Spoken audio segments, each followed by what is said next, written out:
This broadcast is presented under the legal ownership authority of Magnitude Sports. It may not be reproduced or retransmitted in any form, and the accounts and descriptions of this broadcast may not be disseminated without the express written consent of Magnitude Sports.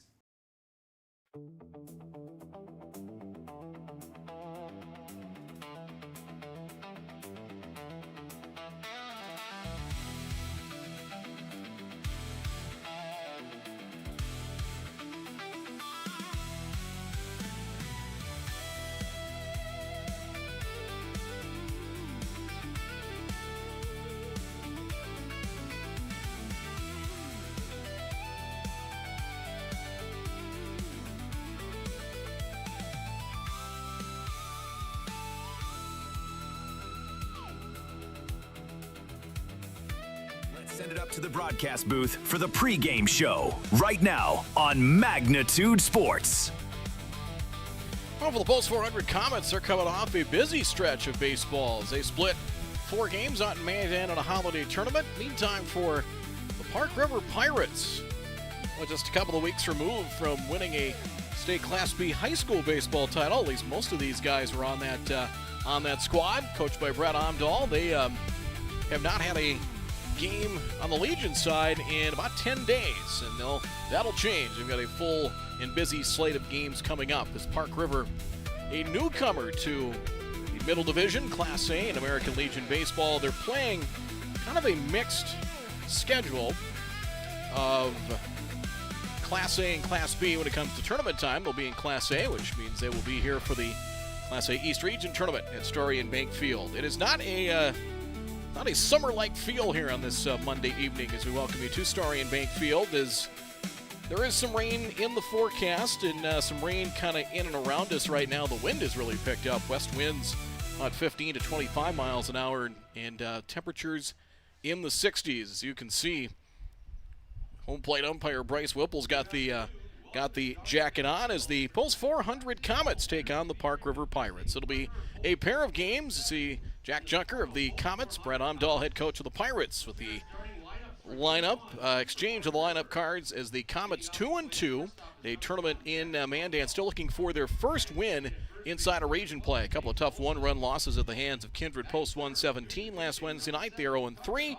Park River has not played since they went to Kindred on the 5th of June, split a twin bill, winning 7-5 in Game 1. That was less than a week removed when they faced Kindred in the state high school championship in Class B. The Vikings came back and erased what was a 6-2 deficit to come back and win by a score of 8-6 in Game 2. Starting lineups being introduced right now. First pitch moments away, as we're going to be a little bit ahead of schedule here for this one. We're playing 2 tonight, and of course we will keep an eye on the weather. And you see that game day weather forecast.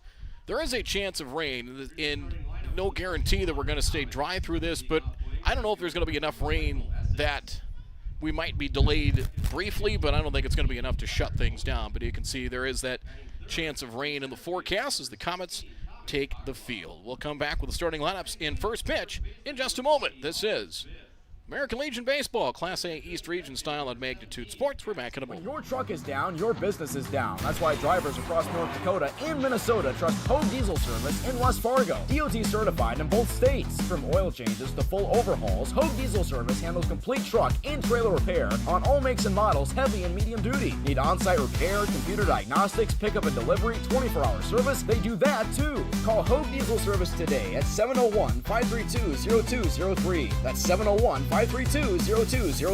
Hogue Diesel Service LLC, 907 2nd Avenue West in West Fargo.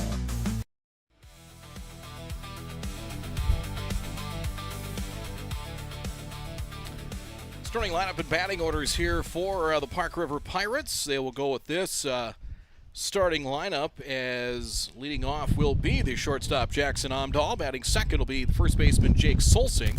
Batting third and pitching will be Tucker Omdahl. Batting fourth in center field, Noah Troffgruben. Batting fifth at third base, Connor Bernhoff. Ben Schatzel hit sixth. He is in left field. Batting seventh will be the designated hitter Trace Anderson. He's DHing for the second baseman Owen Brown. Colton Gravelin hitting eighth and catching. Kieran Sullivan will bat ninth, and he will play in right field. We'll come back with the first pitch in just a moment. American Legion Baseball. a winning tradition since 1925. Thousands of young athletes have participated, and countless lives have been changed. And that was the fun part of summer ball and Legion was we just played. At that stage, I think everything's so pure. You're just wanting to play ball. I would 100% recommend it. Legion Baseball is one of many programs of the American Legion, supporting our children, our military, and their families. Find out more about how we continue to serve America. And we're ready to get things underway, as it will be on the mound for the Comets, Ben Peterson, as he will face Jackson Omdahl to lead things off, as Omdahl, right-handed batter, steps in. First pitch is in the dirt in ball one. 5:22. West wind at around 15 to 30 miles an hour. Omdahl had 4 hits in the doubleheader. He went 4 for 8 against Kindred in their last games on the 5th. Called strike, and it is 1-1. We'll set the defense for the Comets. Jackson Molden is behind the plate around the infield. Ty Thingvold at third base. Reese Evenson at short. Landon Freeze at second base. Owen Smith is at first. Peterson comes from the high set, his last appearance. And it's now 2-1. 2 balls in 1 strike. Is the count. 2-1.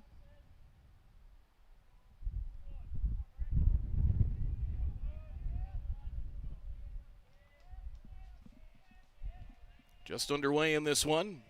The west wind basically blowing out to center, kind of coming in from right field, but the flag is basically pointing out towards center field. The foul makes it 2-2. 2 balls, 2 strikes to Omdahl, Solsing, and Tucker Omdahl to follow for the Park River Pirates. And in the black and gold, certainly Pirates fits the bill. 2-2, fouled away. Rest of the outfield alignment for the Comets. Tucker Kozin in left field. Thomas Cotterba is in center field, and in right will be Michael Essex. Essex had a really solid weekend in Mandan, as a couple of wins, one over Mandan, one over Minot for the Comets. Another foul and out of play. 2 balls and 2 strikes. So lengthy at bat here to open things up. Peterson, as we mentioned, got an inning of relief in against Kindred last Wednesday. A couple of 1-run losses. The Vikings won 4 East Region games, all by 1 run. They walked off a couple of them. They were all at home last week. Full count now, 3-2. We'll see if that win plays a factor. They do have some left-handed sticks in the lineup, but basically the flag is pointing out. You can kind of see it in the background out towards straightaway center field. The crowd mic is going to catch more wind than crowd, I think. 3-2. Peterson delivers low, and that is a leadoff walk. First baseman, number 12, Jake Solsing, the batter. Solsing against Kindred went 3 for 7 in the 7-5 win June 5th. Had 3 hits, 3 runs scored, and a run batted in. Solsing, who was a left-handed thrower, got the win in the state Class B high school championship. That was a little over 2 weeks ago in Jamestown. He worked around a rain delay and went nearly the distance. He reached his pitch limit with 2 outs in the 7th. Troff-Gruben finished up, and they took care of Kindred to win the B title. Runner goes, pitches a strike. Molden didn't have a clean handle on the throw. It is a strike, and it is runner to second and a stolen base for Omdahl. They are playing kind of a mixture of their schedule. They're playing, of course, the A East opponents. They will come to Fargo later in the week. They will play Valley City on Thursday, and that'll be at Newman Outdoor Field. Here's the 0-1. Missed inside. That'll level the count at 1 apiece. As Bryce Whipple calling balls and strikes. Reggie Jackson out of the bases. Temperatures in the 60s at first pitch, 64 degrees. It feels cooler than that. It isn't quite shorts weather. 1-1 of the delivery.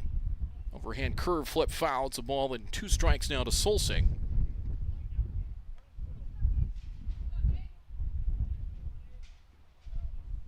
The outfield kind of shallow with Cutterba in center and Essex in right. Essex going to play off the lines, just basically playing the wind, and Kozin in left a little deeper. He's kind of medium deep and straight away.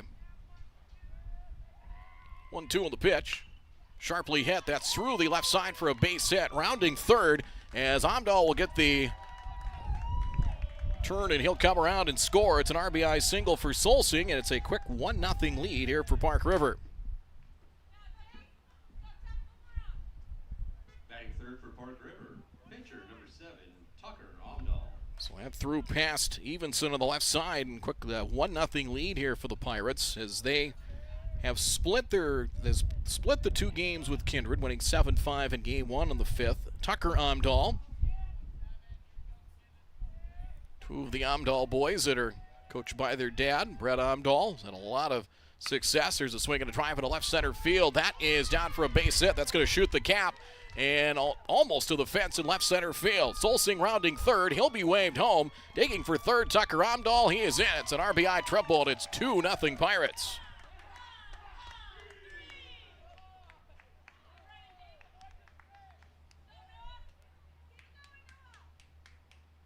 That one sharply hit, Center fielder number 11, Noah Trough. and enough to get to the alley in left center field, almost to the left center field fence as Amdahl out from the word go and ends up with a triple. Noah Trough-Gruben at the plate, and the delivery by Peterson is an overhand delivery and strike 1 to Trough-Gruben.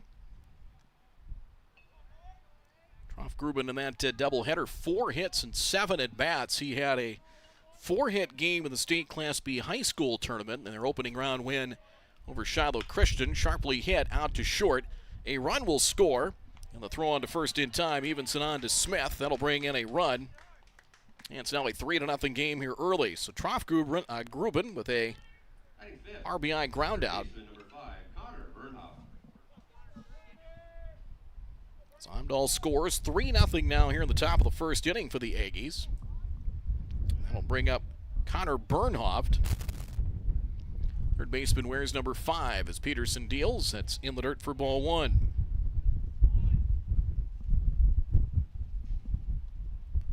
But they are playing a mixture. I was talking with one of the Park River coaches before the game. They're playing a mix of an A and B schedule. When they play their B opponents, they will use some of their younger guys. They didn't have enough to field 2 teams. I think that was the ultimate goal, but didn't have enough. So they basically turned one schedule almost into a split of 2. 2-0 the count here to Bernhoff. Ben Schatz on deck in a already a productive inning for the Pirates here early on. Now 3-0. So when they play their B opponents, they've faced Langdon. They'll face some teams up in their neck of the woods in northeastern North Dakota, Midway Minto, Hatton Northwood, among others. 3-0. Called strike 3-1. But once they get to the tournament, they will compete in Class A East regions, so they'll face the Comets and Kindred and Castleton and Wahpeton and the Fargo Jets. Vets and the Aces in West Fargo. 3-1 on the delivery. Swing ground ball to the right side as that will squirt through just out of the reach. The second baseman Freeze, and he went out single. It's the third hit of the inning as Bernhoff able to take one the other way. Batting sixth for Park Just River, out of the reach of Freeze, and hit number 3 in the inning. Ben Schott. I'll bring up Ben Schatz. Most of these guys from Park River, you've got the Amdahl boys from Fordville. Got a couple from Hoople, one from Lankin, and one from Mountain, which is near Cavalier, if I've got that right. And the delivery. I think the county fair is there in the, I think the Pembina County Fair. Correct me if I'm wrong. Ball 1 here to Ben Schatz. Left fielder wears number 8. So it's not just Park River. You got Fordville, Lankin, Hoople represent, and Mountain. Let's go to first in the runner back.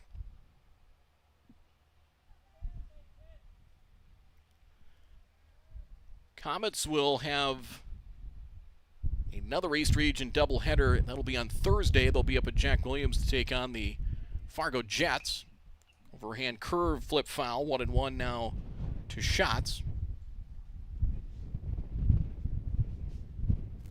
And then next week they will doubleheader here at home against the West Fargo Vets. You can check that out here on Magnitude Sports. As be a busy week. Things quiet here tomorrow. Well, not quiet as far as the ballpark. Fargo Youth Baseball will be here. Sharply hit, backhanded at third. Thingvold looked at second. Will go across the diamond. They get the out there, and there's out number 2.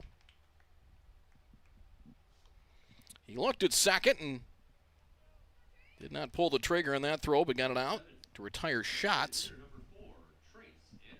And a runner at second for 7th batter of the inning, and Trace Anderson, the designated hitter. Anderson against Kindred was 0 for 4, called strike here, and it's 0-1. He is DHing for the second baseman, Owen Brown. In both of those games, they got out to early leads. They picked up 2 in the first. Kindred got 4 back in game 1. They eventually got 2 in the 7th to snap a 5-all tie and win by 2. 2 strikes and now a swing and a miss.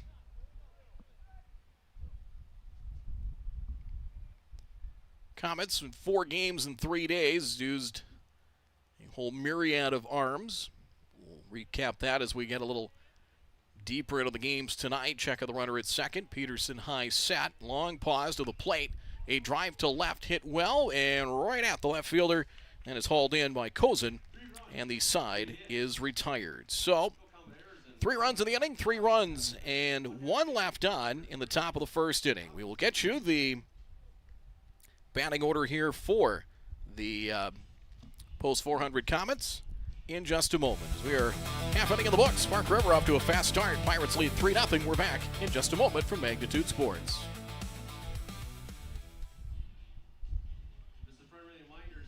The Midwest elements are relentless. Is your home ready? At J. Deeds Construction, we've been serving the FM community since 2003. As a proud member of the Building Industry Association, formerly known as Home Builders Association, we specialize in roofing, siding, custom decks, and seamless gutters built for maximum durability. Plus, we offer free seamless gutters with every roof or siding project.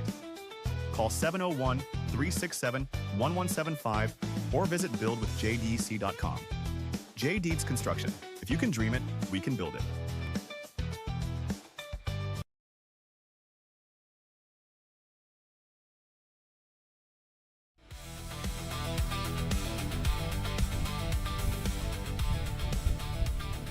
Lineup and batting order presented by head coach Jack Junker for the Post 400 Comets. It will be Michael Essex to lead things off. He is in right field. Tucker Kozin batting second in left. Thomas Cutterba batting third in center field. Batting fourth at first base, Owen Smith. Batting fifth and catching, Jackson Molden. Batting sixth will be the second baseman, Landon Freeze. Ty Thingvold hitting seventh. He's at third. Batting eighth at shortstop, Reese Evenson. Batting ninth, designated hitter Cameron Bevel. Hitting for the starting pitcher, Ben Peterson. It's not the defense here for the Park River Pirates as Tucker Omdahl taking his warm-up tosses. Colton Gravelin is behind the plate. Around the infield, Bernhoft at third, Jackson Omdahl at shortstop, Owen Brown at second, Jake Solsing is at first. In the outfield, Ben Schatz in left, Noah Troffgruben in center, Kieran Sullivan in right field. So Essex, who had a couple of player of the game honors, if you follow the Comets on social media, and if you do not, you should. It's a good way to keep tabs on your favorite Post 400 squads. 4-1 win over Mandan Friday. Essex went 5 innings on the mound and got a win. He'll lead things off here as the first pitch from Omdahl is a swing and a two-hopper out to short. The throw on to first in time. There's one pitch and one down here in the bottom of inning number 1. So Essex jumping on the first pitch, short to first, retired, one away, and that'll bring up Tucker Kozin. Comets beat Mandan 4-1 Friday. Got walked off by the Bismarck Americans 7-6. Essex had 3 hits in that game. First pitch swinging here, out to deep short. Jackson Omdahl fields, 2 pitches and 2 outs. Solsing with a nice pick at first. They are wasting no time. 2 up, 2 down here in the bottom of the first inning. Thomas Cotterba, center fielder. Cotterba, 2 hits and a run scored and a run batted in against the Americans Saturday. First pitch a called strike, and it is 0-1. So 3 pitches, he's 2 outs in. Also got a 6-5 win over the Minot Metro Saturday in 9 innings. Kozin had 2 hits, including a double, a couple of runs scored and an RBI. Down to the count here, 2 strikes. One thing, if moving into Class A, they're moving up in weight class a little bit, but they certainly have the talent. They're going to compete just fine in this region. But it certainly added some travel. You're coming down to Fargo quite a bit, West Fargo. I think they have Wahpeton at home. I think they've got one of their longer trips out of the way to Kindred. Basically here to Fargo and add about 20 minutes. 2-2 the count. So it's going to be a lot of trips south. Probably the closest opponent is Devil's Lake as far as in the A East region. 2-2 a 2 out here in the first, and strike 3, got him looking. That's an effective inning. 7 pitches worth is what I had. Amdahl 4 in the bottom of the first inning, and 3 up and 3 down. Go the Comets in the bottom of the first. Park River with a 3-0 lead after 1. A windy and cloudy night here in South Fargo at Magnitude Sports. We're back with more in just a moment. Gather up the sports and fitness gear you aren't using anymore and sell it to Play It Again Sports. We will review your gear and choose what we purchase based on condition, brand, and store demand.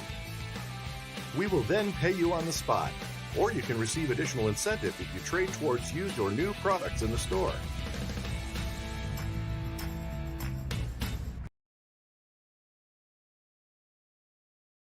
Looking for the ultimate destination for fun? Welcome to Kingpins. From interactive hyperbowling on our 14 lanes to adrenaline-pumping laser tag and immersive escape rooms, the adventure never stops. Smash high scores in our massive arcade, then refuel at Barron's with our made-from-scratch menu. Whether it's a birthday, a company gathering, or just a night out, make your next event unforgettable. Book your lanes online. Call 701-532-BOWL. Or stop in and visit us at 3485 Jacks Way South in Fargo.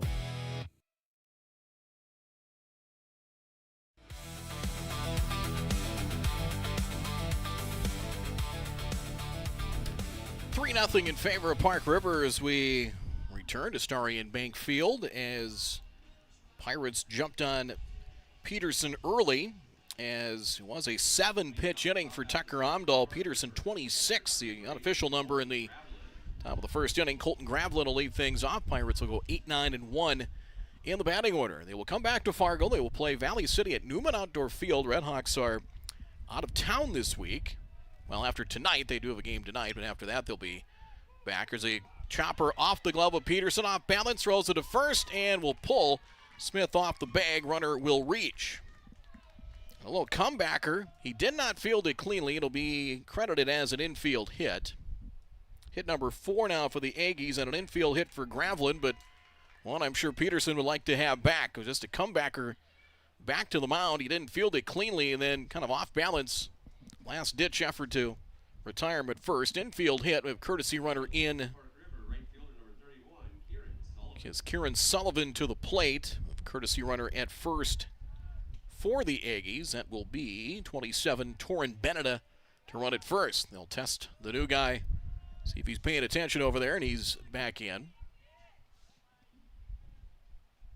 As Sullivan digs in. Double plate up the middle with Freeze and Evenson. Freeze kind of in a couple of steps, kind of cheating in a couple of steps as Beneda already into that primary lead at first. Peterson sets and deals a foul tip, and good for strike 1.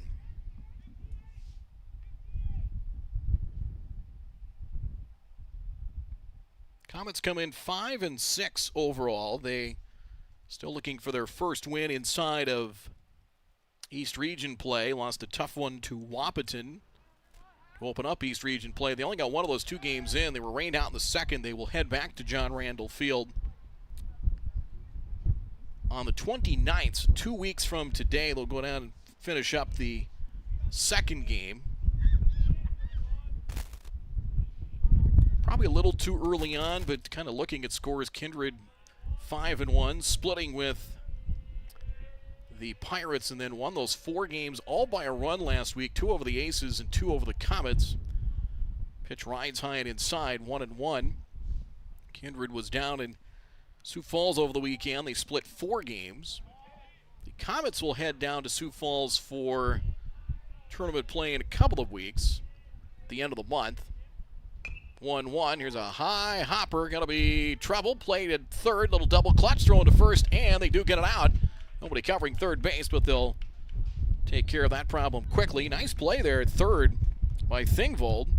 That was the only chance to get it out, and they did. Short, or a third to first for the out. That moves Bennett at a second. And top of the order now for Jackson Omdahl. It was just a high hopper, may have been a little Baltimore chop off the plate. Omdahl Watt came around to score. Stole second, scored in the RBI single from Solsing. And the pitch. Changing speeds, that is over for a strike, and it is 0-1. Runner at second, one out, top of the second. It's 3-0 in favor of the Pirates. They will have a doubleheader Friday at Midway Minto. Class B opponent, so they'll play some of their younger guys. And the 0-1. Swinging another little dribbler down the third base line. Tough play. Thingvold fires on the run. Throw to first, not in time. And an infield hit.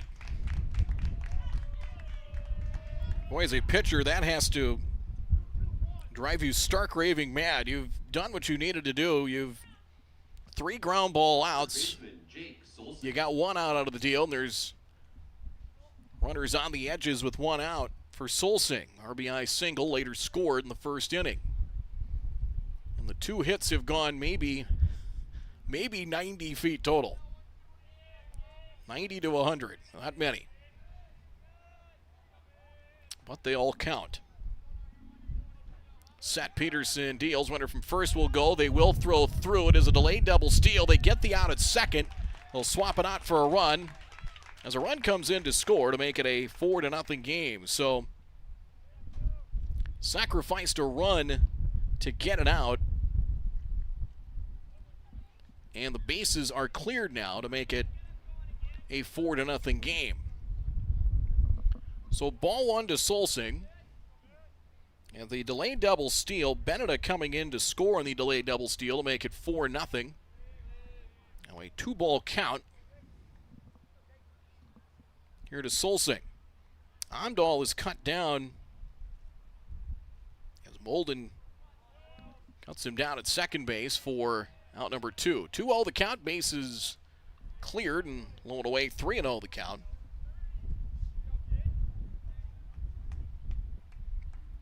Park River, a little small ball there to add to their lead here in the top of the second inning. As Peterson deals, called strike, it is 3-1. Looks like it'll be Owen Smith on the call on the mound for the Comets in Game 2. Along with a doubleheader against the Jets Thursday, they will host Brookings here for a twin bill Friday. And note the time on that, 3 p.m. will be the start. There's ball 4.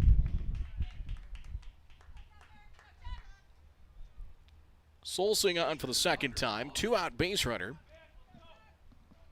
And that'll bring up Tucker Omdahl. Laced a triple to the alley in left center field. Came around to score in the first. Post 400 baseball brought to you by Doolittle's Woodfire Grill, Legacy Plumbing, and by Kingpins. And the delivery. Upstairs 1-0 the count.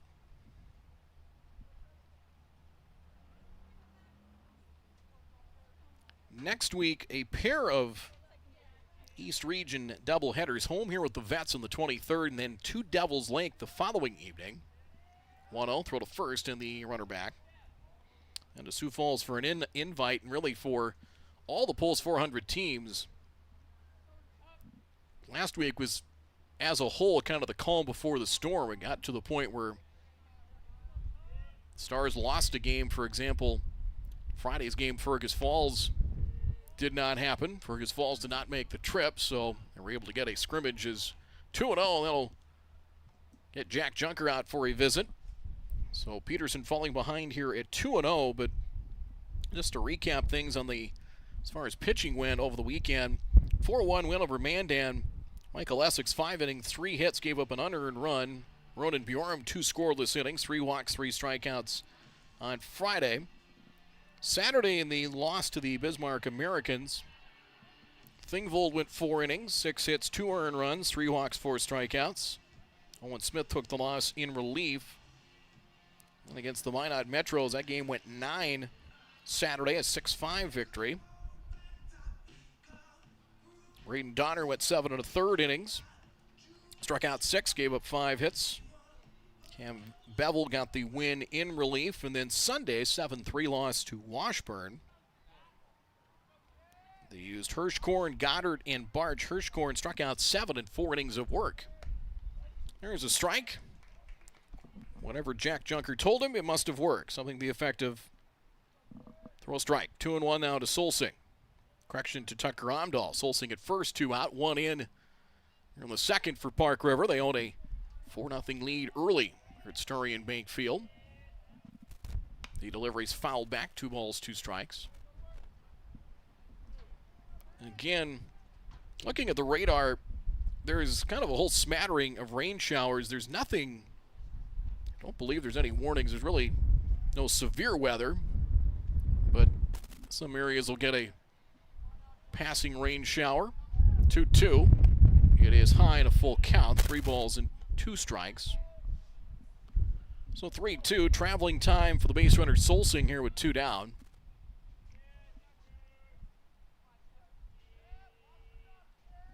Peterson has labored here early for the Comets. And the delivery. Swinging a little dribbler wide of third and foul. We will do it again at 3-2. One thing, there have been a fair share of deep counts so far in the at-bats. 3-2 now. Peterson 43 pitches. This will be 44 here. And the payoff, it is ball 4.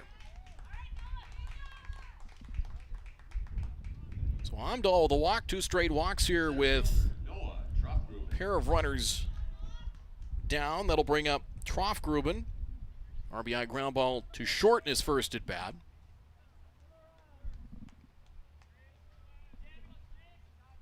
Both Evenson and Freeze trying to keep a watchful eye on Solsing. Sat in the pitch.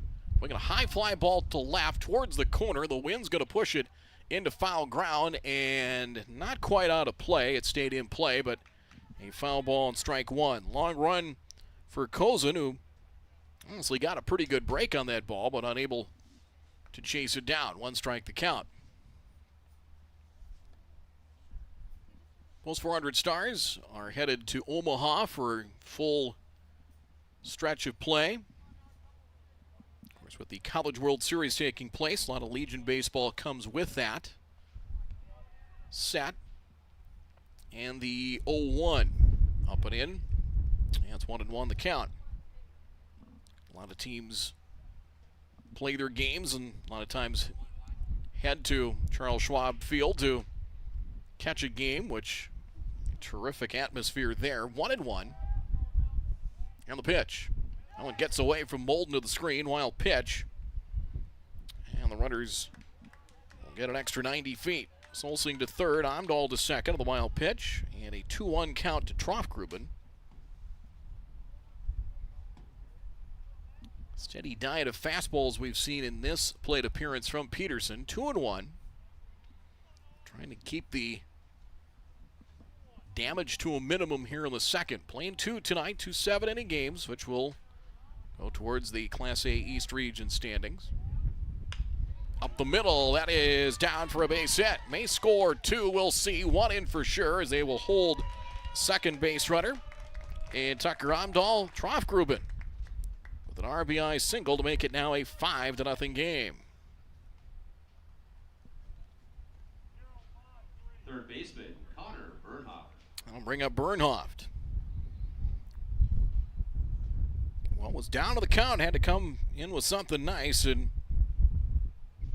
RBI single to center field. So runners on the corners, and we'll see how aggressive Pirates are in getting that trail base runner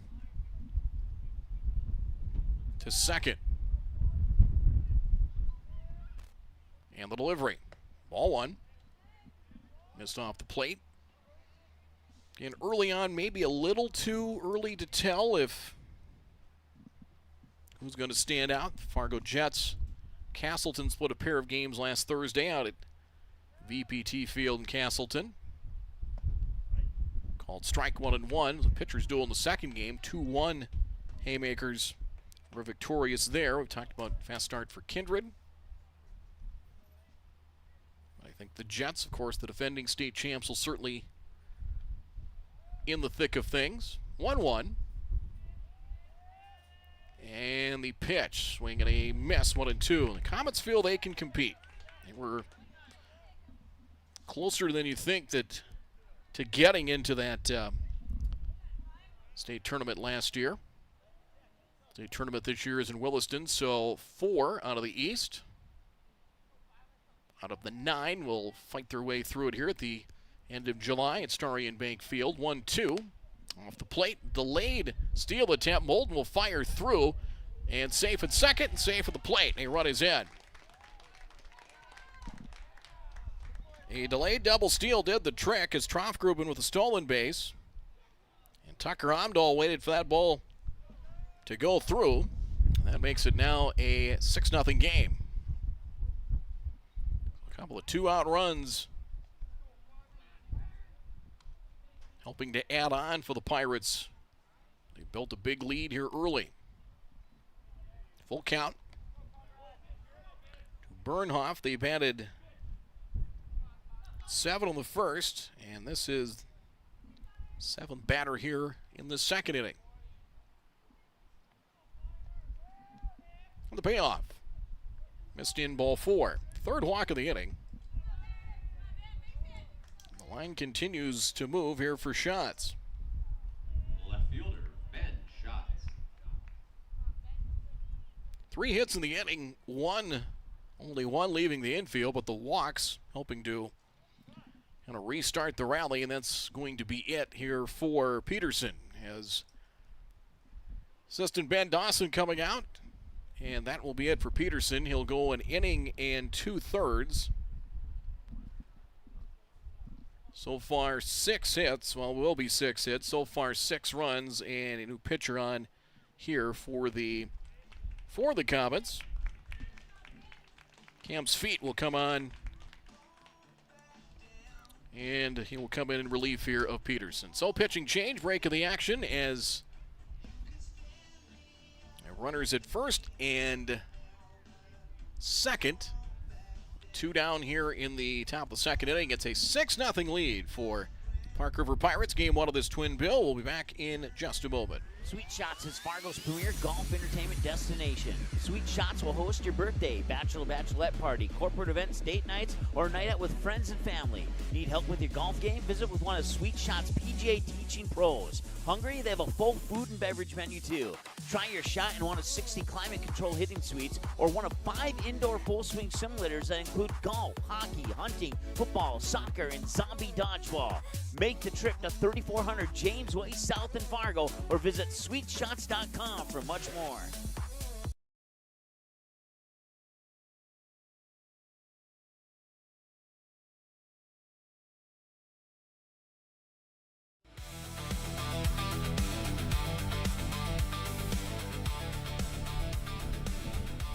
Welcome back to Starion Bank Field as Cam's feet taking his warm-up tosses. It is a 6-0 Park River lead as feet taking his warm-up tosses right now as line not complete here for Peterson, but an inning and 2/3, 6 hits so far, 6 runs, 4 walks, did not retire a batter, and really in the second inning, first 2 hits were infield hits, and then delayed double steal. They got it out, but picked up a run. But really, it was control that kind of restarted the rally, or controlled trouble, as walks to Solsing and Omdahl. Trofgruben a single, another walk to Bernhoff. So 3 in the inning. And reopened the floodgates here. His feet continuing on his warm-up tosses. He did pitch over the weekend in that tournament in Mandan. So you got one of the games in on Saturday, as it'll be Shots to step in with 2 on and 2 out. Shots grounded to third in his first at bat. 3 hits and 3 more runs here in the inning. Fouled that one. It cleared the netting and out of play for strike 1.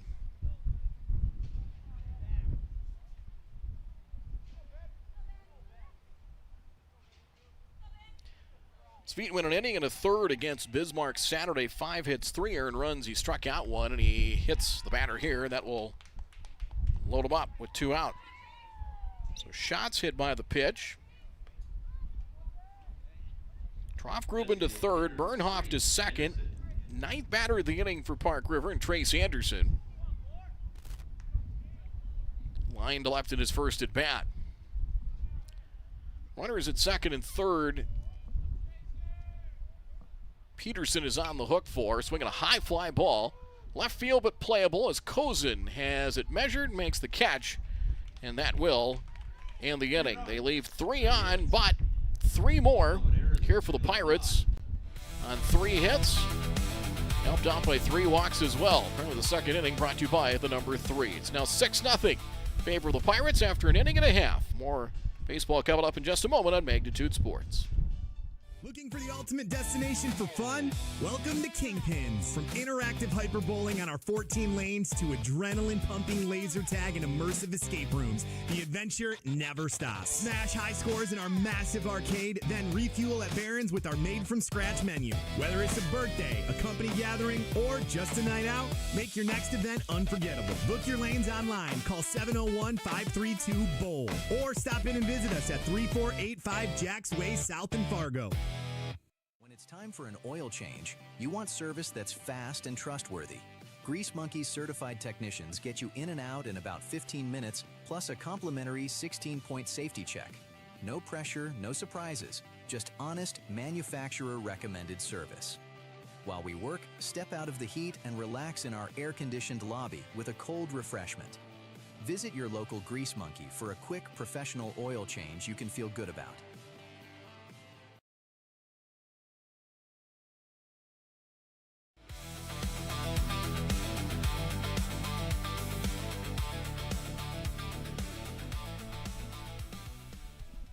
Six nothing as we go to the bottom of the second inning, so some work to do for the Comets as return here to Starion Bank Field as plenty of baseball here on Magnitude Sports as Wednesday, the Rockets will host Kindred Junior Legion contest, 5:30 on that. The Stars will also take on Rapid City. We'll have games from Omaha Thursday and actually through the weekend. Owen Smith will lead things off as underway here in the bottom of the second as Amdahl needed just 7 pitches to set down the side in the first. Smith fouls it away for strike 1. Smith, Molden, and Landon freeze here for the Post 400 Comets. Down 6-0 here in the bottom of the second inning.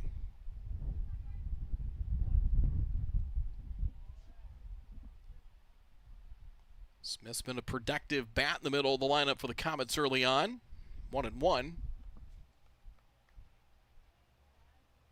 Hit in an RBI against Mandan on Friday. Went 1 for 4. Good balanced effort, especially at the top of the order. Foul away, and it's 1 ball and 2 strikes the count. Smith pitched some over the weekend, took the loss in relief. 7-6 loss to Bismarck as the Americans walked off the Comets in the first game Saturday. Here's the 1-2. Popped up here. Outside of the infield. Who would like it? It'll be Jackson Amdahl tiptoeing into the outfield grass, and there's out number 1.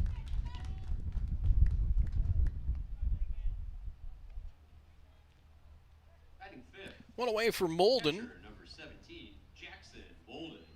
Molden a hit and an RBI against Minot Saturday. Yesterday against Washburn, Molden 0 for 4 at the plate. They had 8 hits. 7-3 loss to Washburn as low and away, ball 1 here to Molden. Kozin and Essex, Cotterba, offensively, this is probably one of the better, at least potentially one of the better lineups that the Comets have thrown out there in recent years. 1-1. And the delivery inside, 2-1. One thing about Amdahl, he hasn't worked with any base runners as of yet, but boy, he's getting that ball. And he is in rhythm. 2-1. Buzz the tower there, and it's 3-1. And you see that especially early on, and he's got run support. He's not thinking. It's don't think, just throw. Just pitch. 3-1, strike 3-2. So Bull Durham was on TV last night. That was just don't think, just throw. And you just don't think and do a lot of things, and sometimes you're better off. 3-2, Comets looking for some base runners here in the second, and there's one there, ball 4. So a walk to Molden will bring up second baseman Landon Freeze. Freeze did not play yesterday. The finale against Washburn out in Mandan.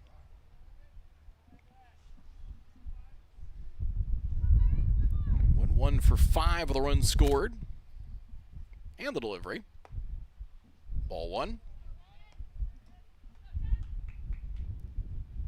First base runner on a walk. Or correction, that was strike 3, I guess. Correction on that. I thought that was ball 4, but it was running up for strike 3, so there is 2 down. Just turned my head away for a minute. So 1-1 the count. There is 2 away. It was a strikeout. I nearly hit him. 2-1 the count. So he has 3 strikeouts here early. And now 2-1 the count.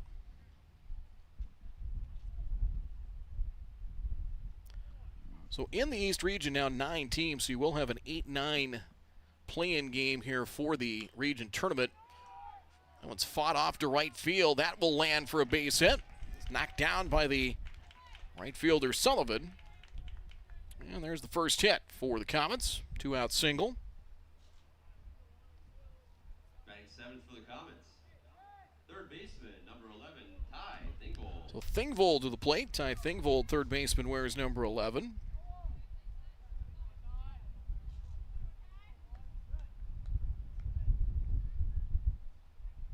Thingvold 1 for 3 yesterday against Washburn. They're the first time from the set. And strike 1. Evenson on deck. You go from the outfield, left, center, and right. You can see how shallow the center and right fielders are. Swung on and missed in 2 strikes. And the west wind the way it is, ballpark, if you're facing home plate, you're looking out, you're basically looking at the southwest. So that wind coming in with authority basically from right, fouled away in 2 strikes. In the outfield, Sullivan is not quite could shake hands with the infield, but he could yell at him. They might be able to hear him. 2 strikes, 2 out, bottom of the second. Trough Grubin shallow in center as well. Meantime, in left, shots. That misses inside, came in at his hands, 1-2 the count. Shots in left, a little bit deeper. As anything hit basically from the 355 side and left center to the left field corner could get a little bit of a push. Pitch in the dirt, they throw through, the ball goes into center field. Good break, and the runner gets to second, 2-2 the count. Wild pitch and a good break there by Freeze to force a throw. As Gravelin's throw sailed to the right of second base as we see it. A quick word with pitcher and catcher, 2-2 with 2 out. Evenson on deck, and there are the Comets. Get a runner into scoring position. 2-2. Chopped. Left side, played at third by Bernhoff, on to first, and the side is retired. So 1 hit of the inning, third to first for the third out. No runs on a hit, and 1 left on at the bottom of the second. Park River 6, Pulse 400 Comets, nothing. As we are through 2 here at Magnitude Sports, we'll be right back with more in a moment. Post 400 baseball is back, and we have all the dominant performances. Rounding third is Oliver Luck. He will come in, and the throw won't be in time. And Easton Rarick with a 2-run single to right, and it's 10-4. And all the big moments. Back inside, ground ball to second. Flip to Rarick for 1, on to first. Rack him up for 2. Throw back to third, making a triple play. It will go 4, 6, 3, 5 on the triple play. Everybody in the infield got their turn. Century Builders, integrity isn't just a word, it's how we do business. Built on a foundation of hard work, accountability, and small-town values, we've earned our reputation by delivering quality construction projects across the Northern Plains. From commercial steel and post-frame buildings to innovative data center facilities, our experienced team combines craftsmanship, innovation, and attention to detail in every project. At Century Builders, we're committed to making your building experience seamless from start to finish. Century Builders, building with integrity, delivering excellence.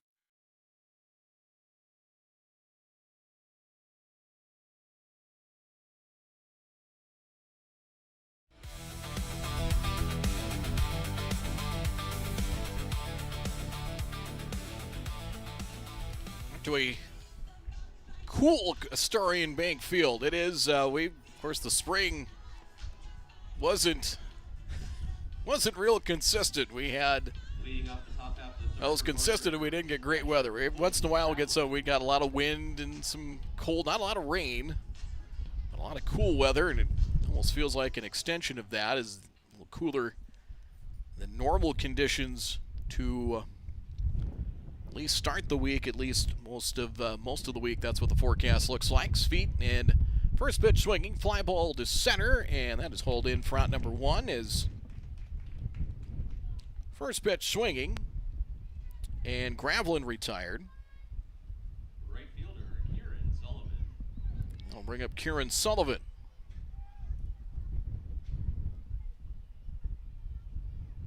One away here in the third. Sullivan rounded to short in his first at bat.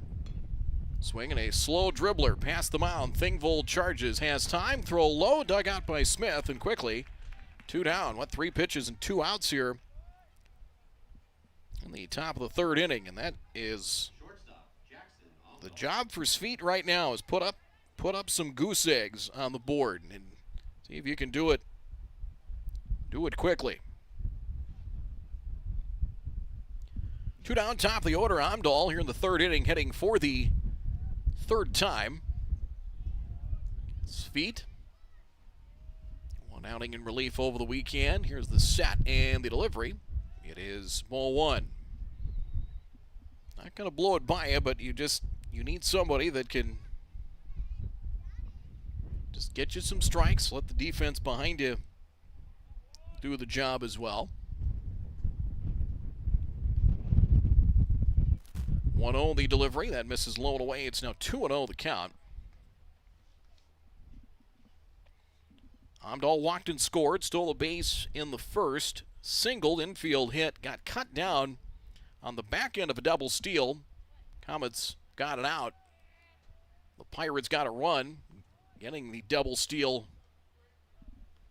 at least half successful. 3-0 the count here.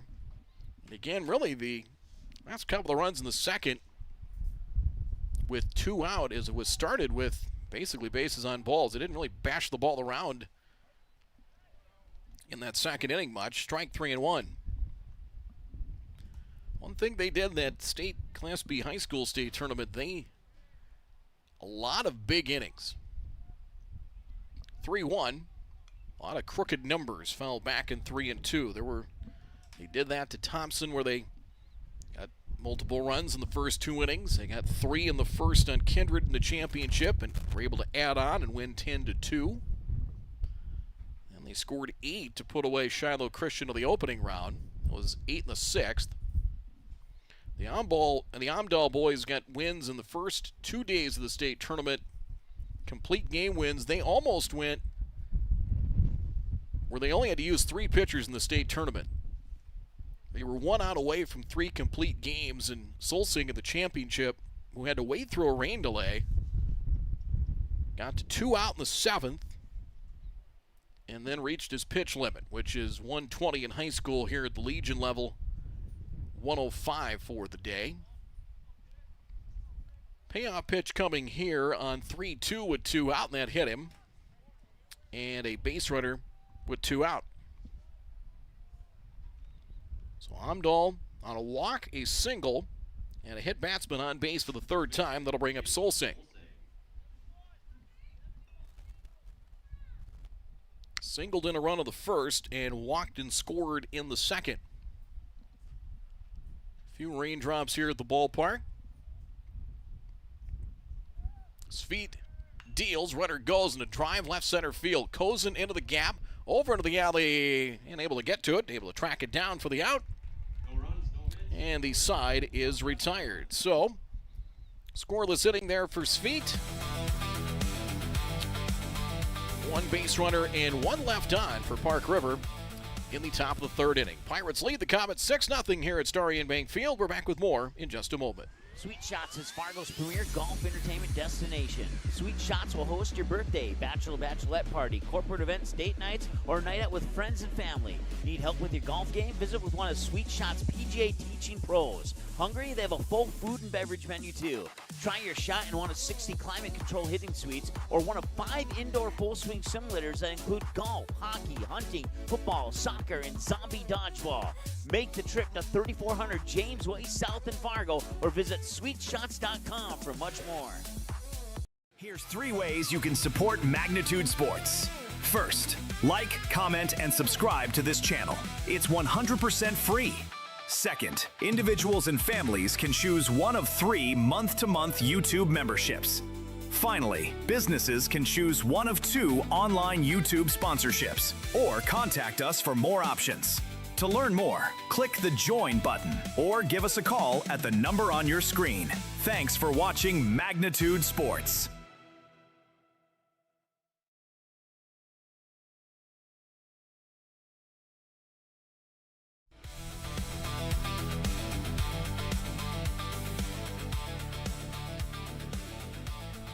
Last of the third, 6-0 in favor of Park River. First of a pair of games here from Starion Bank Field. Again, a busy week. Bulls 400 off Tuesday. The Stars will head to Omaha for games starting Wednesday. They'll actually leave tomorrow. Comets will be here. Well, the Rockets will be here Wednesday and Thursday inside ball 1 to Reese Evenson. Evenson, Cam Bevel. Michael Essex here for the Comets. As Amdahl's made quick work of the home team so far through 2 innings of work. 2-0.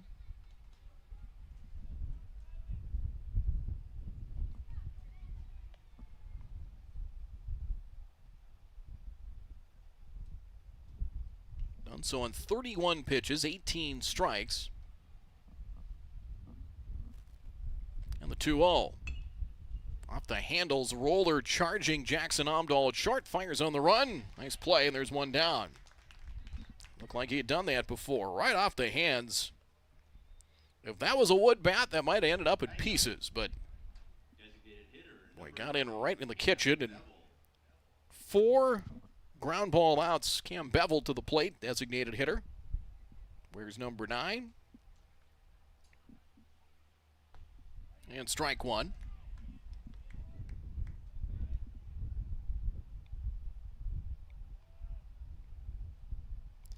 Bevel had a couple of hits against Bismarck Saturday, fouled the plate and quickly 2 strikes. They had 12 hits in that game against the Americans as they had 5 hitters with multiple hits. Bevel one of them. Ronan Bjorm 2 hits, 2 RBIs. Essex had 3. Cotterba had a pair of hits. Ball makes it 1-2. 1 out, nobody on here in the last of the third from Starion Bank Field. Upstairs 2-2. Essex is on deck.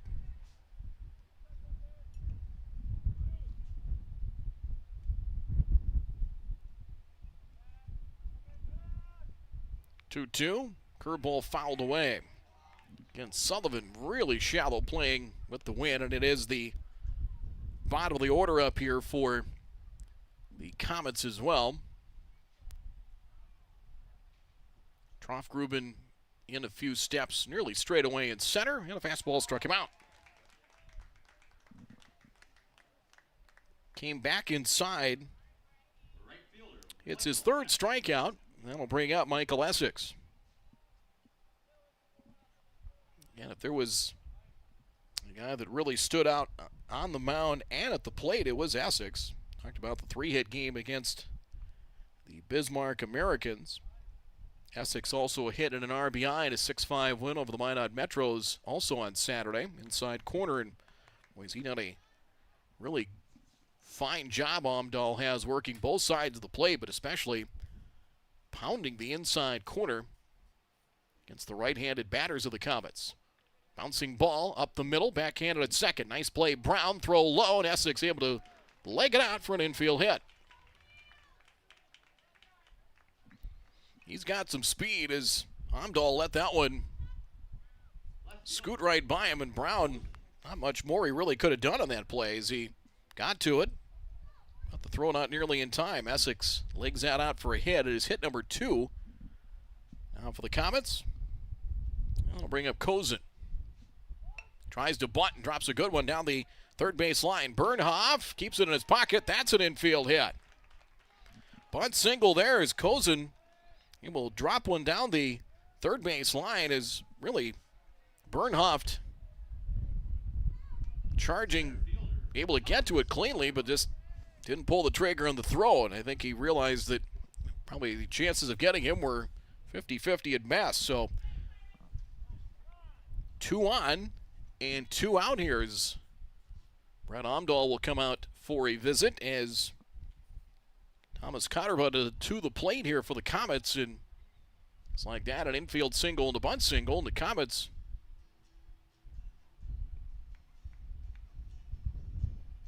trying to stir something up here in the third. So the first time we've seen 2 base runners on for the Comets in kind of a situation here. I think Coach Amdahl is talking things over and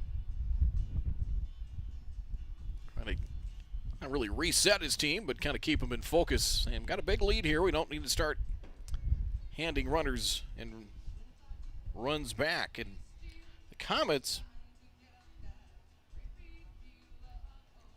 they've lost. They're 5-6, but they've had, 5 one-run losses. The delivery inside corner to strike and 0-1. So been some years where the Comets have struggled, but they've shown the last couple of years much more competitive, and now it's trying to get to that, where you're in games. Now you got to find ways to win a few. Swinging a foul that got him in the batter's box as it will be fielded by Bernhoff, but foul ball and 2 strikes. And again, working ball inside as Cotterbutt trying to shake that one off. If it's a barking dog, but it might be at least whimpering a little bit. 2 strikes, 2 out, 2 on here in the third. In the dirt, that one gets away from Gravelin, and the runners will move up. So the wild pitch gets Essex and Kozin an extra 90, and now 1 ball and 2 strikes. A base hit here, and you've got plenty of swings left here if you're the Comets, but you've got to cash in. 2 out hitting clutch. 1-2. Bounding ball out to short. Amdahl fields cleanly and a strike on to first, and dug out nicely for the third out. The side is retired. So Cotterbutt retired. A couple of hits for the Comets, and they leave 2. No runs, 2 hits, no errors, 2 stranded at the bottom of the third. It remains Park River 6 and the Post 400 Comets nothing. We're back in just a moment from Magnitude Sports. Just off 52nd Avenue South in Prairie Grove is your neighborhood South Fargo spot, Frank's Lounge. Frank's Lounge offers a fun, comfortable atmosphere and daily food specials you can view right as you walk in. Kristen says, "Love Frank's, our go-to place when we have company get-togethers and always get the best service. We would definitely recommend. We love Frank's Lounge." Frank's Lounge is open daily, and kids, when accompanied by an adult, are welcome all day, Sunday through Tuesday, and until 3:30 p.m. the rest of the week. Don't forget to take home a Frank's Lounge t-shirt or hat. Frank's Lounge, 2640 52nd Avenue South in Fargo. Stop in tonight. Men grow up hearing, "Be a man. Never show any fear, kid. You gotta be tough. Push through the pain. Don't be weak." Man, it's time to change the narrative. Our mental health is just as important as our physical health. Let it out. It's okay to feel. Speak up, because the life you save could be your own.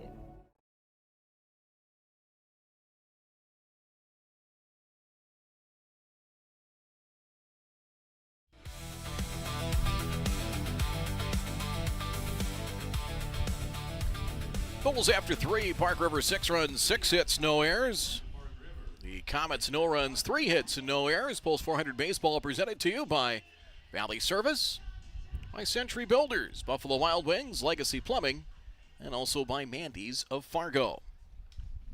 Randy Anderson with you is top of the 4th inning. It is Tucker Amdahl to lead things off here against second pitcher of the game for the Comets in Sveet, and low for ball 1. Tucker Amdahl tripled in a run in the first, later scored, part of a 3-run first inning, walked and scored in the second.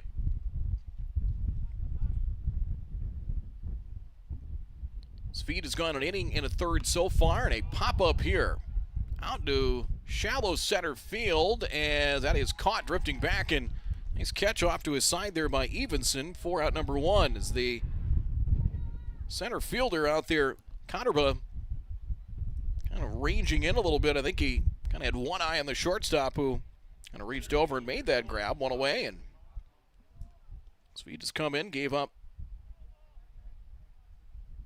1 base runner in the third.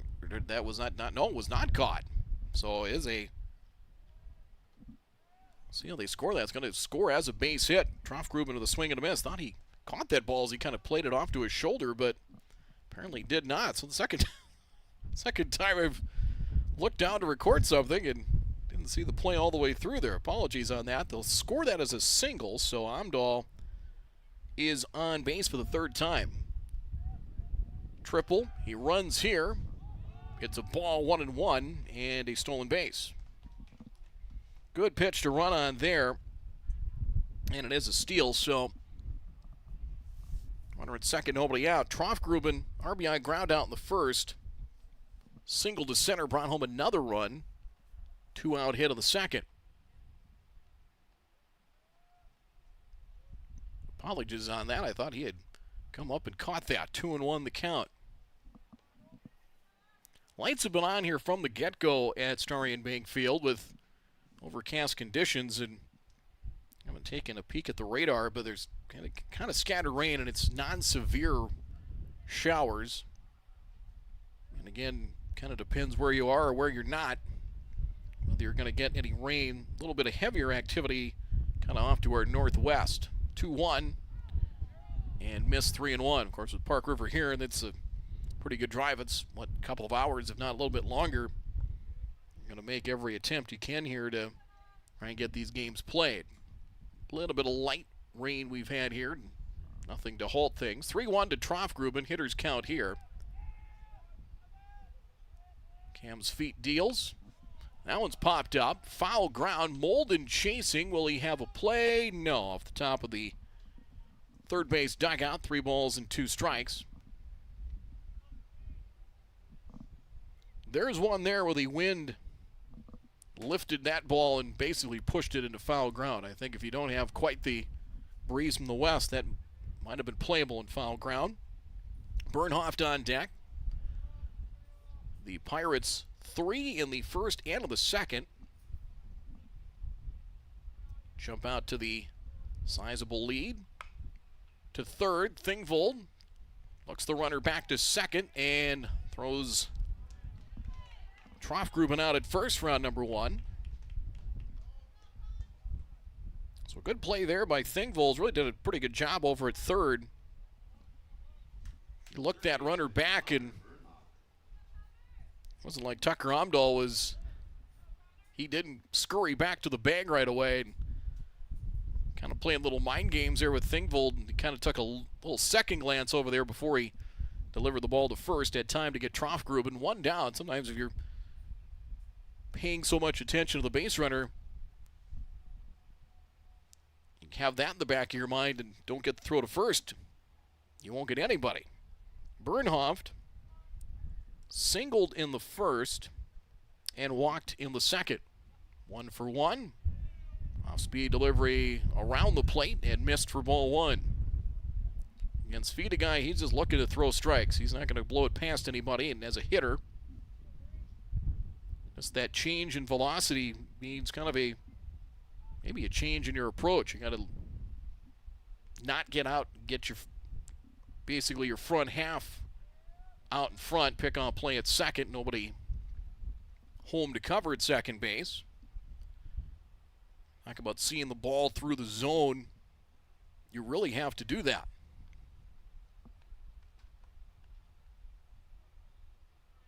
That maybe means taking the ball, keeping your weight back and taking the ball to the opposite field.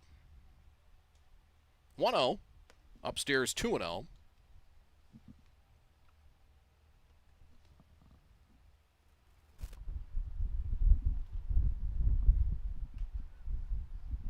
Pirates have not played in over a week. Don't know if that was by design or not. They, of course, had that busy stretch. Of course, at the high school level, had a great run to win their region title. They dealt with Langdon at the high school level and had to beat them twice in the region championship. Coming back to Fargo Thursday to play Valley City at Newman Outdoor Field and a short trip to Midway Minto. They'll play some Class B opponents there. 2-1, one out here in the top of the fourth. That is flipped to right and down for a base hit. Could be extra bases. It'll score a run. Digging for second is Bernhoft, and he is in. An RBI double makes it 7-0. So he trades places with Amdahl, and that was a really, really good piece of hitting there. Talked about trying to keep your weight back and just seeing the ball through the zone. He did exactly that. So an RBI double. Bernhoft has 2 hits and a walk. He's on base for the 3rd time.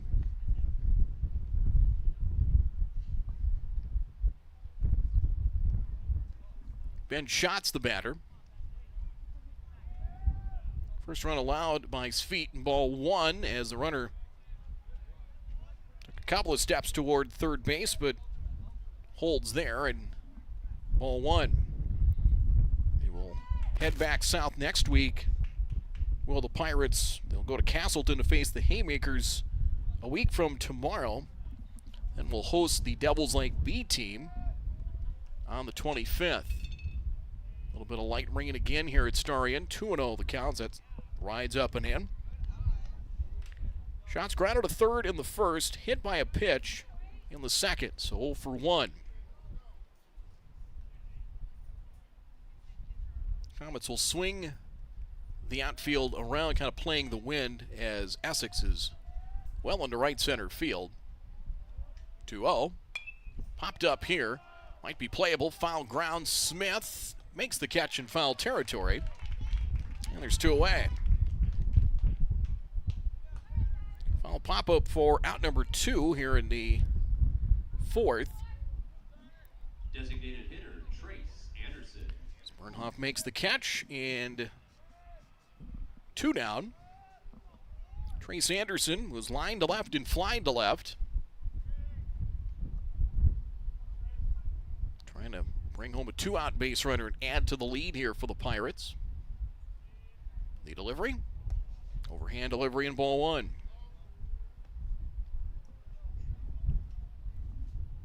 So 8 hits now for, I want to call them the Aggies. It's the Pirates. If we were in the spring, they would be the Aggies. I haven't caught myself yet. This hasn't been a flawless broadcast, but I haven't called them the Aggies yet. 0-1.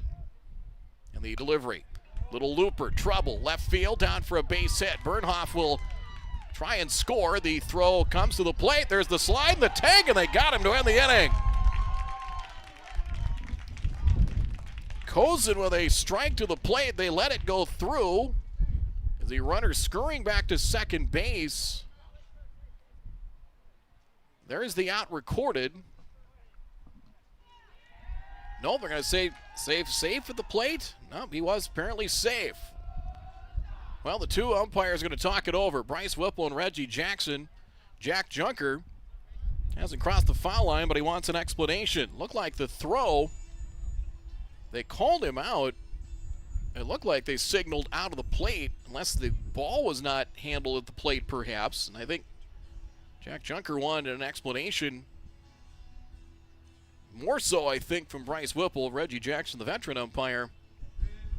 Catcher, Colton Gravlin. So Colton Gravlin. So there's 2 out.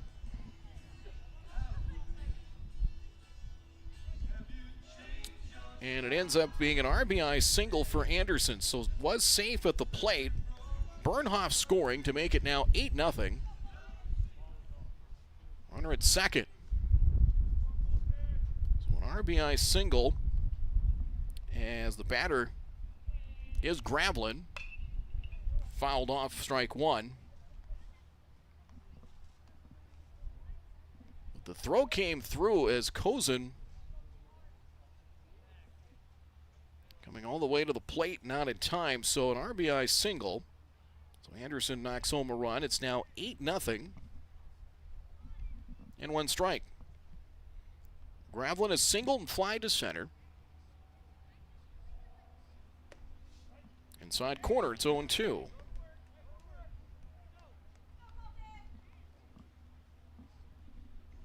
So again, another two-out run. The last two that the Pirates scored in the second came with two out.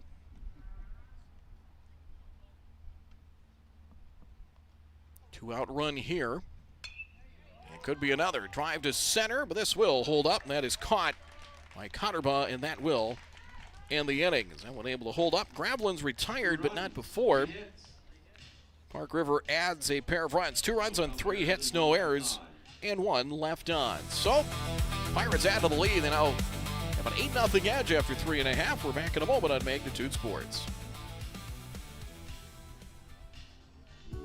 Looking for something handmade, unique, and full of personality? Mandy's of FargoND.com features creative gifts, home decor, accessories, and more. All inspired by family, creativity, and made with heart. Browse dozens of handmade creations, request custom colors or designs, and sign up for the newsletter. Visit Mandy'sOfFargoND.com and discover something new today. Mandy'sOfFargoND.com. Handmade, a little weird, totally wonderful. When your truck is down, your business is down. That's why drivers across North Dakota and Minnesota trust Hogue Diesel Service in West Fargo. DOT certified in both states. From oil changes to full overhauls, Hogue Diesel Service handles complete truck and trailer repair on all makes and models, heavy and medium duty. Need on-site repair, computer diagnostics, pickup and delivery, 24-hour service? They do that too. Call Hogue Diesel Service today at 701-532-0203. That's 701-532-0203. Hogue Diesel Service LLC, 907 2nd Avenue West in West Fargo.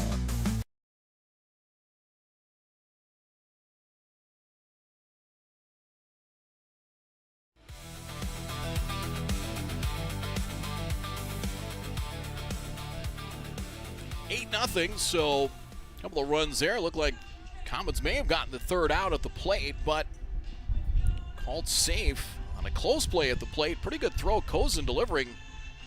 They let that one go through and nearly got him at the plate for the third out, but Bernhoff scoring.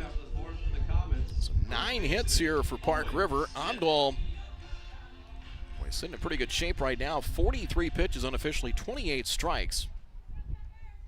Last of the fourth, and Owen Smith leads things off for the Comets. He drives one into right field, and that one is over the head of the right fielder.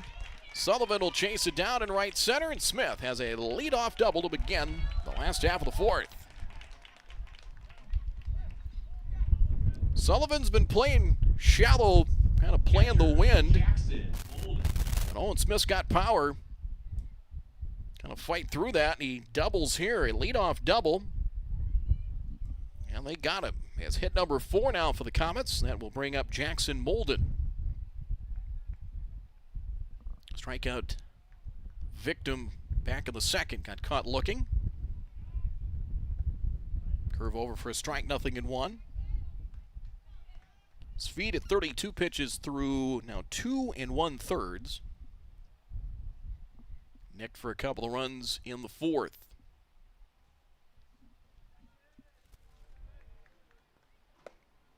A 1 for a strike and quickly 0-2.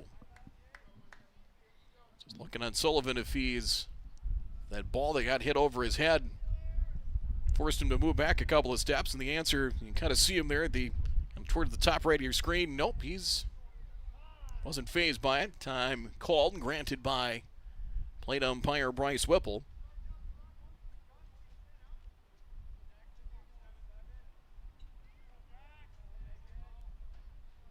2-strike pitch. And swing and a miss. There's a strikeout and one away.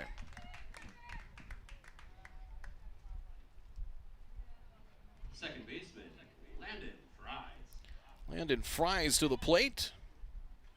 Singled in his first at bat.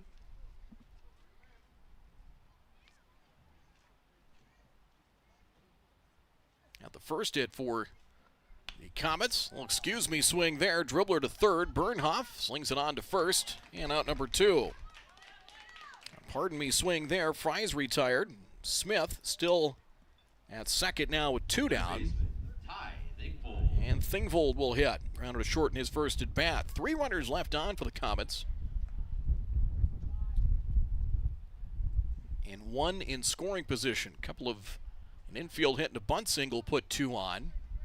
Back in the third. It's really the only real true threat that Amdahl's had to deal with so far. 1-0 the count.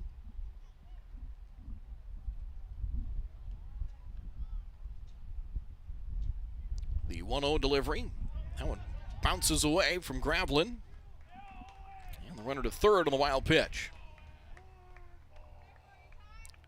So it's 2-0. The Comets coming in at 5-6 overall.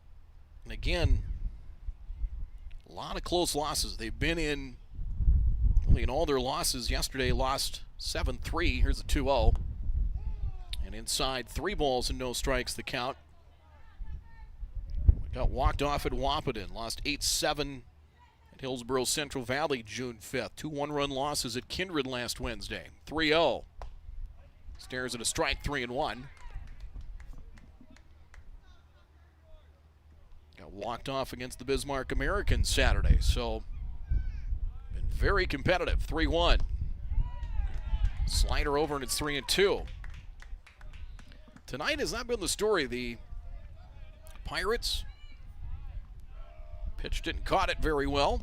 And ball 4 here. Ball gets away. Smith will stay put. And a walk. Puts a runner at first. Runners on the corners now as Thingvold on. Shortstop, Reese Evenson. As Reese Evenson will hit with runners at the edges and 2 out. First walk issued by Amdahl. Evenson grounded to short in his first at bat.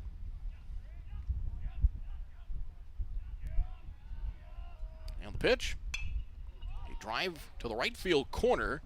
And that will land in foul territory. And 1 strike. One slicing away from the right fielder Sullivan. And 0-1 the count.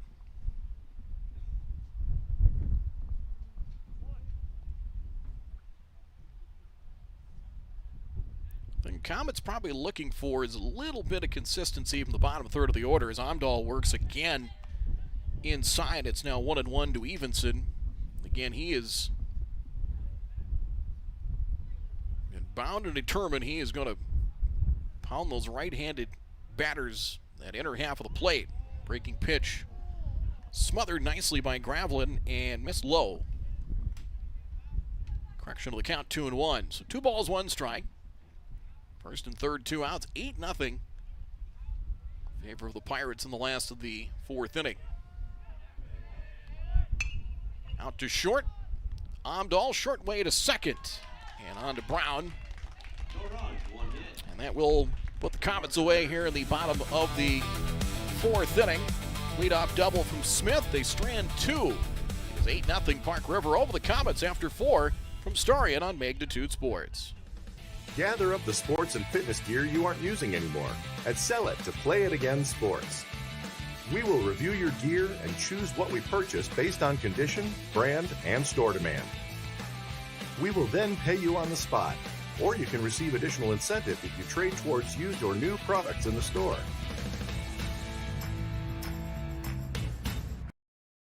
Century Builders' integrity isn't just a word, it's how we do business. Built on a foundation of hard work, accountability, and small-town values, we've earned our reputation by delivering quality construction projects across the Northern Plains.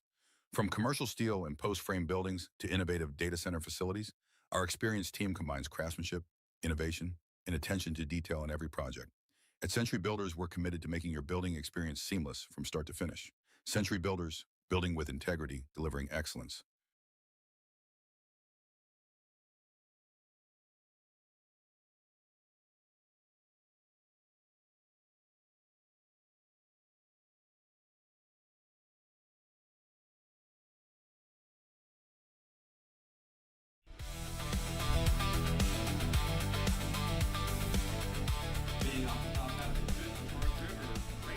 Post 400 Baseball brought to you by Vixen Moorhead, by Legacy Plumbing, by Kingpins, and by Grease Monkey Auto Repair. Top of the fifth, it's 8-0 Park River as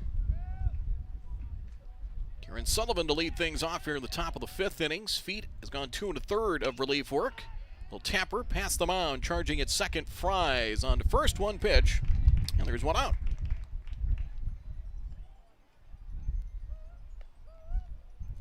Sullivan retired as he's now 0 for 3. Top of the order now, Jackson Omdahl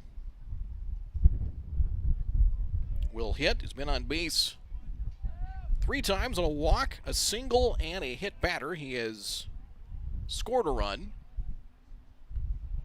Low and in for ball 1. Omdahl 1 hit so far. 7 hits,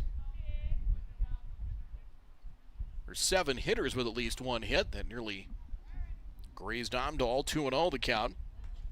Tucker Omdahl 2. Bernhoft with 2 hits, including a run-producing double. 3 extra base hits out of the 9 total. Is a little bit of light rain here at the ballpark. Sharply hit up the middle and played behind second. Nice play. Shortstop Evenson able to get to it behind the bag and throw out Omdahl. Retires him for the first time, and 2 down here in the fifth.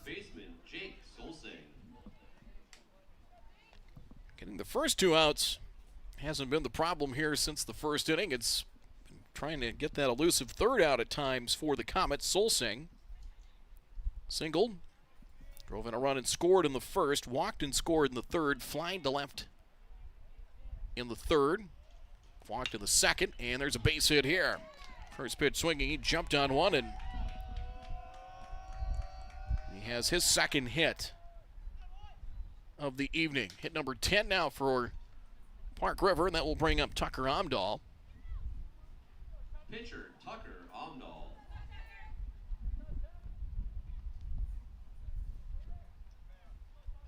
RBI triple for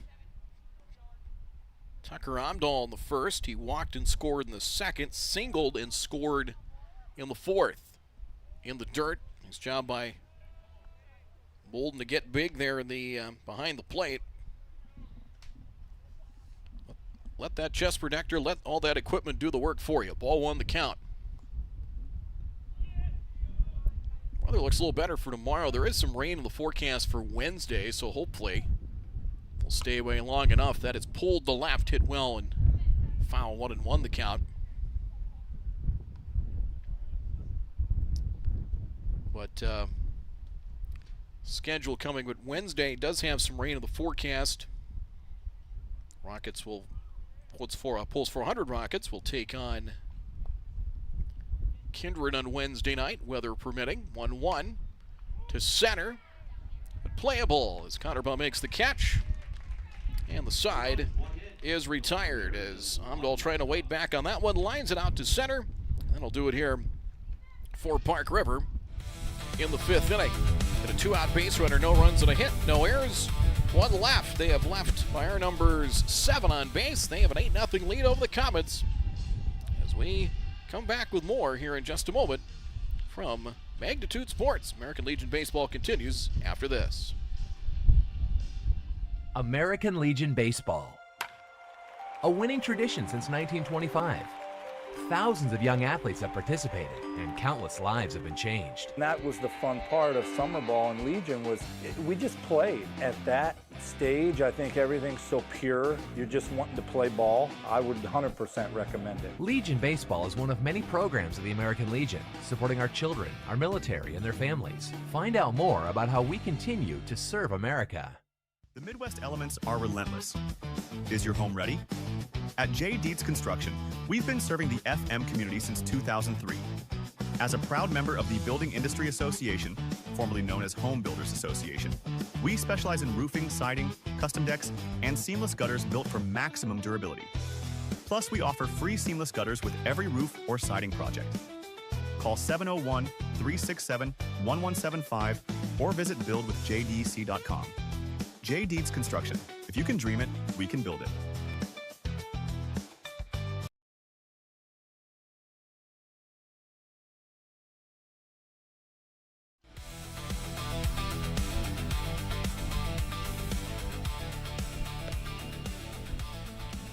Back at Starion Bank Field, it's an 8-0 lead for the Park River Pirates. Game one of our twin bill. Cameron Bevel lead things off here for the Comets. It'll be 9-1-2 in the batting order. Bevel, Essex, and Cozen, the scheduled hitters to face Amdahl. And the first pitch, ball one. Bevel struck out in his first at bat. So far, Amdahl 4 innings, 4 hits, 1 walk, 4 strikeouts. Good fastball there, 1-1. One time able to clip the outer half of the plate. Works from the first base side of the rubber.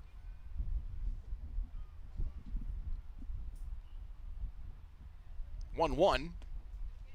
Down and in, 2-1 the count. Has not had a 1-2-3 inning since the first. Set down the Comets in order in the first.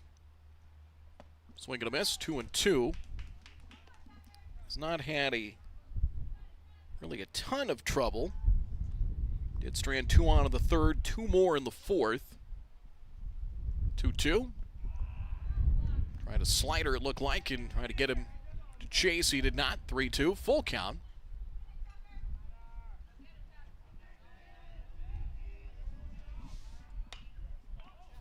That is in the air to left, and is flagged down for the out. 1 away here in the first inning as Schatz makes the grab. Right fielder Michael Essex. Top of the order now in Essex. Was grounded to short. Infield single is Brown made a nice play behind second, but as Essex able to leg it out for a hit. First pitch swinging and all the way for strike one. Essex jumped on the first pitch in his first at bat.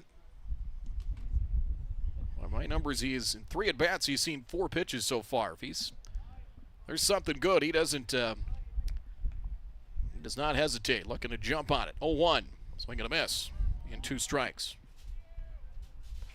That time there where Amdahl maybe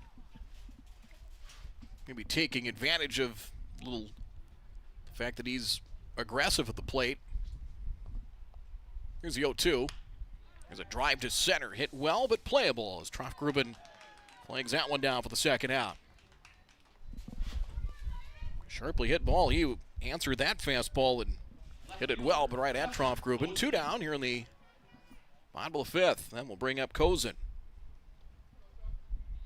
Bunt single, bunting for a hit and able to push one down the third base line. His last at bat in the third, 1 for 2, and ball 1 here. Cozen, another guy with Essex. Cozen, Connerbus, Smith. Even get Jackson Bolden going here as well. It's a formidable lineup if they're on. Popped up. Amdahl drifting out into shallow left is called off as he peels off his shots. Makes the catch. And there a 1-2-3 inning. As Comets down in order quickly and quietly in the bottom of the 5th. Nice and tidy inning for Amdahl. And an 8-0 lead here for Park River as we come back with more in just a moment on Magnitude Sports. Looking for something handmade, unique, and full of personality? Mandy's of FargoND.com features creative gifts, home decor, accessories, and more. All inspired by family, creativity, and made with heart. Browse dozens of handmade creations, request custom colors or designs, and sign up for the newsletter. Visit MandysOfFargoND.com and discover something new today. Mandy's of FargoND.com. Handmade, a little weird, totally wonderful. Hi, this is Mike from Magnitude Sports. I'd like you to do me a favor if you would. Subscribe to this channel right here, Dakota Fins and Feathers Outdoors. The channel is owned by a family I've known for over 2 decades and features some sports stars from previous Magnitude Sports broadcasts. So if you're the type of guy that likes fishing, hunting, dogs, you can get all that and more right here on the Dakota Fins and Feathers YouTube channel. You can also find them on social media, on Instagram, TikTok, Facebook. It's educational, it's captivating, it's fun. It's Dakota Fins and Feathers Outdoors. Subscribe today.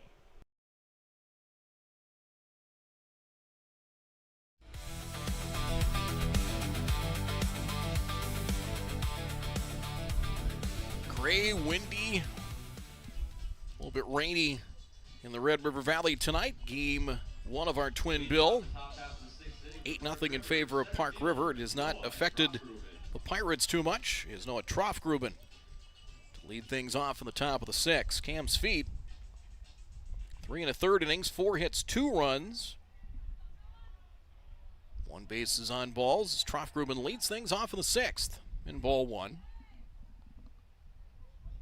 Troffgruben, Bernhoft, and Schott scheduled hitters for the Pirates, as we are about an hour and a half into this one. Got going early for our scheduled 5:30 first pitch.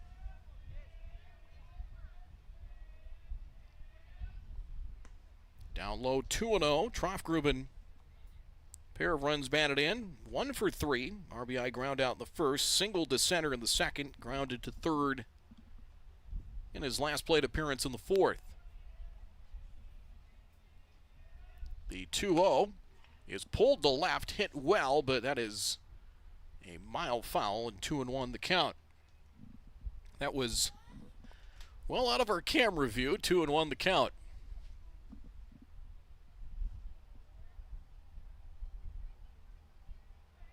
.61, the temperature has dropped a handful of degrees just since the first pitch, hour and a half ago. Popped up here. Left side of the infield. Thingvold backpedaling, and dropped the ball. And a leadoff base runner. That'll be an error, first error of the game for either side.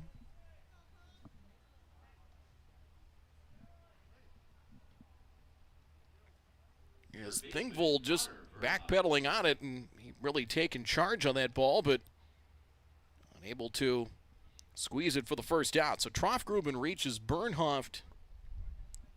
Opposite field double brought home a run. He later scored in the 4th. Swinging a miss here. Ball dropped. Bolden picks it up, fires to second, not in time. And strike 1 the count.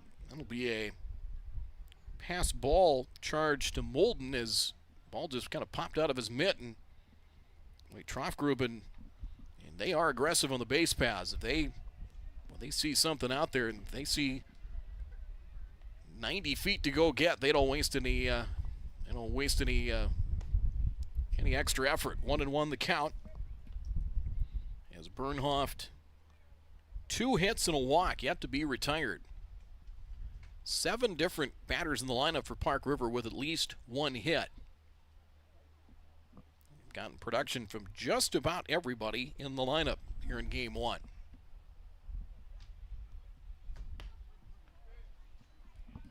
Strike makes it 1-2.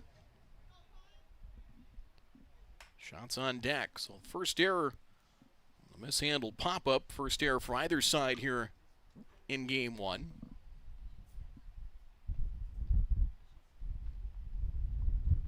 And the 1-2. That is lined into right center for a base hit. Rounding third, Troffgruben will get the green light. He'll come in to score, and another run-producing hit, this time from Bernhoft. It's 9-0.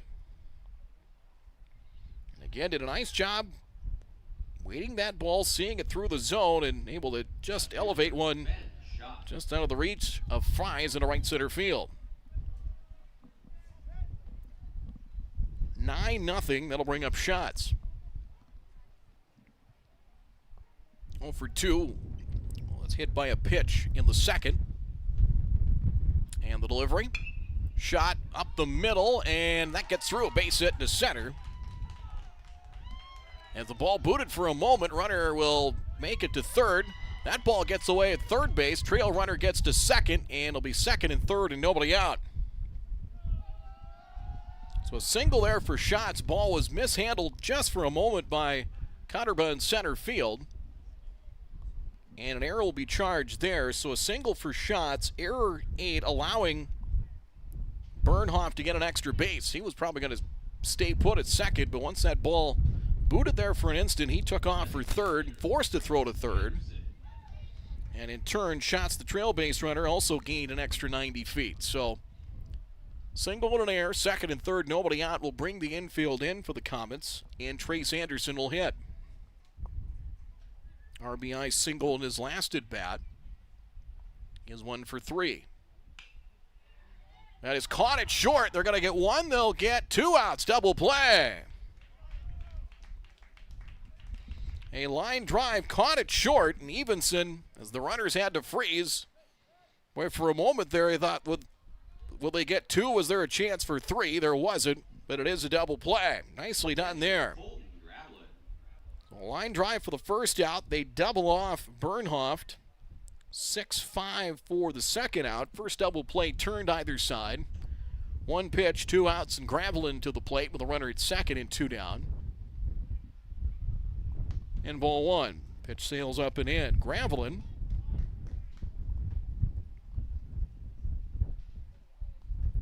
singled and scored in the second. Flied to center in the third. Lined to center in the fourth. So 1 for 3. I'm sure the Pirates getting 1 thinking, well, we might have a chance to get the run rule into effect. Here's a drive into left center field. Over. Kozin reaches up. Nice catch for the out to end the inning. Good break on that ball. And a nice grab there. Takes a hit away from Gravelin, and more than likely a run there as well. But Park River does add to their lead. They get a run on a hit.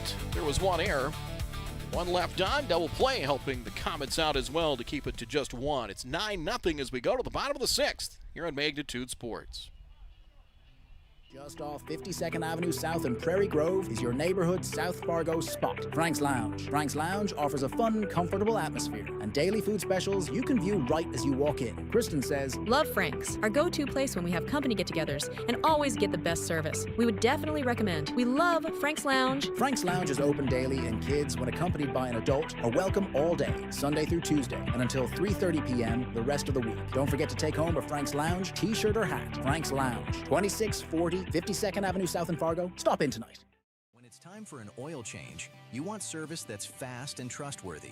Grease Monkey's certified technicians get you in and out in about 15 minutes, plus a complimentary 16-point safety check. No pressure, no surprises, just honest, manufacturer-recommended service. While we work, step out of the heat and relax in our air-conditioned lobby with a cold refreshment. Visit your local Grease Monkey for a quick, professional oil change you can feel good about.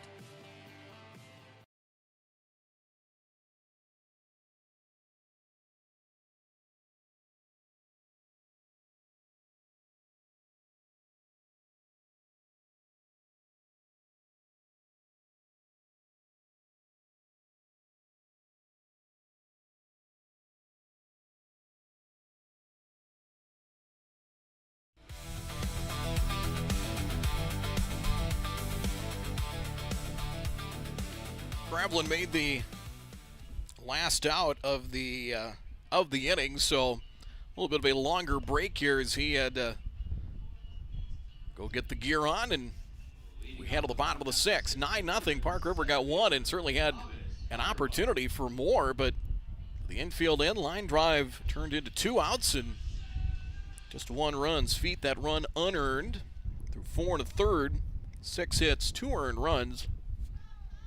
Last of the 6th here for the Comets, down 9-0.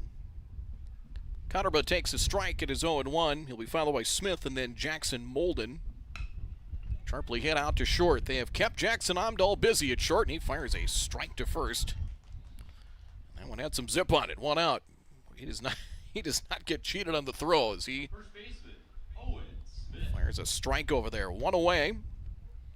Cotterba now 0 for 3. A couple of groundouts to short and a strikeout. Owen Smith doubled in his last plate appearance. And when bounced up to the plate, might have hit the dish, and ball one. Smith, 1 for 2. That double got as far as third in the fourth. He's the only base runner to get as far as third for the Comets. Downstairs, it's 2-0. Game 2 will follow about 30 minutes or so after the completion of this one from Starion Bank Field. Pretty confident we'll get both games in, despite the raindrops outside. 3-0. Weather looks good for tomorrow, although things will be, well, not quite, but Fargo Youth Baseball will be here, but the Pulse 400 baseball here that'll resume on Wednesday. And the walk to Smith. Second walk issued by the right-hander, Tucker Amdahl. One-out base runner here for the Comets. That'll bring up Jackson Molden. Pulse 400 Rockets will face Kindred. Pair of games Wednesday, I guess weather permitting. There is some rain in the forecast, but 5:30 here at Starion Bank Field. The Rockets will host Moorhead. I believe it's just going to be one game. I think it was originally for 2. They shot to third. Played a second for 1. And no, ball gets away. The ball not held at second base. It'll come to rest and right. And the Comets have something cooking here with 2 on and 1 out. Well, it's Taylor made for 2, but they didn't get any. Second baseman, Landon Fries. So they'll bring up Fries. 1 for 2, singled back in the second. And had a chance for 1, but didn't get anybody. Running at first base for the Comets, number 21, Ronan Bjorn. Ronan Bjorn will run at first. He will run courtesy runner for Molden as Fries digs in. Swing, fought off, and that's into center. That's down for a base hit. They had a chance maybe to get the runner at second. Bjorn will check in there. Fries has his second hit, able to fight one off into center field. And here come the Comets, 3 on and 1 out. It'll bring up Ty Thingvold. So now the chance to get at least 1 out of that ground ball really looks a little bit larger now. The pitch to Thingvold is a strike, 0-1.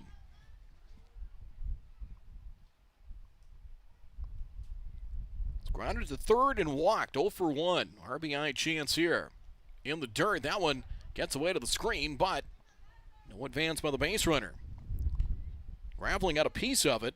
Ball did get away from him, but not far enough for Smith to advance, and maybe he didn't see it right away as well. Graveling did get a piece of it. 1-1 the count. Whatever the reason, he is still at third.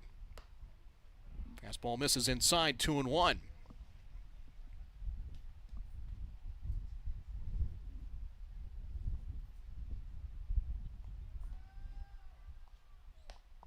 Outside corner to strike 2-2, where he tried to again work the inside corner once again and missed. He got the call from Bryce Whipple on the 2-1 pitch. 2-2, 1 out here. The base is full in the 6th. Strike 3, breaking pitch. He got him looking. Up to a sharp breaking pitch over. Strike 3 called and 2 down. 5th strikeout now for Tucker Amdahl. Shortstop, Reese Evenson. I'll bring up Reese Evenson.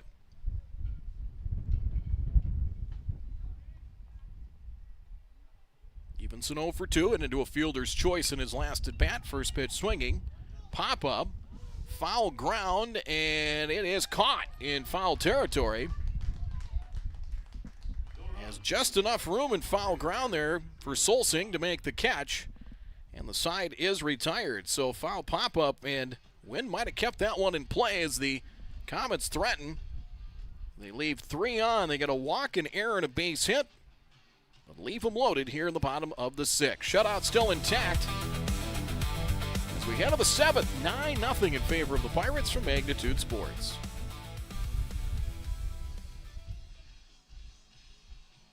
Doolittle's Wood-Fired Grill is an experience that ignites your senses, featuring wood-fired rotisserie cooking. Grilling meat over an open flame creates that savory wood-roasted flavor, while the rotisserie rotation results in juicy and succulent meats. Doolittle's even has an outdoor fire pit that creates a relaxing setting to wine and dine for any occasion. Visit DoolittlesRestaurants.com for a full menu or to make a reservation. Doolittle's Woodfire Grill, 2112 25th Street South in Fargo, or call ahead at 701-478-2200. Hungry? Get to Vic's for Hamburger Happy Hour. Monday through Friday from 4 to 7 p.m. Get a delicious burger and fries for just $6.50. The kitchen is always cooking at Vic's. We serve up breakfast every day from 9 a.m. to noon, and we're open 365 days a year from 9 a.m. all the way until 2 a.m. Plus, catch regular happy hour every Thursday from 9 a.m. to 7 p.m. and join us for bingo 5 days a week. Come hungry to Vic's, located at 1608 Main Avenue Southeast in Moorhead.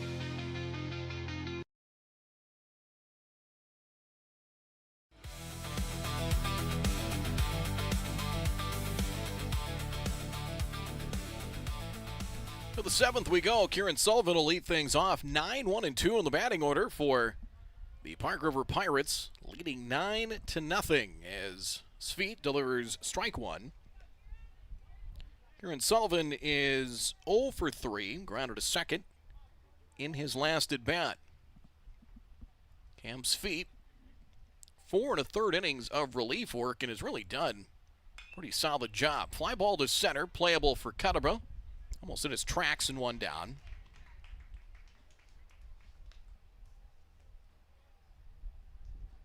Top of the order in Amdahl.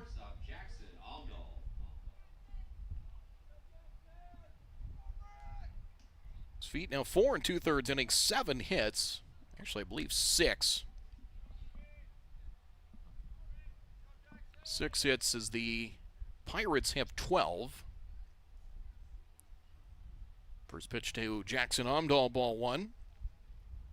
Walked and scored in the first, singled in the second, hit by a pitch in the third, grounded to short in the 5th.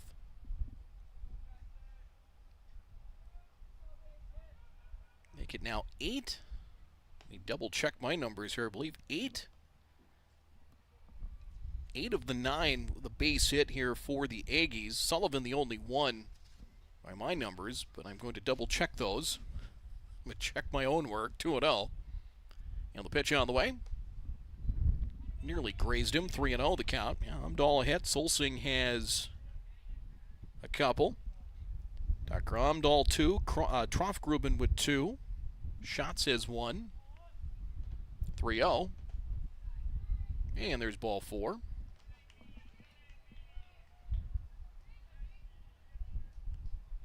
Sweet's second walk allowed. 6 by Comets pitching, and that will bring up Solsing. RBI single, scored in the first, walked and scored in the second, flying to left in the third, singled again in the 5th. And the pitch in the dirt. Molden knocks it down, and have to go chase it down. Wild pitch will advance Jackson Amdahl to second with 1 down. Bernhoft with 3 hits on the game. By my numbers, he's 3 for 3. Couple of runs batted in. RBI hits in the 4th and the 6th. It's 1-0. Speak deals and upstairs. 6 straight out of the zone now, and it's a 2-0 count.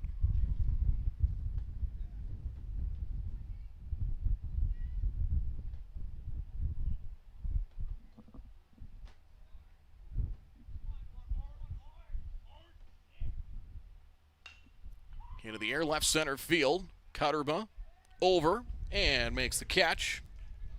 4 out number 2. Runner will tag and beat the relay to third and gets there safely. Is 2 down. Fairly well hit ball by Solsing, but able to advance Jackson Amdahl to third. And up 9, you certainly,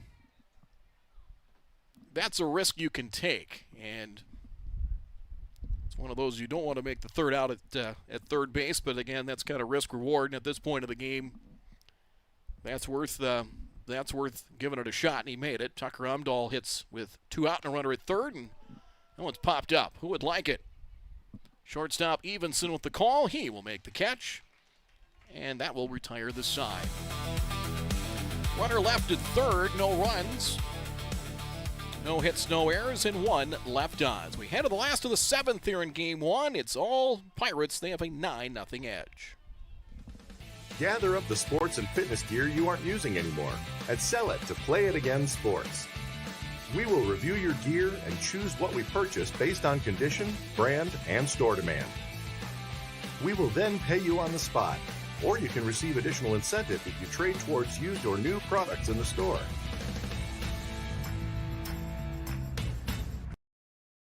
When your truck is down, your business is down. That's why drivers across North Dakota and Minnesota trust Hogue Diesel Service in West Fargo. DOT certified in both states. From oil changes to full overhauls, Hogue Diesel Service handles complete truck and trailer repair on all makes and models, heavy and medium duty. Need on-site repair, computer diagnostics, pickup and delivery, 24-hour service? They do that too. Call Hogue Diesel Service today at 701-532-0203. That's 701-532-0203. Hogue Diesel Service LLC, 907 2nd Avenue West in West Fargo.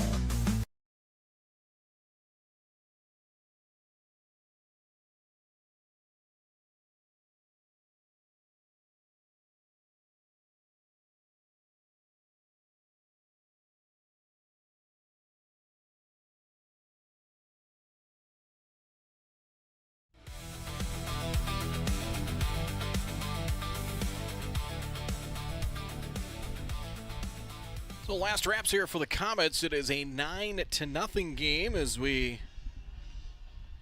welcome you back. Cam's feet 5 1/3 innings. I had 6 hits,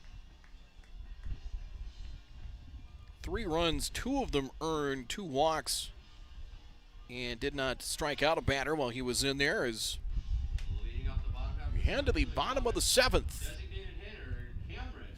Cameron Bevel will lead things off. He's 0 for 2, flying to left in his first at bat. It's Tucker Omdahl trying to put the finishing touches on a very solid pitching performance. Got some run support early, and he has pumped nothing but strikes. 5-hitter right now as Bevel on the 0-1 fouls it off to the right, and it is caught in foul ground. As room there for Solsing as he was able to chase that down for the first out. So Bevel retiring the foul pop-up. There's room there for Solsing. 1 away, top of the order. That'll bring up Essex. 1 for 3, infield hit back in the 3rd. Popped up here. First pitch swinging as it will be playing the wind and staying with it Bernhoft, and there's quickly 2 down. So Essex, again, aggressive, jumping on the first pitch. And 2 down for Tucker Kozin. Right now, Omdahl, 87 pitches, and hit Kozin there is 2-out base runner. Kozin on base for the second time, bunted for a hit in the 3rd, flying to left.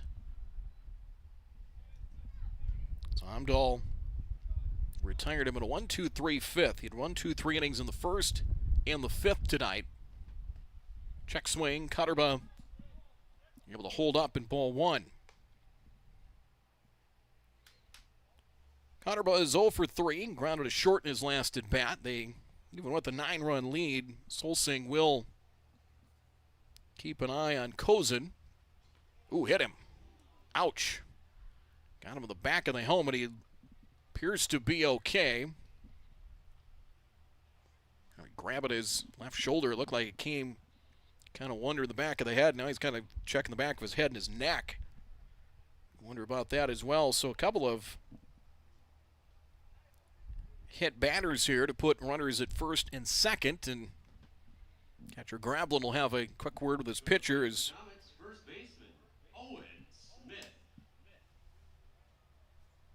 two on. The Comets have left 8 on through 6 innings of batting. So they've had some base runners, just 2-1, 2-3 innings. Omdahl's given up base runners, but you've never gotten the feeling he was in trouble at any point.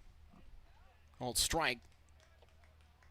And 0-1 to Owen Smith. Doubled back in the 4th, walked in the 6th. He is 1 for 2. And the 0-1.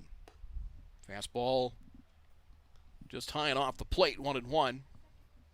But you never really got the feeling, even though he had some base runners on, that he, like I said, if he got himself in trouble, he could maneuver his way out of it, and he pretty much has. 1-2, swing and a miss there is, and will play behind, as you saw earlier, play behind Cotterbutt at first, as those runs don't mean a whole lot at this point.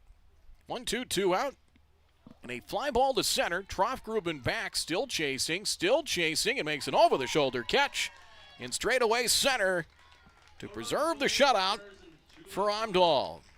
Boy, sterling performance there for Amdahl. Did hit a pair of batters in the 7th. No runs, no hits, no errors. Game done in about an hour and 55 minutes. 1:55, is that, what's that one to bat? Is a 9-0 win for Park River Pirates as Amdahl throws a 5-hit shutout. Park River goes to 2-1 now in East Region play, with Game 2 coming up shortly.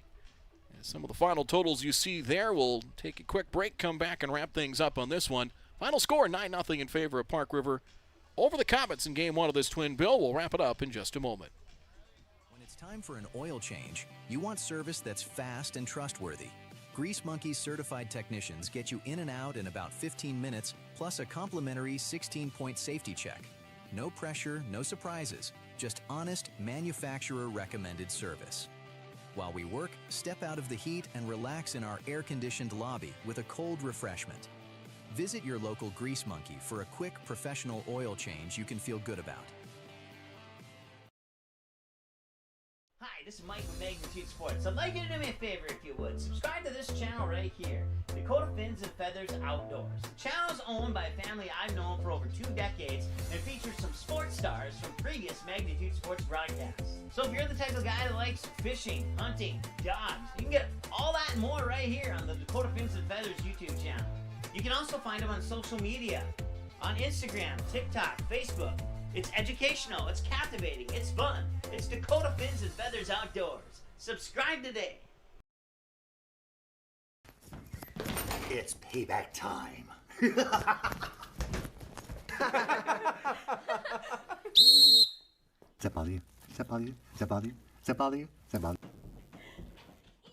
You wouldn't want officials ruining your game day at home, so don't ruin it for them on the field or court. Respect officials. That's one way you can serve, stand, and score. This message brought to you by Magnitude Sports.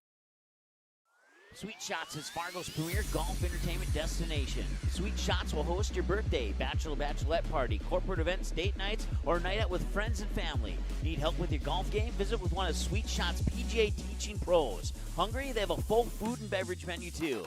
Try your shot in one of 60 climate control hitting suites or one of 5 indoor full swing simulators that include golf, hockey, hunting, football, soccer, and zombie dodgeball. Make the trip to 3400 James Way South in Fargo or visit sweetshots.com for much more.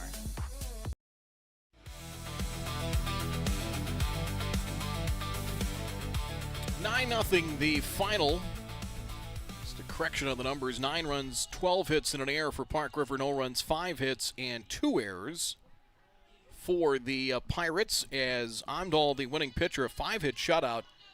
Walked 2, struck out 5, picks up the win for Park River. The losing pitcher, Ben Peterson, for the Comets, 1 2/3 innings, 6 hits, 6 runs they were earned. He walked 4, did not strike out a batter. In fact, no strikeouts reported by either Comets pitcher in Game 1. Cam's feet, 5 1/3 innings, 7 hits. Actually, correction, 6 hits is what I had him for. 3 runs, walked 2, hit a batter, and did not strike anyone out. Really good balance up and down the lineup here for Park River, as they were led at the plate by Connor Bernhoft, as Bernhoft ends up with a 3-hit night, 3 hits and a walk. So he had an RBI double in the 4th and another RBI single in the 6th.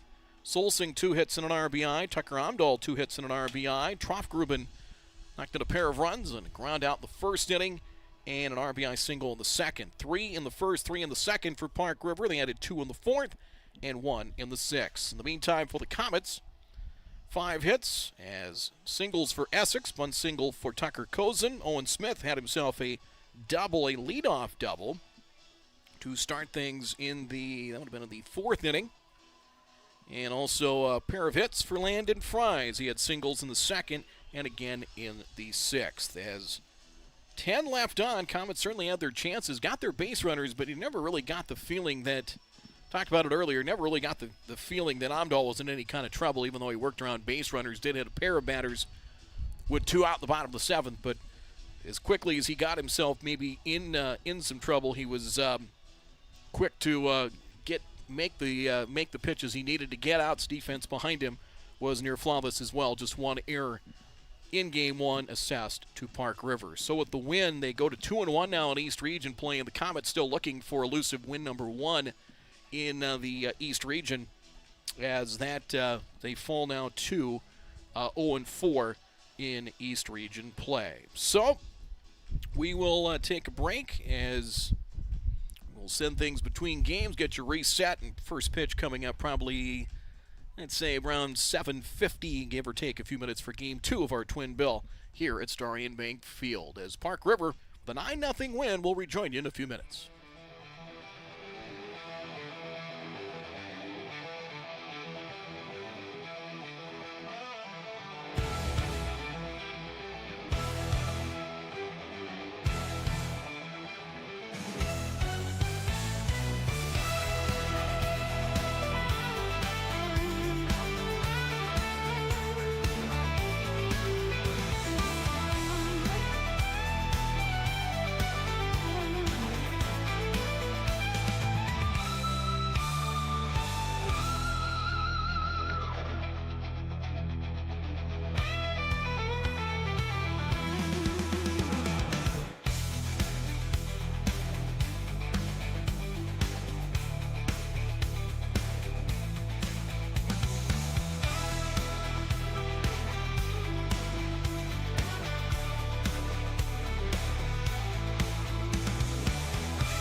Fargo Post 400 would like to thank these additional sponsors for supporting our Legion baseball program. Bell Bank, member FDIC. Valley Service of Fargo.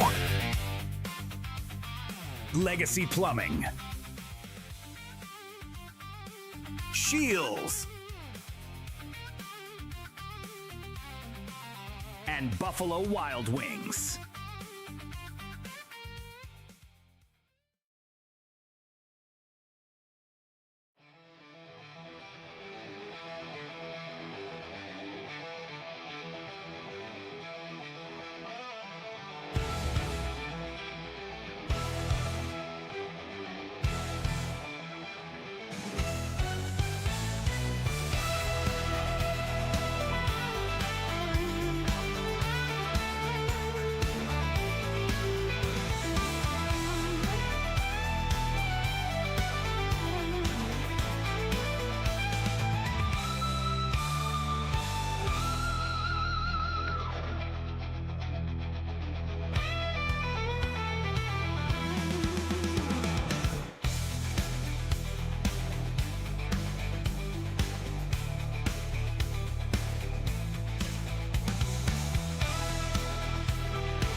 We'll get to game 2 here shortly as the teams being introduced right now. Park River trying to go for the sweep of the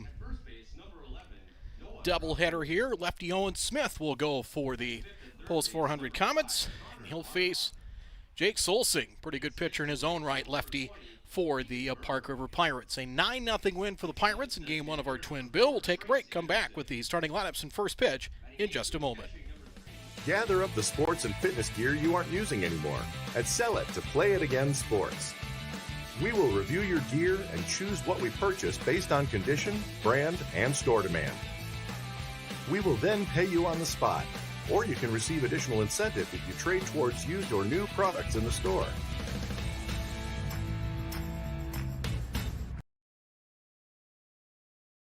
Good sportsmanship. It will carry you further in life than sports. Growing up in North Dakota, I learned to respect my opponents, the coaches, and the officials. The values of fairness and teamwork carried me to the highest level in my sport and allowed me to live my dream of playing football in the NFL. It doesn't matter if you're on the stage, the playing field, or in the stands. We are all better when we show respect for others and practice good sportsmanship. Carry yourself with dignity.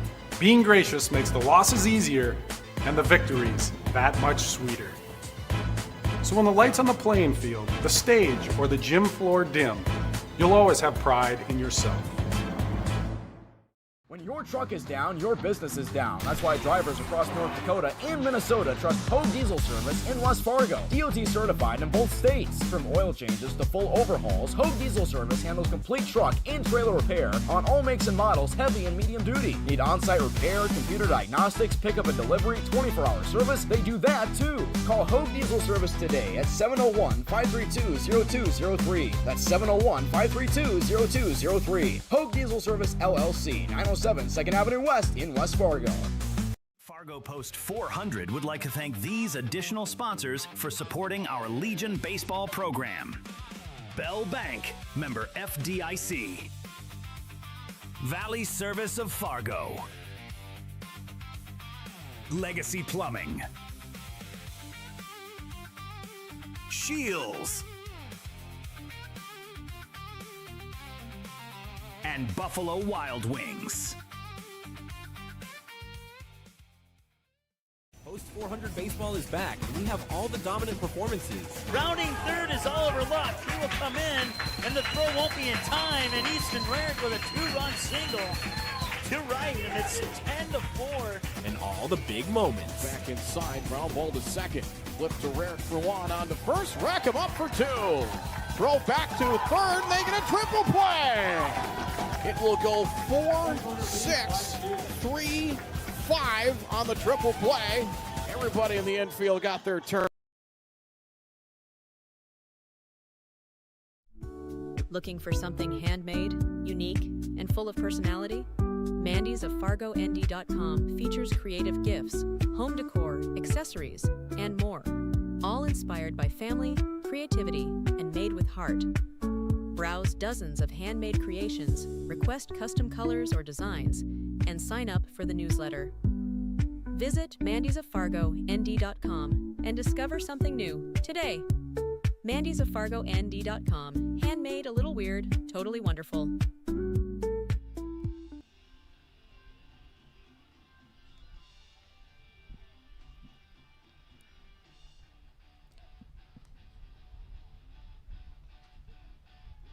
Your umpires for game 2 this evening. On the bases, Mr. Bryce Whipple. Calling the balls and strikes, Mr. Reggie Cash. Get you ready for game 2 is Southpaw Owen Smith.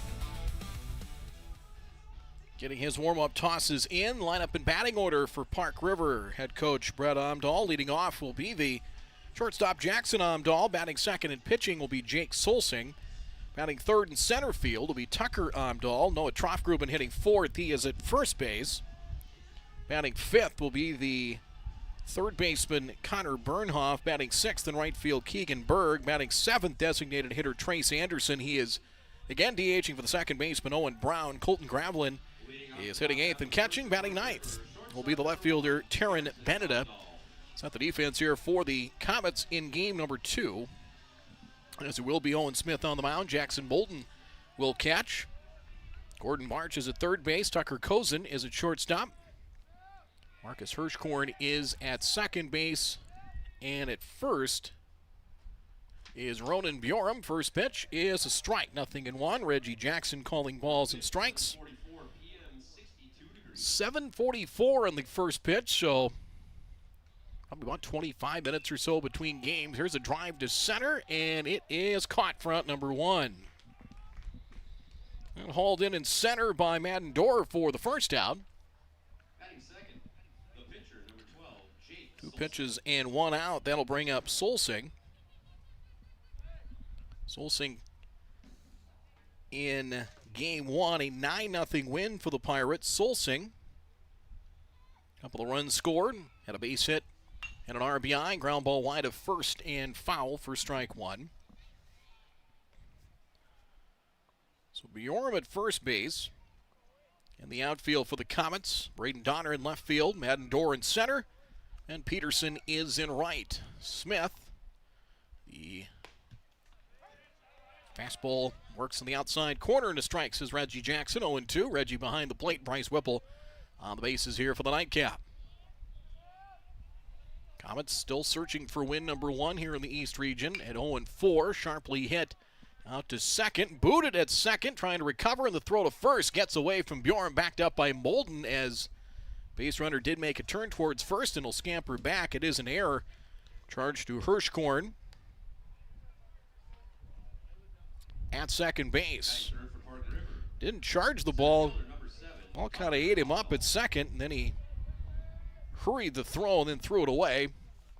Solsing did make a move towards first, but was able to get back in time. Strike to Tucker Amdahl.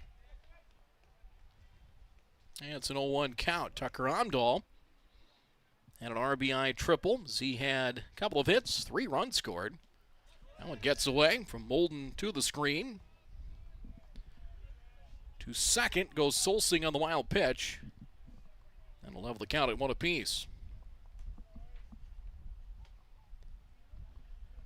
Busy weekend for the Post 400 teams. I mentioned the Comets went 2-2 out in Mandan. And the delivery outside. It's 2-1. The Astros went 1-4. Rockets 2-3 down in Sioux Falls. A little bit of light rain continues here at Starion Bank Field as it's 3-1. It'll be 3-1 on the count here. There it is. 3-1 to Tucker Amdahl. Noah Troffgruben is on deck. And the delivery fouled away to the netting in 3-2 now. So latest on the radar. Now we're kind of right in the middle of some light rain right now, and there is some kind of rain moving in from the northwest. Now whether it will come here or not. Here's a shot, base hit into right center field. As rounding third is Solsing. The throw is cut off by Bjorum. He'll fire to the plate, not in time. Ball backed up by Smith, but taking second on the throw will be Tucker Amdahl. So it's an RBI single. Looks like they will give a single second on the throw to make it a 1-0 game. So Amdahl, solid base hit into center, and Solsing the throw to Bjorum, who fired to the plate. Late, got away, but Smith was there to back things up at second on the throw. So RBI makes it a 1-0 game. Called strike here to Noah Troffgruben. Troffgruben, pair of runs batted in the first game, including a second inning run-producing single to center field. Probably the steadiest rain we've had tonight. 1-1 the count. Again, it's nothing severe, just kind of a nuisance light rain. A few umbrellas have popped up down behind home plate here at Starion Bank Field. 2-1 the count. Most of the other fans have gotten into the seats down the first base line that are covered or sought shelter other ways. 2-1, Smith checks the runner at second. And a drive down the right field line that will go foul in 2-2. Smith did get an outing in relief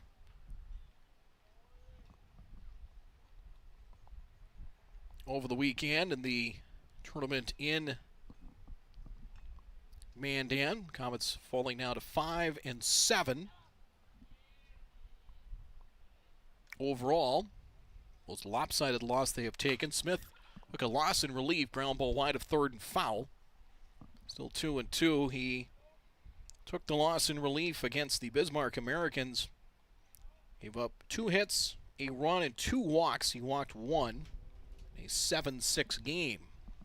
Winning run scored with 1 out. In the 7th. 2-2. Over the mound. Hirschkorn at second to play it, on to first, and just got him for the out. Runner moves to third, 2 away.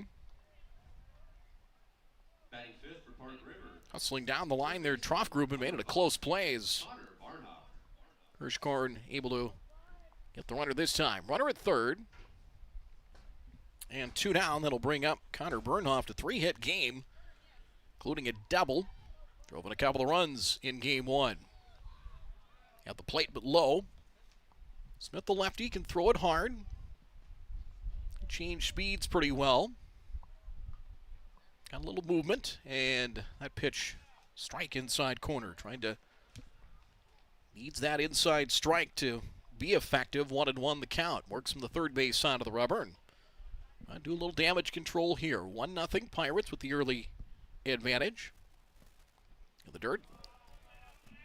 Blocked well as the wind has settled down quite a bit. Be light and steady. Rain has, I want to say arrived. It was kind of in and out, but this is probably the lengthiest that we've had the rain throughout the game. That one gets away. Comes right back to Molden. Check on the count here. 3-1. 3 balls, 1 strike to Bernhoff. Runner at third. Hitting an error in the inning. Got 1 run across. It is 1-0. A drive foul out of play. 3-2.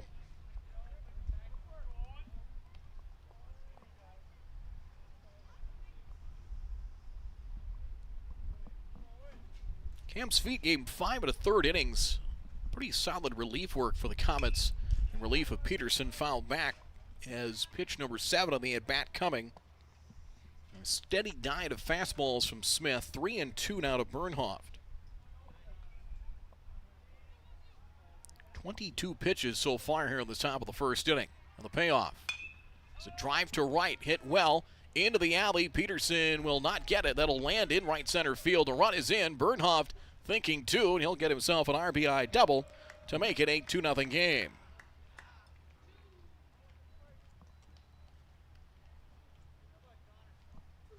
Batting sixth. Right fielder number He's taken the ball to the opposite field a couple of times. 4 extra bases. That one hit well as that one in the right center field alley. 2 out. Run across. 2-0 now for Keegan Berg, making his first appearance of the twin bill. Right fielder wears number 20, a slightly open stance. And first pitch swinging, popped up. Molden locates it right away, right behind home plate, makes the catch. And the inning is over. So, pair of runs in the inning, 2 runs on 2 hits. There was 1 error and 1 left on. So again, a quick start. They got 3 in the first in game 1. An early lead here for Solsing as he'll come out to face the Comets in the bottom of the first. It's 2-0 Park River from Magnitude Sports. The Midwest elements are relentless. Is your home ready? At J. Deeds Construction, we've been serving the FM community since 2003. As a proud member of the Building Industry Association, formerly known as Home Builders Association, we specialize in roofing, siding, custom decks, and seamless gutters built for maximum durability. Plus, we offer free seamless gutters with every roof or siding project. Call 701-367-1175 or visit buildwithjdc.com. J Deeds Construction. If you can dream it, we can build it. Looking for the ultimate destination for fun? Welcome to Kingpins. From interactive hyperbowling on our 14 lanes to adrenaline-pumping laser tag and immersive escape rooms, the adventure never stops. Smash high scores in our massive arcade, then refuel at Barron's with our made-from-scratch menu. Whether it's a birthday, a company gathering, or just a night out, make your next event unforgettable. Book your lanes online. Call 701-532-BOWL. Or stop in and visit us at 3485 Jacks Way South in Fargo.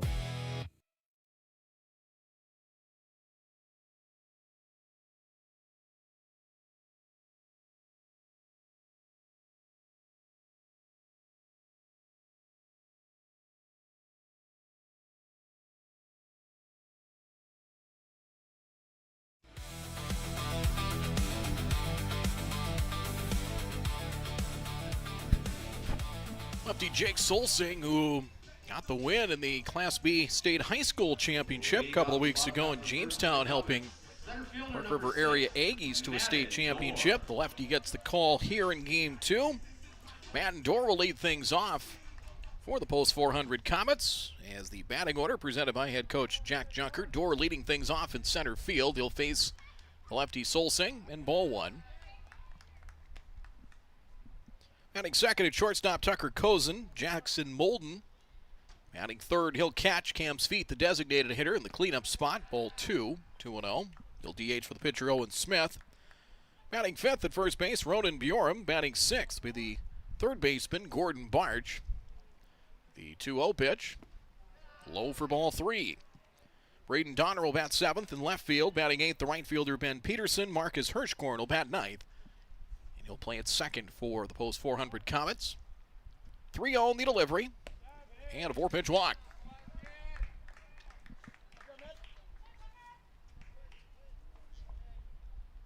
So leadoff batter on, that'll bring up Tucker Cozen. Number 15, Tucker Cozen. Cozen a bunt single. He went 1 for 3, was also hit by a pitch in Game 1. It was a 5-hit shutout. Tucker Amdahl will set the defense here for the Pirates as we go along. Throw to first, and thrown out held at first as Troff Grubin at first for Game 2. Brown at second. Jackson Amdahl is at shortstop. Bernhoft at third. Bennett on left. Tucker Amdahl in center. Berg in right. Gravlin behind the plate again for Game 2. And ball 5. First pitch down and in for ball 1 is the lefty Solsing. To deliver a strike here early. Good lead off the first base bag by Dorr, called strike at 1-1. 5 hits. They had 4 singles and a double from Smith in Game 1. Game 1. Just keeping an eye on the radar again. There's a little bit of activity still to the northwest, kind of slowly creeping its way in. We'll see how much, if that reaches here. Called strike, and it's 1-2. The wind has definitely calmed down a bit. Again, it's going to be cooler than normal for much of the week. 1-2. Fastball struck him out. Throw back to first, and Dorr getting back in ahead of the tag. Now there's one down. Batting third for the Comets, catcher number 17, Jackson Molden. There's Jackson Molden behind the plate here for Game 2 as he's moved up to the 3-hole. 0 for 3, did reach on an error in the 6th inning, called strike, 0-1. Comets left 10 on. He had 5 hits, couple of hit batsmen, 1 error. But you never really felt like Amdahl was in trouble in that first game. Got some generous run support early, and he was strong enough to kind of fight his way through the base runners. Throw to first, and Dorr able to nearly, not quite belly flop, but kind of crawl his way back to first base, and got there just in time as he had to flop his way back to first. And there's probably just enough light rain where that turf The turf takes water well, but it does get a little slick. It can, anyway. 1-1. Off-speed delivery, and outside 2-1. As a pitcher, you're trying to kind of get your grip. You're dealing with the weather and trying to get a grip on the ball. Might be a little bit on the wet side. 2-1, slide step to the plate, and Molden pops one up. Who would like it? It'll be the second baseman, Brown, onto the outfield grass, and here's out number 2. Batting fourth. One right up the chute. 23, Cam Sweet, the designated hitter, will have his first at bat of the Twin Bill. He went 5 1/3 innings in relief and really did a pretty respectable job in relief of Peterson. Ball 1, missed high and away.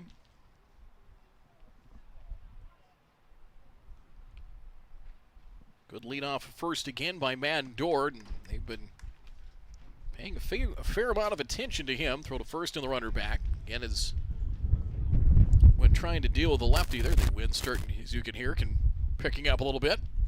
Dord's got a really good lead. It's 2-0. So Solsing has fallen behind 3 of the 4 hitters so far. Runner at first, 2 down. Outside corner, it's now 2-1. Strike to his feet.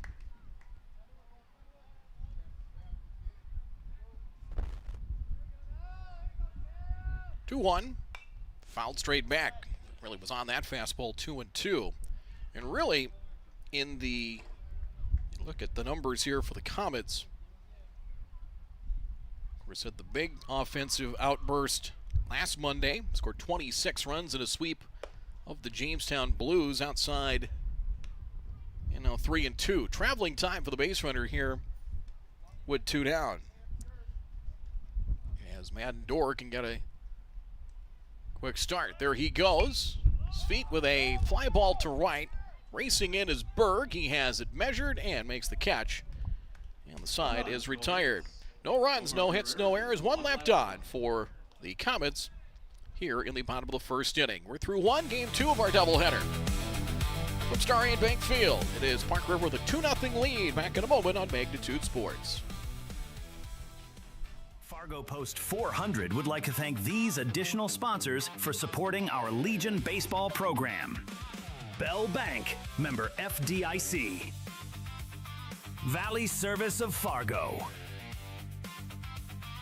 Legacy Plumbing. Shields. And Buffalo Wild Wings.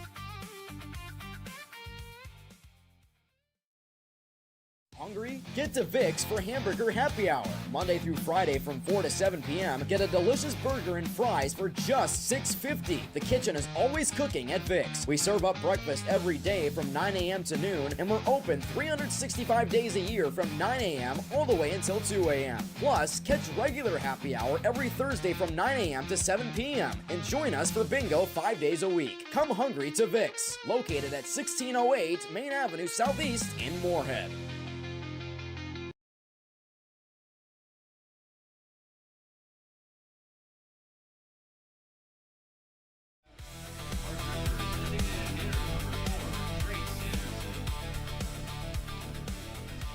Bottom third of the order here for Park River. Top of the second inning. The Pirates yet to surrender a run through 8 innings of this Twin Bill. A 2-0 lead in game 2. Smith to Trace Anderson to lead things off here in the second. Up the middle, and that will be played behind second. No play. It is going to be an infield hit for Trace Anderson. Smith kind of stuck his foot out and didn't look like it made contact as he going to let that one scoot on through as Anderson gets an infield hit that will bring up Colton Gravelin, the catcher. First pitch swinging to third, booted at third by Barch, and no play. So that's an error. And quickly, 2 on and nobody out. So that's an error, second error to the Comets here in this one. It's Colton Gravelin to reach. Gravelin 1 for 5 now on the doubleheader for Trace Anderson. His second hit of the doubleheader. He had an RBI single in game 1. Taryn Beneda hits for the first time. Left fielder wears number 27. He offers out a bunt. Runners, they fire back to third. Runners are caught between second, third, second, and first. They'll throw through. Ball bounces away from Bjorum down the right field line, and the Pirates, who nearly ran themselves into trouble, are going to work out just fine. It's another error. Beneda did offer at the bunt, so strike one. Molden threw to third, and then Barch saw that the lead base runner got back to second, threw across the diamond to third. He's going to be charged with an error on that throw, his second error of the inning. And just like that, second and third, nobody out. The Comets, who played, honestly, a fairly decent game defensively in game 1. Not so much here early. 2 strikes the count to Beneda.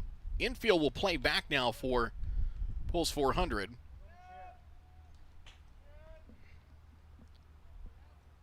Now on 2 strikes. Smith steps off. He wants to get a reset of the signs with catcher Molden. Peterson shallow in right field. Straight away and left and in center, and fouled back by Beneda.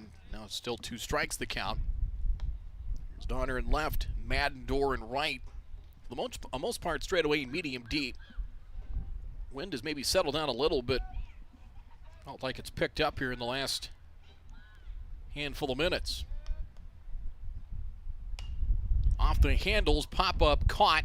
Bjorum the grab, and there's number 1 here in the second. Good pitch there, right in on the hands of Beneda, and a pop up. Jackson Omdahl. One away now for Jackson Omdahl.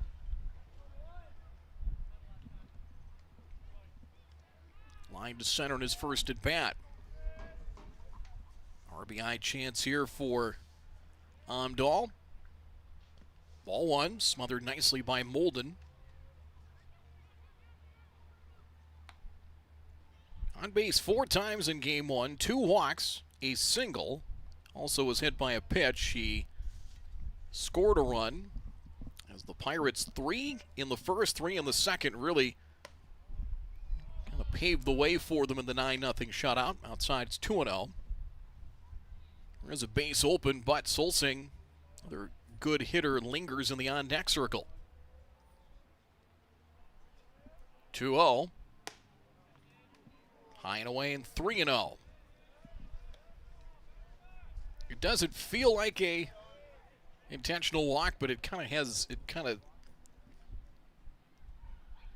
a little bit of that to it. Doesn't want to give anything real juicy to hit. And ball 4. Fills first and loads him up for the Pirates here in the second. Pitcher Jake Solsing. Solsing reached on an air charge to Hirschscore, and he scored on Tucker Omdahl's RBI single in the first inning. Solsing, bit of an open stance. Out to second. Hirschscore flipped to the bag for 1, on to first, and they do get 2 on that. A double play. Hirschscore to Kozin with a quick turn onto Bjorum, and they're able to turn the double play and turn away the Pirates in the second. Nicely done. Despite a couple of errors, they make amends with the 4-6-3 inning-ending double play. Still 2-0 Pirates after an inning and a half from Starion Bank Field. Looking for the ultimate destination for fun? Welcome to Kingpins. From interactive hyperbowling on our 14 lanes to adrenaline-pumping laser tag and immersive escape rooms, the adventure never stops. Smash high scores in our massive arcade, then refuel at Barron's with our made-from-scratch menu. Whether it's a birthday, a company gathering, or just a night out, make your next event unforgettable. Book your lanes online. Call 701-532-BOWL. Or stop in and visit us at 3485 Jacks Way South in Fargo. When it's time for an oil change, you want service that's fast and trustworthy. Grease Monkey's certified technicians get you in and out in about 15 minutes, plus a complimentary 16-point safety check. No pressure, no surprises. just honest, manufacturer-recommended service. While we work, step out of the heat and relax in our air-conditioned lobby with a cold refreshment. Visit your local Grease Monkey for a quick, professional oil change you can feel good about.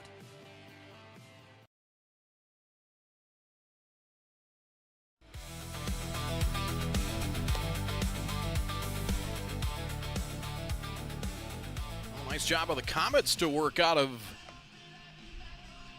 danger in the second, as at first when that ball was hit, Solsing wasn't sure they would be able to get two on that. They got one, and really Kozin with a quick turn and a strike to first to get Solsing on a bang-bang play, and that completing the double play and keeping things at 2-0. We go to the last of the second inning. Brad Anderson here.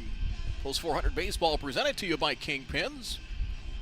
Also brought to you by Doolittle's Wood Fire Grill, just off 25th Street, off I-94 in Fargo. Valley Service, J. Dietz Construction, Bell Bank, and by Shields.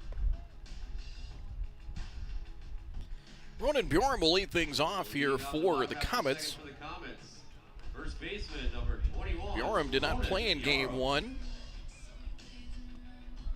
And the Comets back into East Region play Thursday. They will be up North Fargo to take on the Fargo Jets, back at home here Friday against Brookings. It's an earlier start time Friday, 3 p.m. for game one of the Twin Bill. Ball one to Bjorn, with Barch and Donner to follow here in the bottom of the second inning. Solsing, a drive down the right field line, long run into the corner for Berg, gets there and makes a foul ball catch. Round number one. He's kind of out of our view, but able to go across the line in just enough room with the sidewall to chase it down. Bjorn out number one here on the second. Third baseman, number 3, Gordon Barch. We'll bring up Gordon Barch.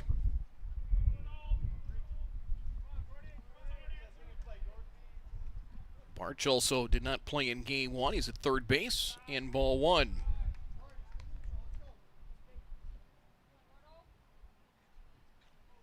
Need the Comets to try and kind of string some base runners together. Swing and a miss, 1-1, but you are facing, with Amdahl in game one and Solsing, two of really, you look at both the Amdahls and Solsing, those are really three big arms in this Park River rotation. Changing speeds there and had them out front, 1-2.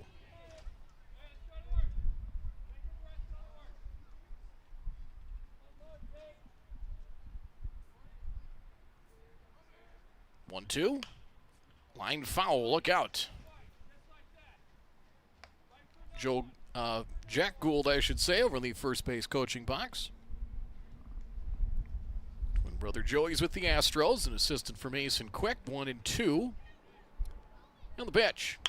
Shot past Solsing, out to Amdahl at short, little double clutch, but with that arm, he's got time, and he was able to fire a bullet to first to retire Barch. And 2 away. Seventh for the Comets. Left fielder, number 12, Braden Donner. Braden Donner to the plate. Left fielder wears number 12. Numbers the Comets have. See a lot of guys, they do rotate. See a lot of guys that are playing both games. Kozin and Molden, Sfeet and Smith. The exceptions to the rule. Ball one. And the delivery. Backed him off the plate, missed inside, 2-0. Keeping an eye on those clouds, little darker clouds that are kind of circling to the south and west of us, 2-0. Missed off the plate, 3-0. Another 3-ball count. Walked Dora on 4 pitches. Since then, he has retired 5 straight. And a 2-out walk.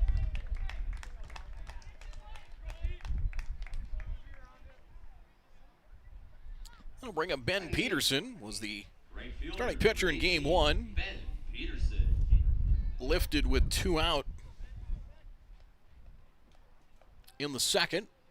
You see, good lead off first, throw to first and the runner back. Peterson's first at bat here of the Twin Bill.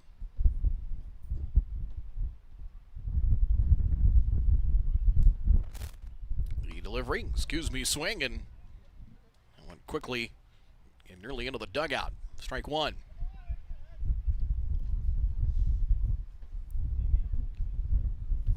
Comets will, as we mentioned, next week, East Region doubleheaders, consecutive games next Tuesday and Wednesday. Next Tuesday here against the West Fargo Vets, and then to Devils Lake the following evening. Outside corner, and it's quickly 2 strikes to Peterson. Hirschkorn on deck, but 2 away here in the bottom of the second inning. And yeah, those, kind of those darker clouds kind of circling. They're kind of off in the distance away. Nice job by Peterson to fight that off and a foul, 2 strikes. They're not threatening looking, but there might be some rain in those. 0-2. Slide step, he gets that ball quickly to the plate. The line drive to third. Bernhoff the catch.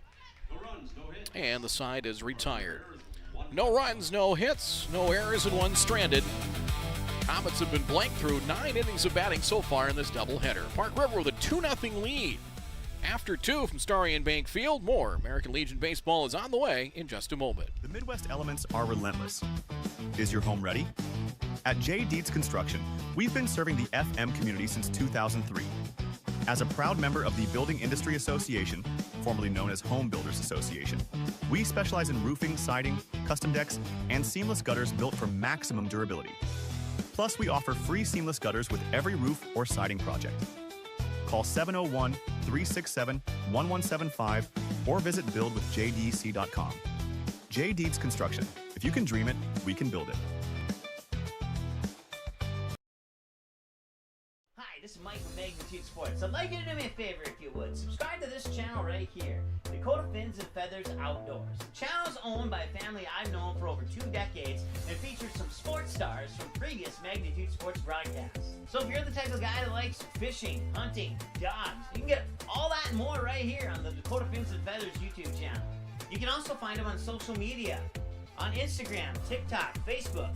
It's educational, it's captivating, it's fun. It's Dakota Fins and Feathers Outdoors. Subscribe today.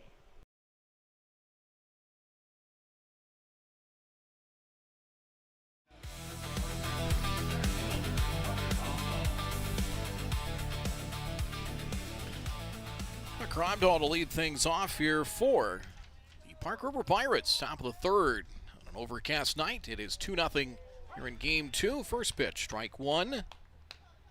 As it is the heart of the order. 3-4-5 for Park River. Amdahl an RBI single. Leader scored in the first. Foul back in 2 strikes. Double-A tonight. Post 2 up north beat Grand Forks 11-3 in Game 1. Jamestown. Game 1 of a twin belly 5-1 win over Bismarck. Maybe a little bit of surprise there. 0-2, strike 3, got him looking, inside corner. And Amdahl caught looking for the first out. That is the first strikeout for Smith and the first strikeout for a Comets pitcher tonight.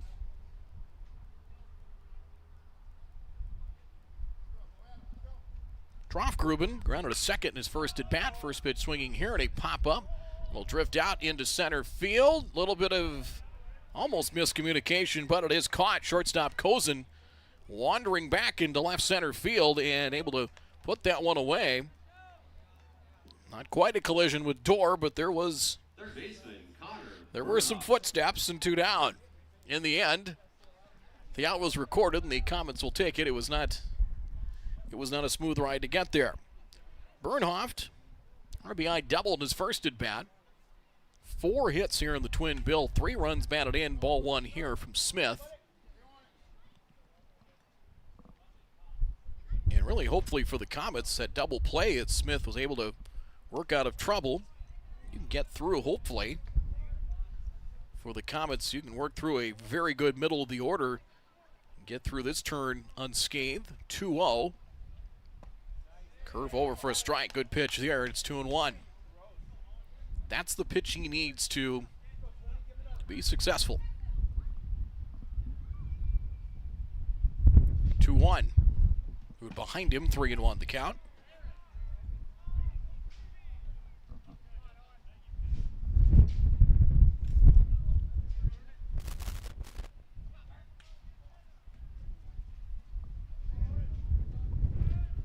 Dorr is playing into left center field, really playing him to pull. It is ball 4. Two on base runners. That wind is really starting to whip up again here. Things have kind of settled down for a little bit. So maybe lead you to believe there might be some more rain coming when you see that and feel that burst of wind. Berg, the batter. Well, pop up to Molden. First plate appearance, strike one here, 0-1.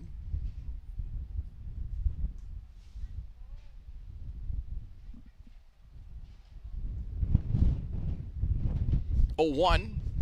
Ground ball wide of first and foul, and 2 strikes now to Berg. Park River been off for over a week. Really has come out here and gotten early leads in both games. Nearly flawless baseball outside 1-2 the count.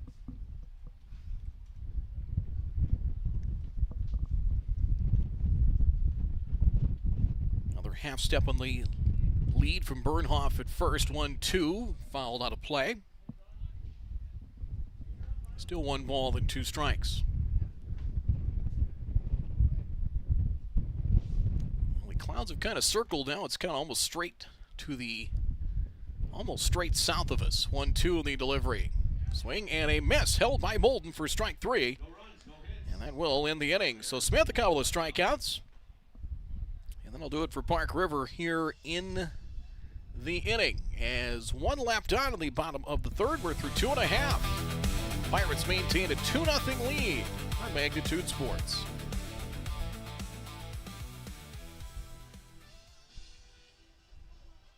Hungry? Get to Vic's for Hamburger Happy Hour. Monday through Friday from 4 to 7 p.m. Get a delicious burger and fries for just $6.50. The kitchen is always cooking at Vic's. We serve up breakfast every day from 9 a.m. to noon, and we're open 365 days a year from 9 a.m. all the way until 2 a.m. Plus, catch regular happy hour every Thursday from 9 a.m. to 7 p.m. and join us for bingo 5 days a week. Come hungry to Vic's, located at 1608 Main Avenue Southeast in Moorhead.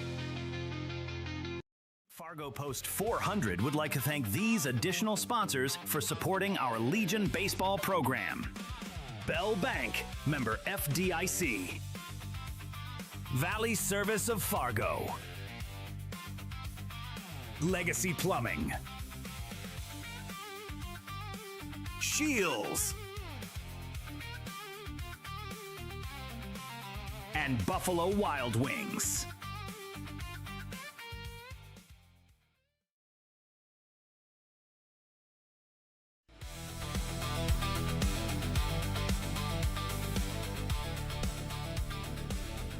Hirschhorn to lead things off here. Marcus Hirschhorn for the Comets. Bottom of the 3rd, trailing 2-0. Called strike, 0-1. Pair of walks issued by the lefty Solsing.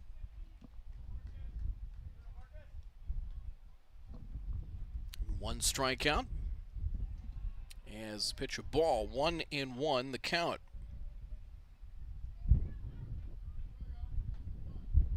Solsing has kind of pitched from behind a little bit, down to the count here at 2-1.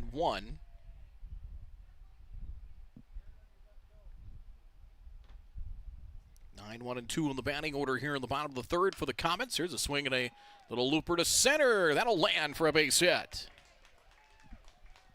Hirschhorn off the end of the bat, able to get the head of the bat out and drop a single in. First hit for the Comets in game 2 of this twin bill.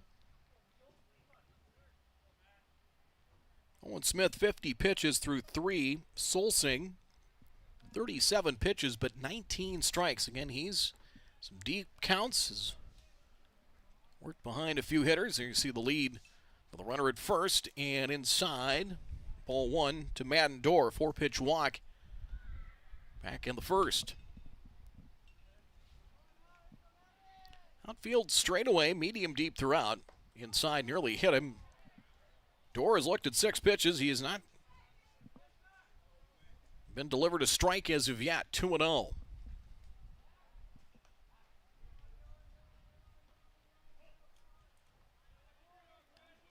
Park River took 2 from Langdon, 3-0 and 4-3 to start their Legion season on the 4th. beat Langdon to win their region title at the high school level as well. Had to defeat them twice, fouled the plate 2-1. If I remember right, Solsing pitched the championship game. He got in trouble early, fell behind. Park River eventually came back and took the lead. There's a strike called 2-2, and I believe he came back to finish the game. He ended up saving the game he started. Doesn't happen often, but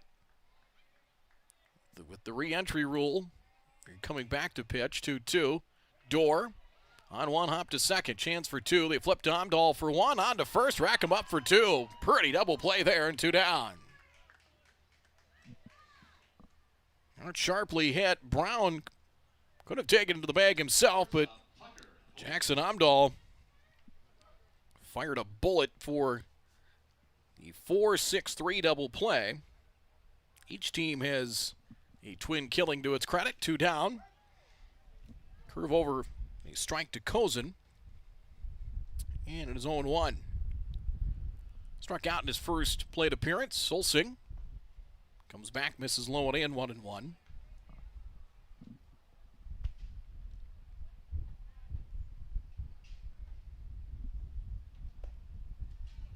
Inside corner for a strike, 1 ball and 2 strikes the count.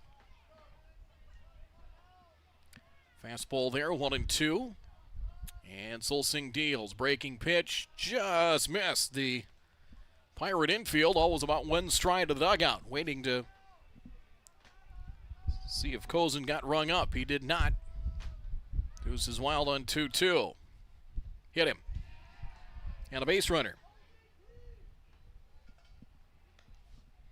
Trying to come back inside, clipped by the pitch.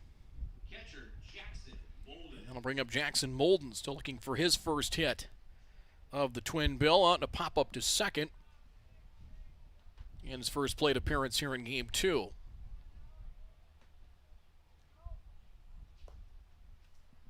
Strike and 0-1.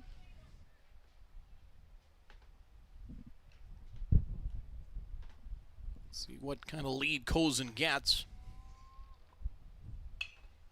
Out to third.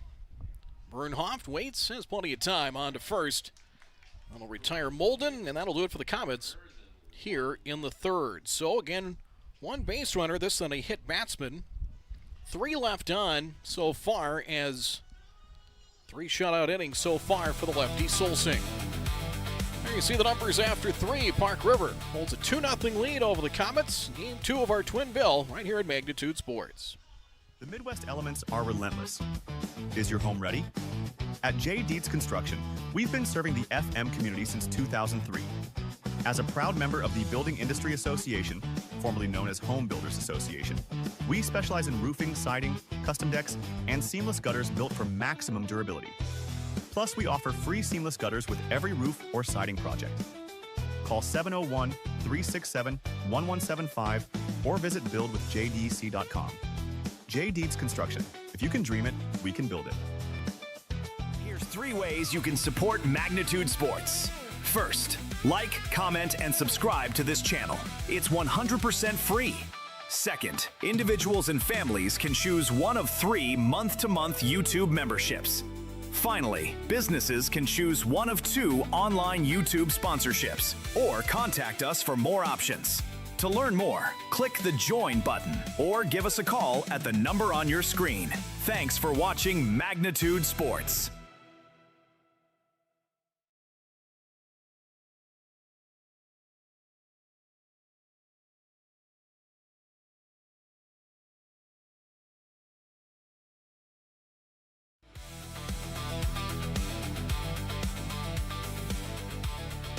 Two runs, 3 hits, no errors for the Pirates. Pulse 400 Comets, no runs, 1 hit, and 3 errors. Pulse 400 Baseball brought to you by Mandy's of Fargo, by Sweet Shots, Frank's Lounge, Fix and Moorhead, and by Valley Service. It will be for Park River in the top of the 4th. A shot and a base hit, first pitch swinging, and Trace Anderson is 2 for 2 with a leadoff single here to begin the 4th inning.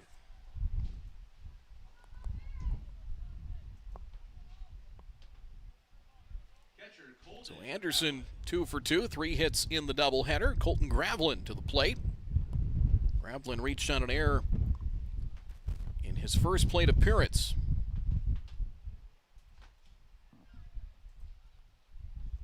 Ground ball to third that was booted by Barch at third. Smith sets to third. Barch, he'll go one play to first and made for the out as runner moves to second, one down. Not really hit hard enough to try and get two. They get Gravlin one away, and that'll bring up Torin Beneda. Left fielder Torin Beneda. Or Torin Beneda, excuse me. T-O-R-A-N. He also actually popped up to first in his first at bat, tried to bunt. Runners kind of got caught between the bases, but a throwing error by the Comets allowed the runners to get to second and third. Beneda on a 1-0 count.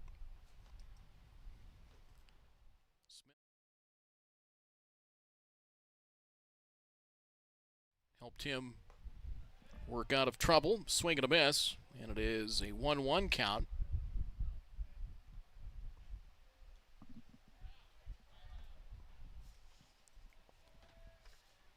Dorr will shade the batteries, a good 3-4 steps into left center. Inside, and looks like got him with a foot, and it did.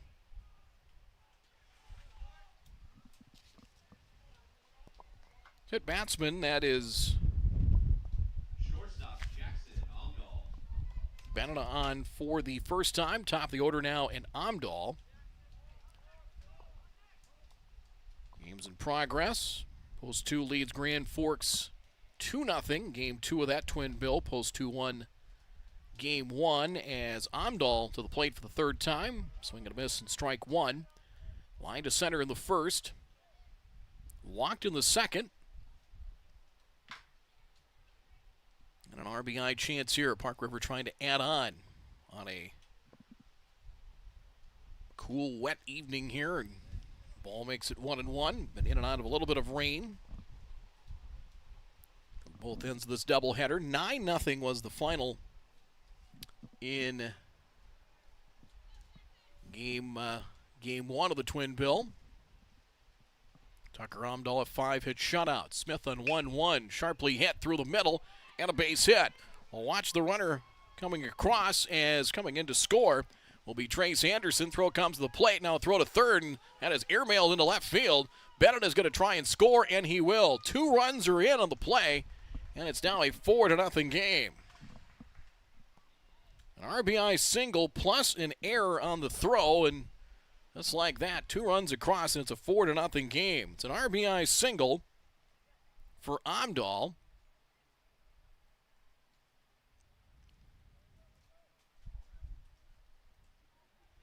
As Molden trying to cut down their runner at third and threw it away. An error is the 4th error of the game for the Comets, so 2 in now to make it a 4-0 lead.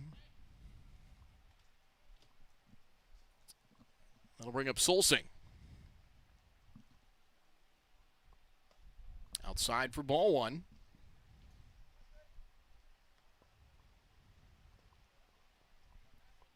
So single and an RBI to third in the throw, and then an error by Molden, sending Beneda home.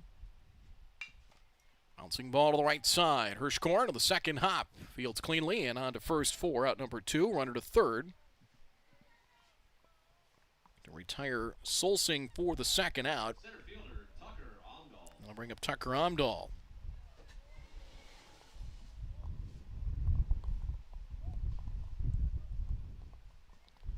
Tucker Amdahl singled in a run and scored in the first. Scored on Bernhoff's double. Struck out looking in the third against Smith. And again, that wind picks up. Strike 1. And it might be that, we talked about that area of showers that we were looking at from the northwest. Yeah, it's starting to make its way here in southwest Fargo. Fly ball. Is that out? And the ball drops between a handful of defenders in shallow center field. That scores a run and makes it a 5-0 game. The right fielder came in on that Peterson, but the wind just kept pushing it away from him into center field. The drop between Dorr, Peterson, plus Kozin and Hirschkorn, all between a pair of runners to make it a 5-0 game now. So Amdahl, a bloop single, a run batted in, is scoring Jackson Amdahl. Third run of the inning now to make it 5-0. And that'll bring up Troffgruben. And the pitch. Low gets away from Molden, not too far, but they do get an advance in ball one. Call that a wild pitch as Amdahl gets second. Troffgruben 0 for 2, popped to short in his first at bat.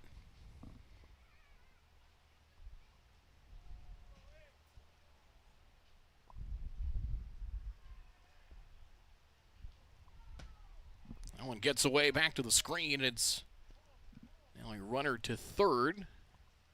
And home plate umpire Reggie Jackson is sending both teams to the dugout. That rain has picked up a little bit, and that kind of heavier line of rain showers as they pretty much moved in kind of into the kind of western and southwestern edge of Fargo, and that heavy stretch of rain has picked up enough. So we've got ourselves a delay at this point. So got the weather delay coming. We'll do a quick recap. It is 5-0 your score, 3 runs in the inning, but it was hard enough, and really it's at the discretion of the umpires when it comes to the weather like that, where if it gets rainy enough and it gets inclement enough like that, or if there's lightning in this case, we don't have lightning, it's just pretty much rain. They've sent both teams to the dugout here. So 3 runs in the inning so far for the Pirates, as the inning started with a Trace Anderson single, moved to second on Gravelin's ground ball out, and then Beneda hit by a pitch. Jackson Amdahl a single to center, scoring Anderson to make it 3-0. Beneda getting to third as the throw came through to the plate. Molden tried to throw him out, threw the ball into left field, allowed Beneda to score to make it 4-0. Amdahl got to second, reaching third on Solsing's ground ball out, and then Amdahl with kind of a wind-aided single, a bloop single into center field, getting a run across. And it is a 2-0 count right now to the batter, Noah Troffgruben, with a runner at second base and 2 down here at third, with 2 out in the top of the 4th inning. So 5-0 your score in favor of Park River. As we are in a weather delay, stay with us. We'll return here in a few minutes once things kind of subside a little bit. Imagine this delay hopefully will not be too lengthy here, but right now it's kind of seeing a line of probably kind of moderate, kind of light to moderate rain, but steady rainfall here at the ballpark, and kind of that heavier rain is kind of just to the southwest and kind of south of Fargo at this point, and that's kind of what we are stuck in at this point. So weather delay, 5-0 and your score in favor of the Pirates in Game 2 of this Twin Bill. We are in a rain delay. We'll be back here in a few minutes.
We welcome you back to Starion Bank Field. Still in a weather delay right now as waiting for a line of rain showers to kind of pass through the Fargo Moorhead area right now as we are in the top of the fourth inning. The game was halted. Runner at third and 2 out, 3 in for the inning for Park River, the Pirates. With a 5-0 lead, just updating the radar here. There is still some shower activity behind this, as really right now the heavier line, there's some lighter activity behind it. Everything's kind of pushing, kind of moving in here from the northwest of Fargo Moorhead, kind of pushing southeast, and it's like the heaviest activity is kind of moved to the south of Fargo, but still it's like it's going to be a few more minutes here if this line continues. Keep moving southeast here. It's probably going to be a little while. I know they're going to try and get these games in. These are region games here in the Class A East region. Park River moving up to Class A baseball here. Tournament-wise, they're playing a mix of A and B opponents.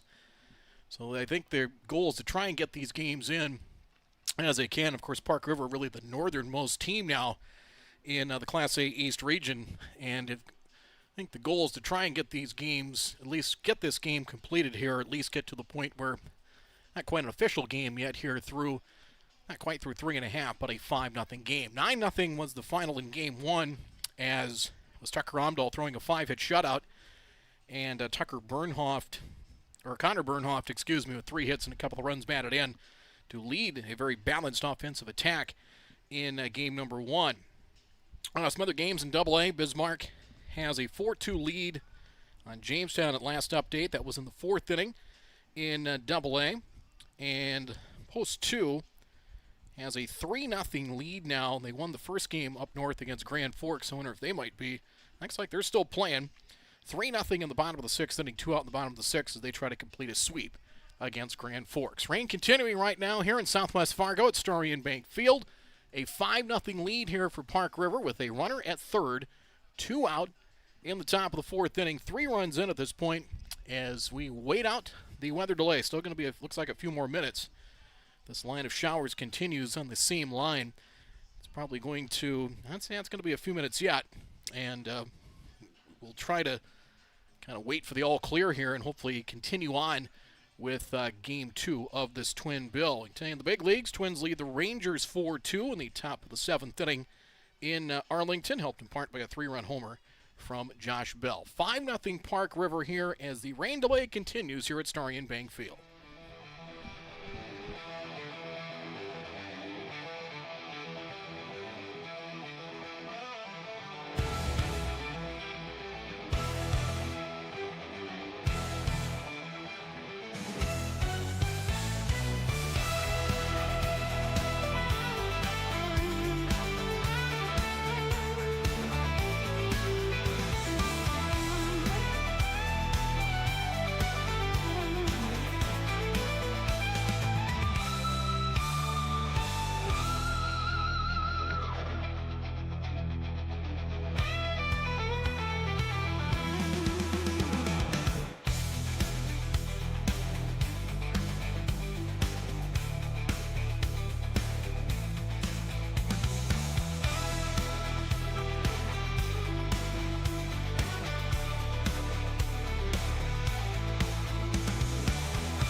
Welcome back to Starion Bank Field. Still, rain continues here at the ballpark as we are in the top of the fourth inning. We've been delayed for,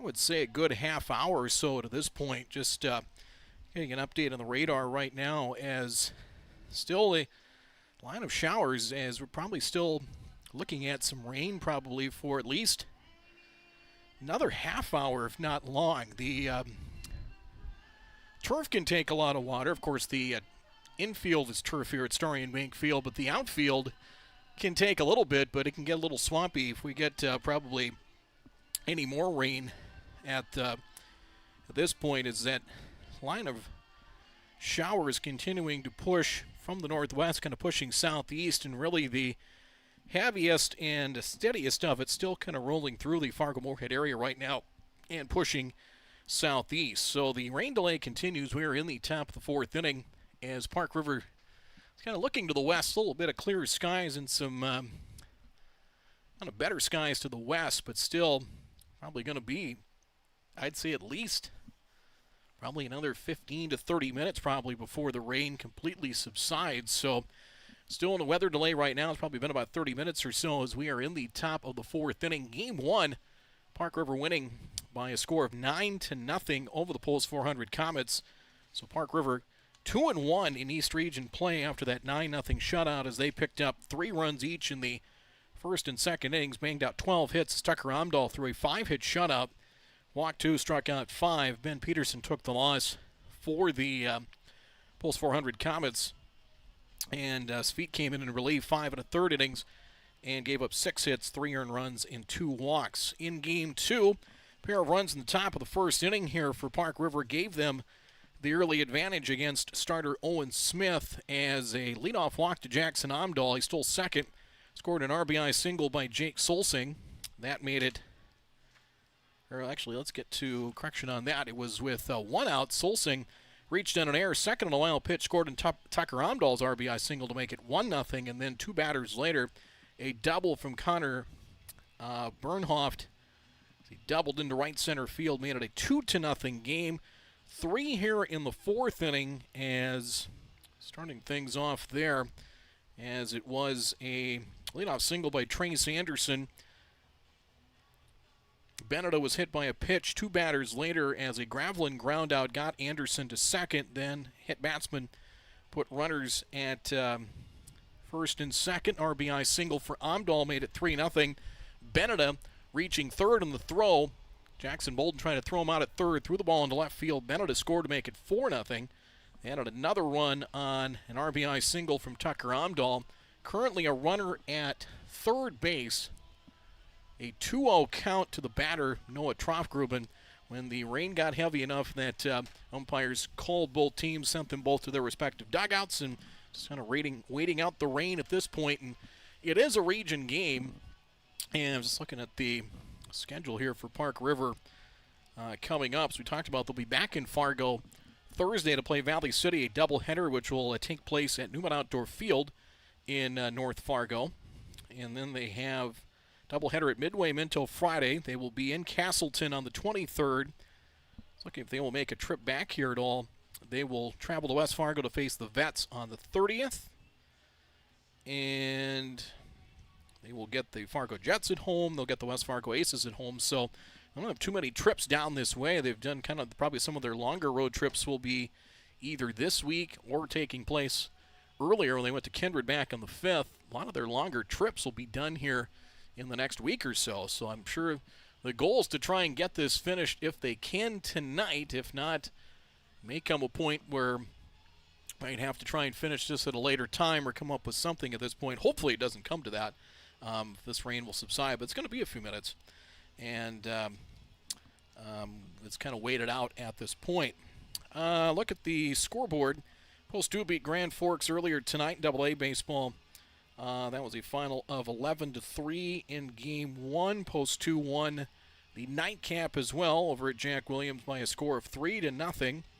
As Ben Sheets, 6 1/3 innings, struck out 8, gave up 7. Post 2 gets a doubleheader sweep on that matchup, as Junior Legion baseball, Grand Forks beat Jamestown 9-1 was the final there as well. And Jamestown beat Bismarck in Game 1 of a twin bill earlier, 5-1. Last update, it was 4-2. Bismarck was leading Jamestown, and we'll see if we've got, check the scoreboard on that, see if we have an update on that game with the Governors and Jamestown. See if we have an update for you on that. And it's now 9-2. Governors lead the Eagles. That being played in Bismarck, and that is through 6 innings of play. So it looks like the Governors will salvage a split at this point. So the rain continues. We continue into the rain delay, which is a little over a half hour, closer to about 35, 40 minutes at this point. And we'll kind of sit and wait at this point as the rain continues here at Starion Bank Field in Southwest Fargo. We're in Game 2 of the Class A East Region Twin Bill. The Park River winning Game 1 9-0, and the Pirates leading 5-0. 2 out, top of the 4th with a runner at third. We'll be back with more updates later.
Back here at Starion Bank Field, the rain starting to let up a little bit. It's not completely stopped, but definitely has lightened up a little bit in intensity. We are still in a rain delay as that delay now is approaching close to an hour. As we're in the top of the fourth, game number 2 of this Class A East Region Twin Bill. Still a little bit of rain here in the Fargo area, just updating the radar here from the National Weather Service as that line of showers that we've had. It's really not been pretty much been some non-severe weather. It's just kind of been steady rainfall, and I think a lot of people will take that as dry as it's been here lately for a lot of folks. But we were halted in the top of the fourth inning. Park River with a 5-0 lead, scoring 3 runs here in the top of the fourth with a runner at 3rd and 2 out when things were halted. But heavier activity has pushed now to the southeast, kind of right, not exactly right along I-94, kind of to the west and southwest of that rain that came through here and has delayed us here for close to an hour, but not a lot behind this.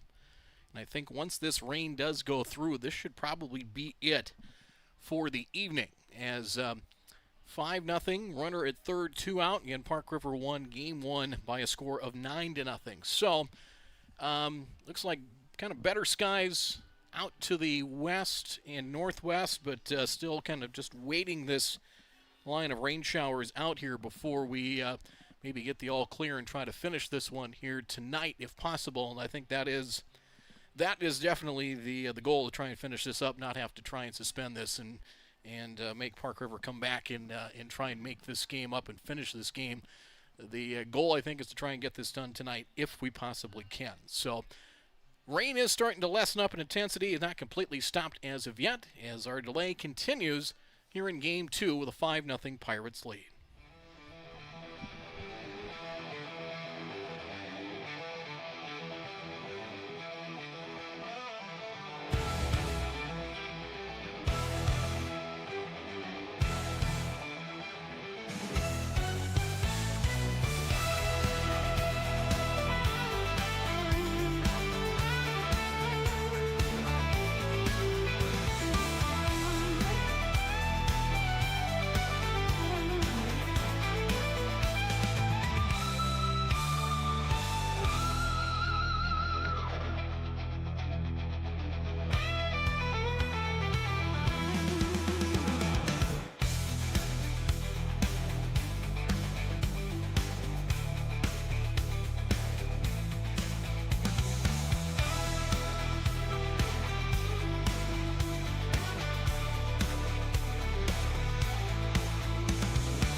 Welcome back here to Starion Bank Field. Some good news. Both teams called back out and have, as you can see, kind of on the right side of your screen, you can see the Comets getting loosened up. The Park River squad was for a few minutes as well, as the rain looks like it has not completely subsided, but it definitely has let up some. So the umpires out, both coaches meeting with the umpires, as you see the umps there to the left of home plate. Reggie Jackson on the plate tonight. Bryce Whipple on the bases for game number 2.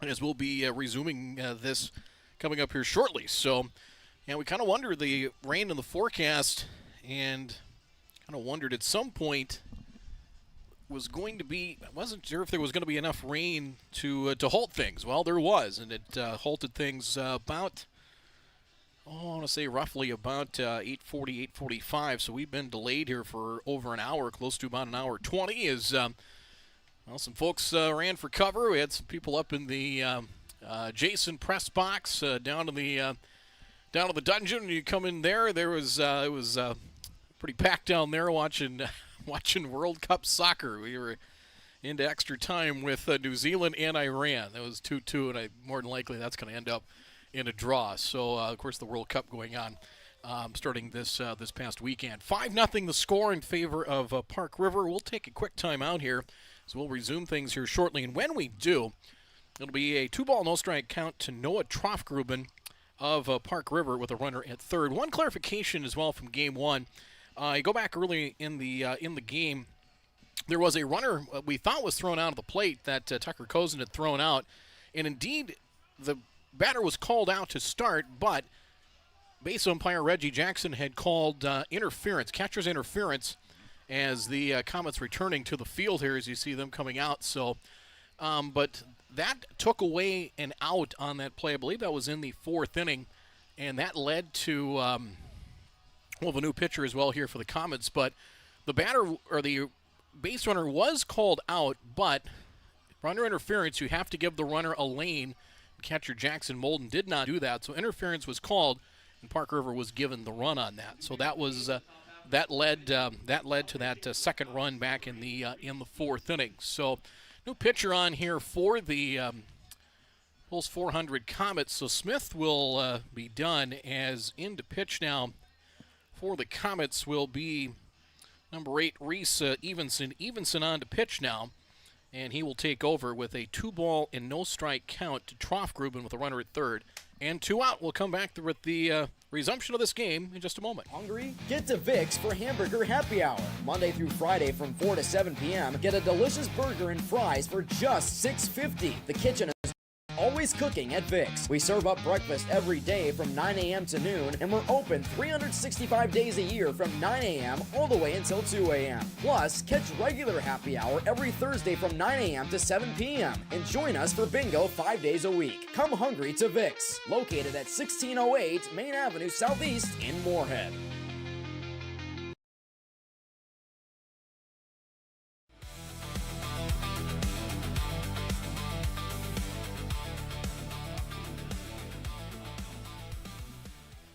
As we return here to Starion Bank Field, 5-0 in favor of Park River. So Evenson on, he will take over the batter. We have a runner at third, Tucker Amdahl. Troffgruben back in, 2 balls and no strikes. The count is one thing I noticed. I went in the concession stand. They had some hot chocolate brewing that came in nicely. Didn't think you'd have that in June, but here we are, June in North Dakota. Strike 2 and 1. The delay was over an hour, I think close to about an hour 20 or so. I didn't keep track of when we did pause things. As Troffgruben, it's a high fly ball to left that is towards the corner and is not a play foul. 2 and 2. Troffgruben is 0 for 2 here in game 2. 1 hit so far. Had a couple of runs batted in game 1. Weather conditions right now, 55. It feels like 47. It is cool out there. There is no question about that. Little ground ball to the right side as flipped to first with Evenson covering, and just in time to get Troffgruben. Nice play there by Roden Bjorn as pitcher to first to retire Troffgruben, and there comes the 4th inning. So 3 runs on 3 hits. A little things up here in the inning. 3 runs. There were 3 hits in the inning. There was 1 error and 1 left on. 3rd out recorded. We're back to action here at Starion Bank Field. Game 2 of this twin bill, 5-0 in favor of the Park River Pirates here on Magnitude Sports. Just off 52nd Avenue South in Prairie Grove is your neighborhood South Fargo spot, Frank's Lounge. Frank's Lounge offers a fun, comfortable atmosphere and daily food specials you can view right as you walk in. Kristen says, Love Frank's, our go-to place when we have company get-togethers and always get the best service. We would definitely recommend. We love Frank's Lounge. Frank's Lounge is open daily and kids, when accompanied by an adult, are welcome all day, Sunday through Tuesday, and until 3:30 p.m. the rest of the week. Don't forget to take home a Frank's Lounge t-shirt or hat. Frank's Lounge, 2640 52nd Avenue South in Fargo. Stop in tonight. Here's 3 ways you can support Magnitude Sports. First, like, comment, and subscribe to this channel. It's 100% free. Second, individuals and families can choose one of 3 month-to-month YouTube memberships.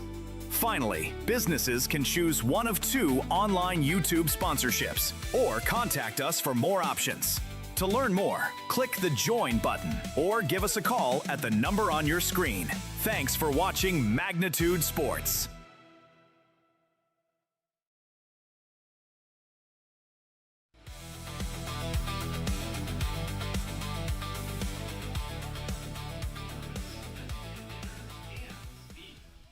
Cam's feet will lead things off as Solsing, despite the rain delay, is coming back here for the bottom of the 4th inning. So where the Comets decided to switch pitchers, Owen Smith will get his final line here in just a moment. Solsing will continue on.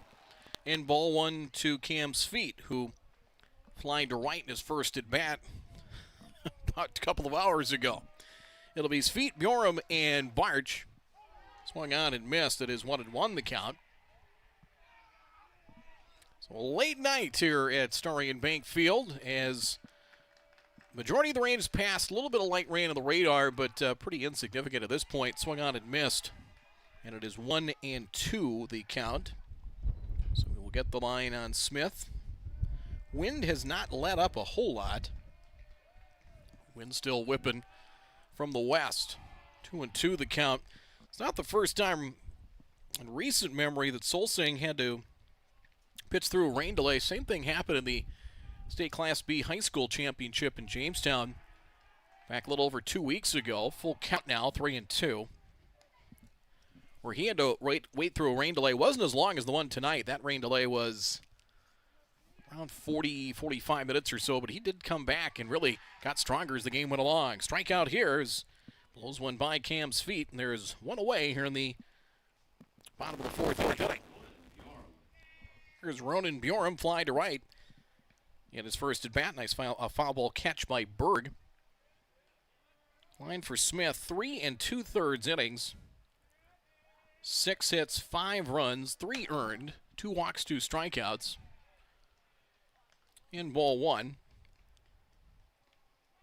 Evanson credited with that final out. Solsing, couple of strikeouts. He has walked 2 and hit a batter. And nearly hit Ronan Bjorum there. 2-0 the count.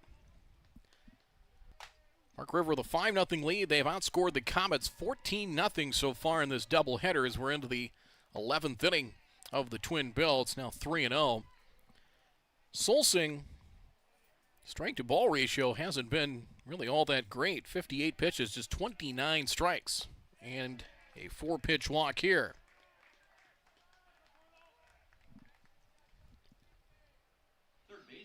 So Bjorum will walk. This will bring up Gordon Barch. But yeah, going back to that first game, that play at the plate where the Comets thought they got an out. And, of course, there's the rule applies in all levels of baseball to try to avoid collisions at home plate as the catcher has to give, the runner has to have a lane to try and get to the plate. And that was the case. That's where the out was taken away. And the run given to Park River on that, just got some confirmation on that during the rain delay. Fouled away, and it's 1-1 the count here to Barch. Grounded to short in his first at bat. Close stance to the plate, pick off. They caught him leaning, and he's out. 2 down.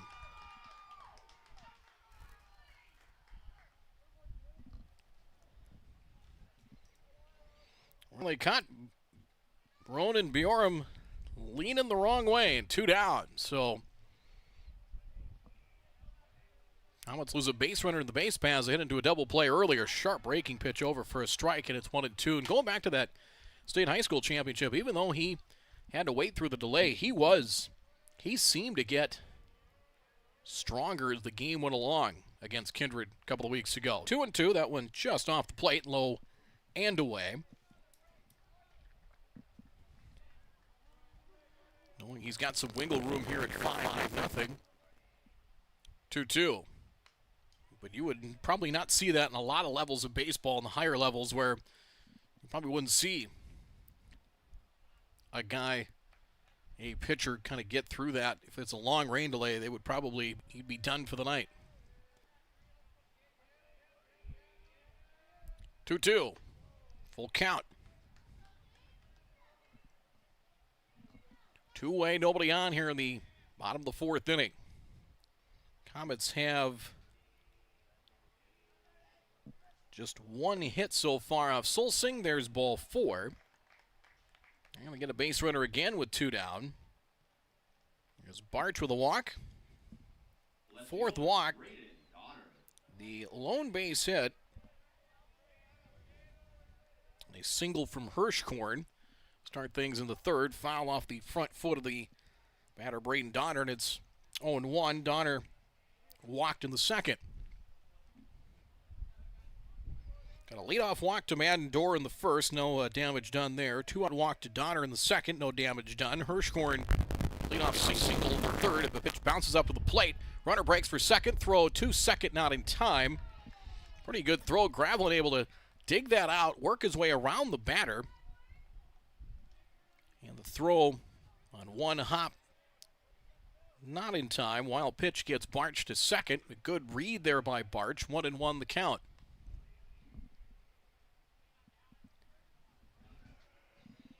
You can tell maybe Solsing been a little bit damp.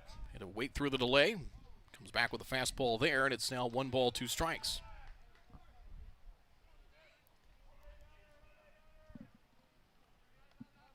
Few clouds, but it's like most of the weather has pushed to the southeast. Kind of the heavier stuff kind of right adjacent to I-94 between here, saying kind of Barnesville, Rothsay area towards Fergus Falls. Full count, 3-2. Another 3-ball count.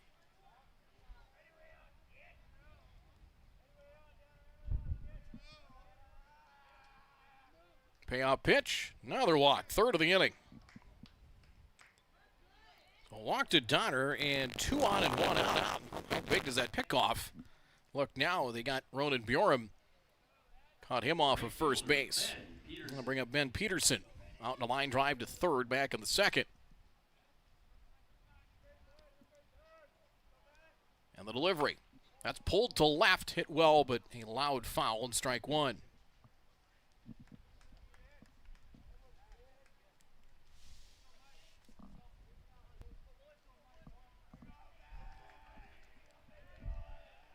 Outfield a little bit deeper is Beneda and left. Changing speeds there, and a strike makes it 0-2. Straight away in center, kind of shallow as Amdahl and Berg. Right fielders have been shallow at the win. There's a strikeout there. Might have helped him out, and he is down on strikes, and 3 walks in the inning, 3 base runners. The pickoff hurts, and the Comets will strand 2. No runs. On no hits, no errors, 2 stranded, 5 left on so far here for the Comets in game number 2 of this twin bill. So, we're through 4, game 2 of this doubleheader. Park River holds a 5-0 lead here on the Pulse 400 Comets. We're back to more of Starion Bank Field and American Legion Baseball in just a moment on Magnitude Sports. Gather up the sports and fitness gear you aren't using anymore and sell it to Play It Again Sports. We will review your gear and choose what we purchase based on condition, brand, and store demand. We will then pay you on the spot, or you can receive additional incentive if you trade towards used or new products in the store.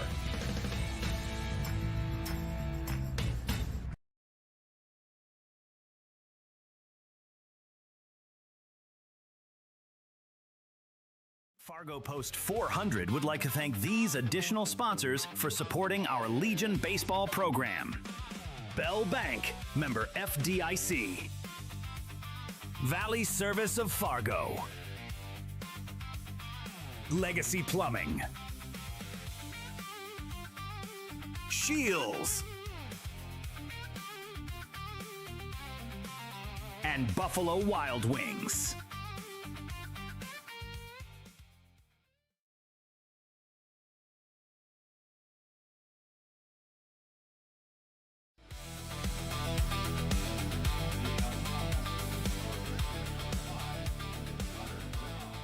Carter Bernhoff will lead things off here for Park River. Single to walk. He has been a tough out to come by here as Bernhoff 3 hits. In fact, he has not been retired. He had 3 hits and a walk in game 1. It's a double and a walk here, so 6 plate appearances and yet to be retired. Strike 1. Evenson, who got the final out of the 4th as he took over the at-bat with Troffgruben, and he'll drop a bunt down right side. Evenson off the mound to first. They finally get Bernhoff there, 1 down. And a bunt for a hit there, trying to push one to the right side, but pitcher to first, 1 away in the 5th. That'll bring up Keegan Berg. Like defensively, all did stay the same with the exception of the pitcher. When we came back from the rain delay. Well, it's going to be a long night to get back, especially for the young man from Park River. Coach Amdahl and crew is swinging a 1 hopper to first, booted at third, picked up at third by Barch, no play, and the runner will reach. It'll be an error. It's the 5th error of game 2 here for the Comets. They committed 2 in the opening game of the Twin Bill. It was a high 1 hopper. He's able to get that on that big first hop. He probably has a chance, but when it came up in an in-between hop. Trace Anderson, a pair of hits. Scored back in the 4th innings, 2 for 2. 3 hits here in the doubleheader altogether. In the dirt, ball 1, hops away from Molden. Runner thought about taking off for second, but stays put. And 1-0 the count. Hits as 6 hits for the Pirates here in this Twin Bill. Tucker Amdahl 2. Trace Anderson with a pair. Bernhoff an RBI double back in the 1st. Double play up the middle. That by Evenson. And a swing and a miss. It's 1-1.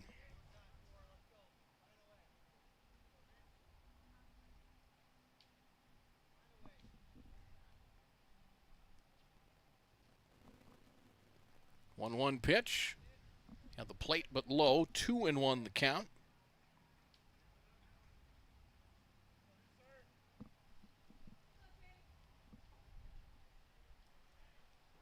Modest lead over at first for Keegan Berg. We'll take a look over there. Evanson on the delivery. Off the handles and foul. Came inside on him. 2 balls and 2 strikes. Evenson, just looking back at it, don't believe he did pitch. And he did not pitch in those games over the weekend in Mandan, the 4 total. Set on the 2-2. Up the middle. Out to short. And that one's booted at short. And everybody's safe. Trying to charge that one, Kozin, and couldn't pick it up cleanly. Error 6, so a couple of errors here in the inning. That's now 6 for the Comets. And a couple of base runners. That'll bring up Colton Gravelet. Reached on an error in the 2nd, grounded to 3rd in the 4th. Just need Evenson here to probably chew the innings up here and just try to get to the finish line in this one. Outside, good backhanded pick by Molden. Ball 1. In fact, Evenson hasn't pitched in quite a while. He hasn't pitched here in the last handful of games. 1-0. Good rip and fouled back. 1 ball, 1 strike.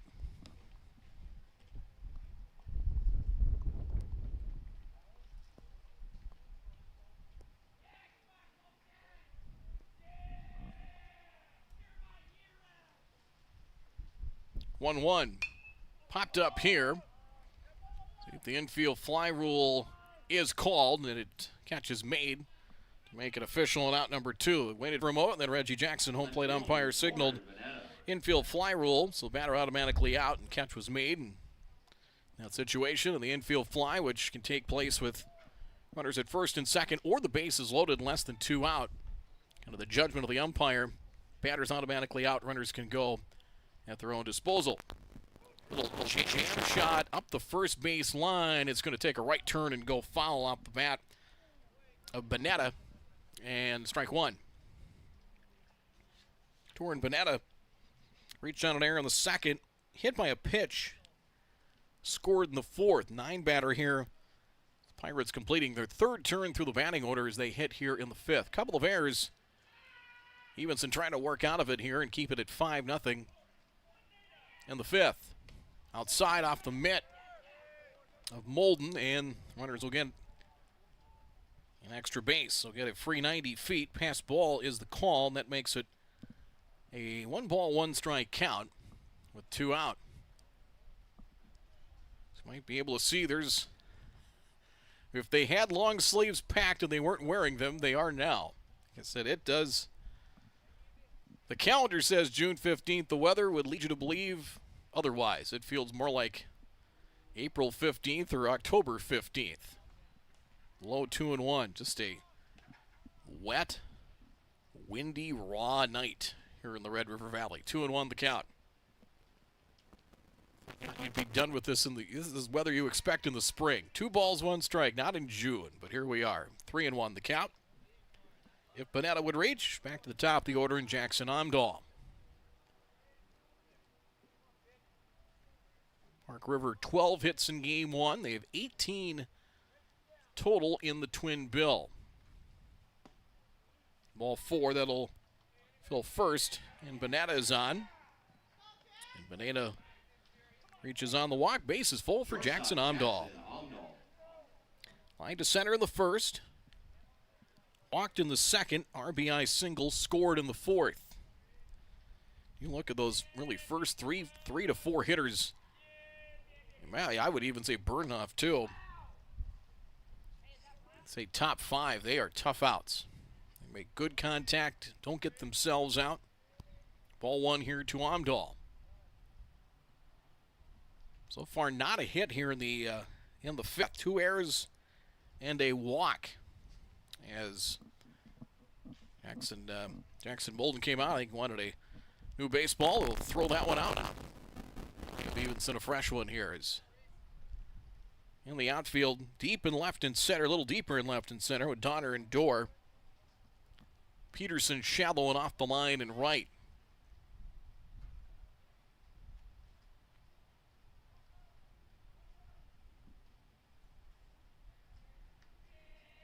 Full wind. Ball 2, that pops off the mid of Molden. 2-0 the count.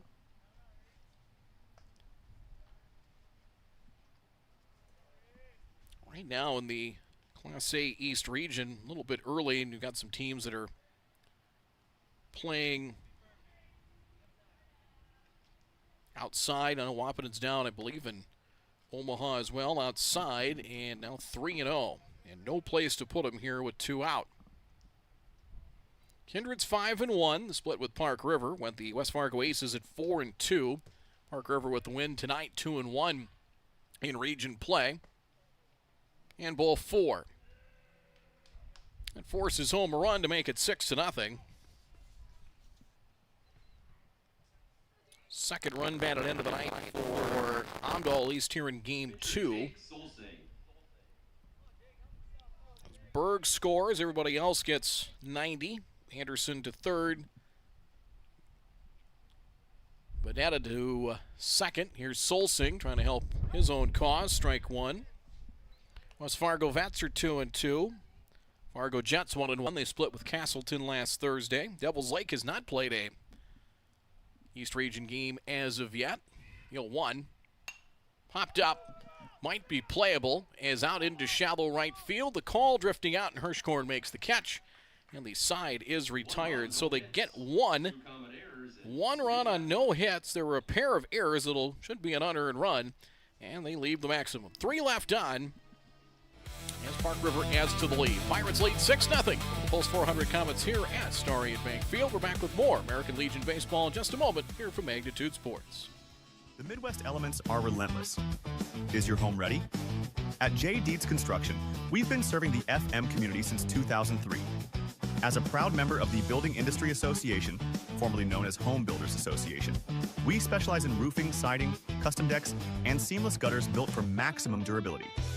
Plus, we offer free seamless gutters with every roof or siding project. Call 701-367-1175 or visit buildwithjdc.com. Doolittle's Wood-Fire Grill is an experience that ignites your senses, featuring wood-fired rotisserie cooking. Grilling meat over an open flame creates that savory wood-roasted flavor, while the rotisserie rotation results in juicy and succulent meats. Doolittle's even has an outdoor fire pit that creates a relaxing setting to wine and dine for any occasion. Visit doolittlesrestaurants.com for a full menu or to make a reservation. Doolittle's Wood-Fire Grill, 2112 25th Street South in Fargo, or call ahead at 701-478-2200.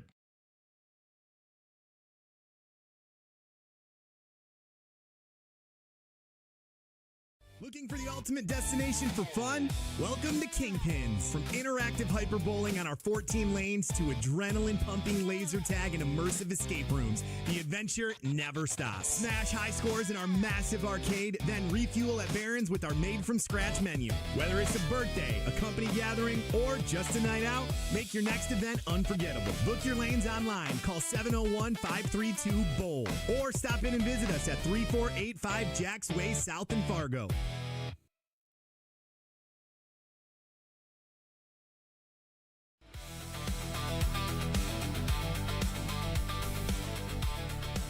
Six nothing as we go to the bottom of the 5th inning back here at Starion Bank Field. A late Monday night, if you were tuned in or stumbled upon us, 10:30. Why are we playing so late? Well, a rain delay of about an hour and 20 minutes, roughly, and halted things in the 4th inning of Game 2 as Comets to bat in the bottom of the 5th. Have yet to crack the code against the Park River pitching staff. Ball 1 to leadoff batter Marcus Hirschgorn, the lone base hit, single back in the 3rd, inside 2-0. Back to the Class A regular season standings. Wapanen's at 1-4. Comets 0-4 after the loss tonight. Wapanen's only win came at the hands of the Comets. Walked him off on the 3rd of June, 4-3 at John Randall Field. Strike called, 2-1. Wapanen split a pair of games. I believe they are down in Omaha. Well, they beat Montevideo, Minnesota. Strike 2-2, 3-1. They lost their other game today by a score of 10-2. Devils Lake, they will host Castleton on Thursday, and there's a strikeout here. One down here in the bottom of the 5th inning. Center fielder, Madden Dorr. Out the order down, Madden Dorr. And that is the 4th strikeout of the night for Solsing, and I'll bring up Madden Dorr. He's not had a 1-2-3 inning, has the lefty. Will pop up here, might be playable. Foul ground and a sliding attempt, and not caught. Out of deep short, and Dorr will reach. Jackson Omdahl drifting out into shallow left field, kind of behind third base. And that is a loop single. Made a diving attempt and really a heck of an effort to try and get to it. And may have gotten a glove on it, but unable to squeeze it and make the play. So it's a single. Bloop single for Madden Dorr. He's on to the second time. He is walked, wrapped into a 4-6-3 double play.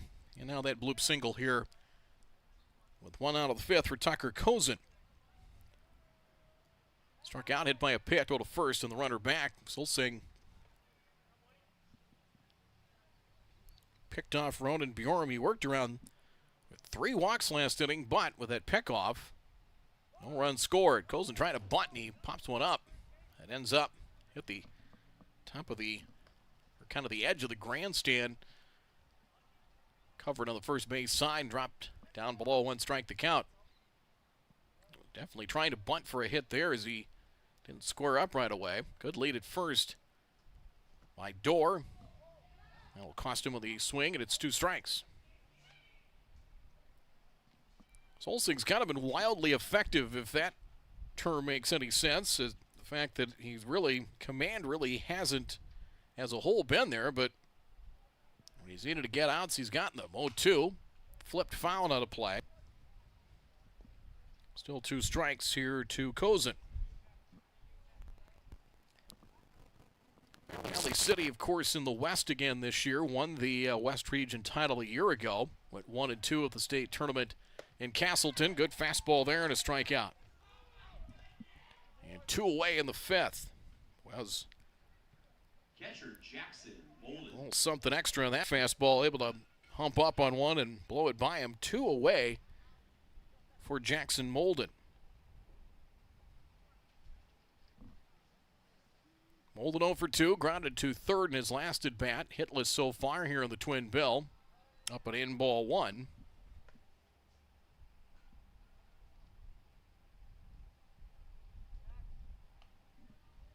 Go to first and the runner back.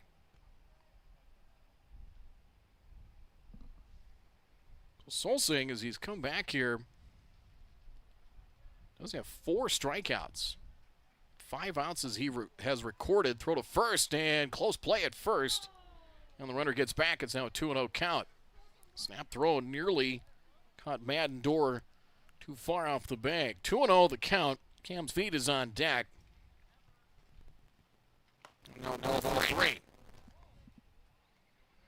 But since he come back from the delay, he's recorded 5 outs so far, 4 strikeouts and a pickoff. Picked off Bjorm last inning. And he nearly did it again. He did do it again. He picked him off on a 3-0 count to Molden, and Dorr gets picked off.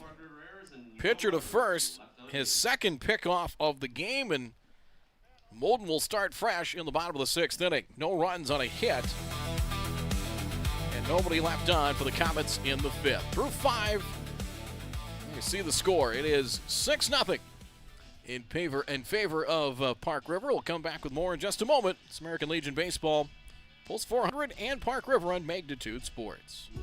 Looking for something handmade, unique, and full of personality? Mandy's of FargoND.com features creative gifts, home decor, accessories, and more. All inspired by family, creativity, and made with heart. Browse dozens of handmade creations, request custom colors or designs, and sign up for the newsletter. Visit MandysOfFargoND.com and discover something new today. MandysOfFargoND.com. Handmade, a little weird, totally wonderful.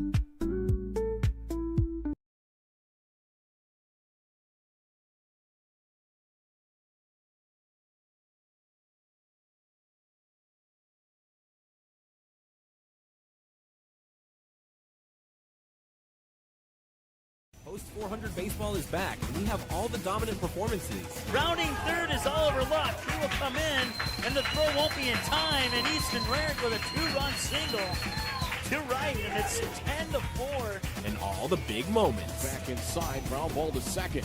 Flip to Rarick for 1, on to first, rack him up for 2. Throw back to third, making a triple play. It will go 4, 6, 3, 5 on the triple play. Everybody in the infield got their turn.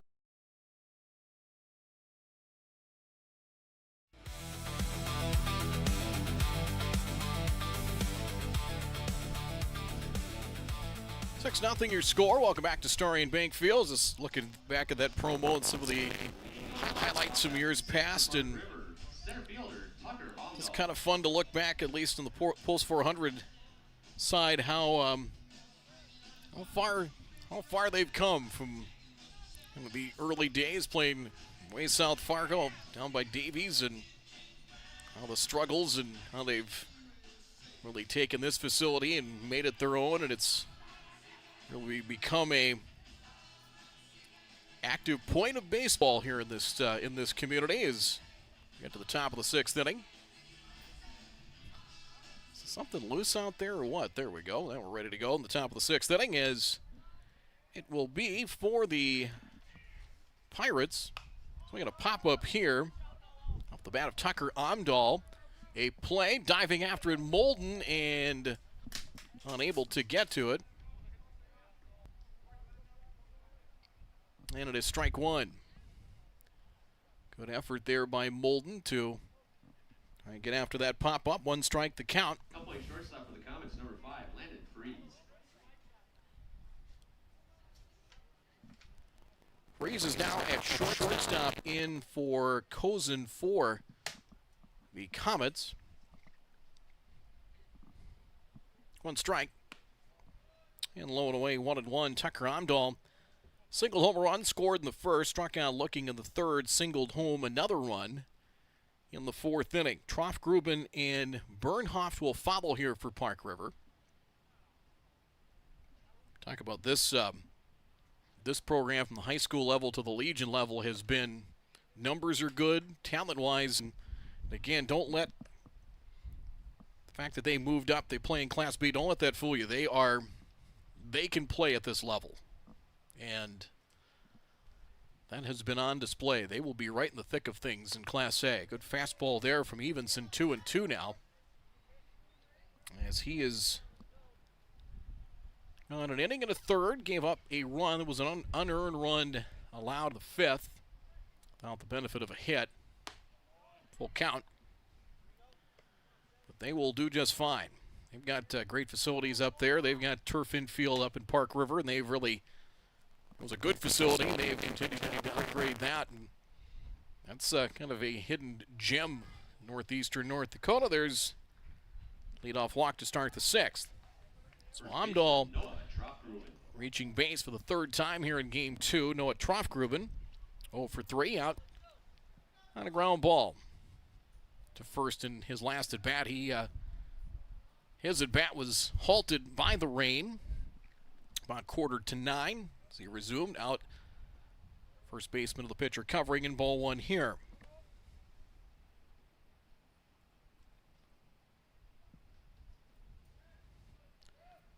Third walk issued on a walk to Tucker Amdahl. Third walk issued by Evenson.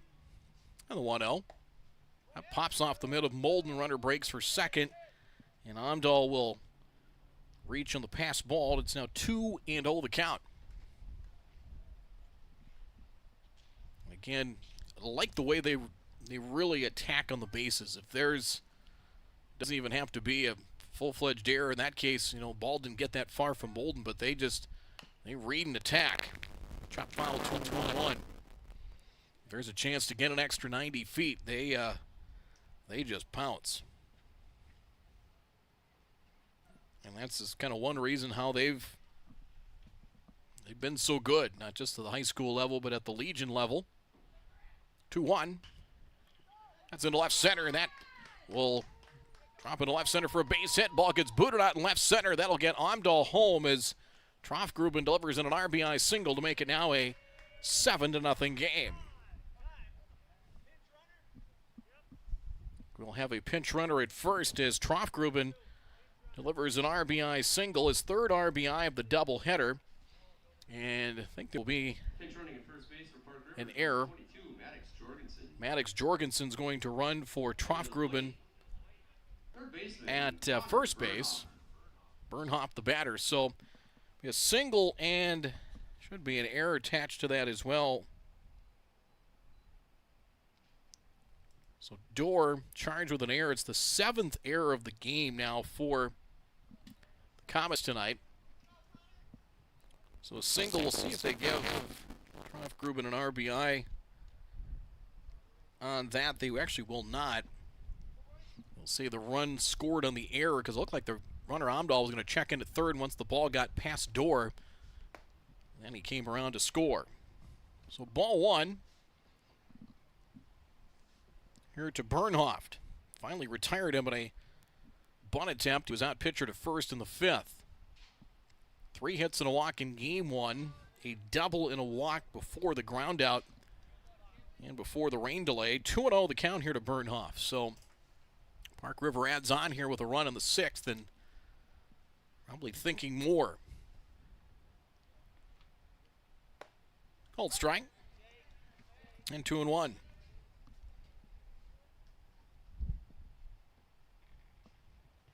Evenson an inning and a third. He has thrown 38 pitches, 19 strikes. 2-1. Upstairs again, ball 3.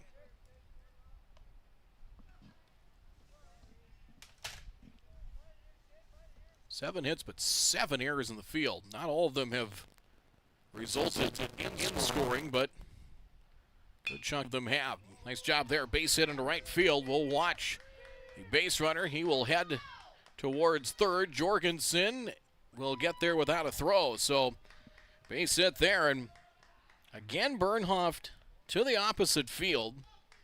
That's 3 of those hits. Both his doubles were to the opposite field as he delivers with a base hit. And Keegan Berg, the batter, Ben Dawson, pitching coach, will come out to talk to Evenson here. So, again, another good piece of hitting. And earlier in the game, both those doubles to right, and he was facing a couple of pitchers that maybe weren't throwing, his feet wasn't throwing quite as hard, so he kind of had, we talked about it earlier, you kind of have to see the ball through the zone. Just don't dive out and get yourself out. He's been able to wait late. So you know what, boys, if we can cut out an inning, we can get home a little quicker. It's going to be a late night back to Northeastern North Dakota. Ground ball just wide of third and foul for strike 1. Berg reached on an air, scored in the 5th.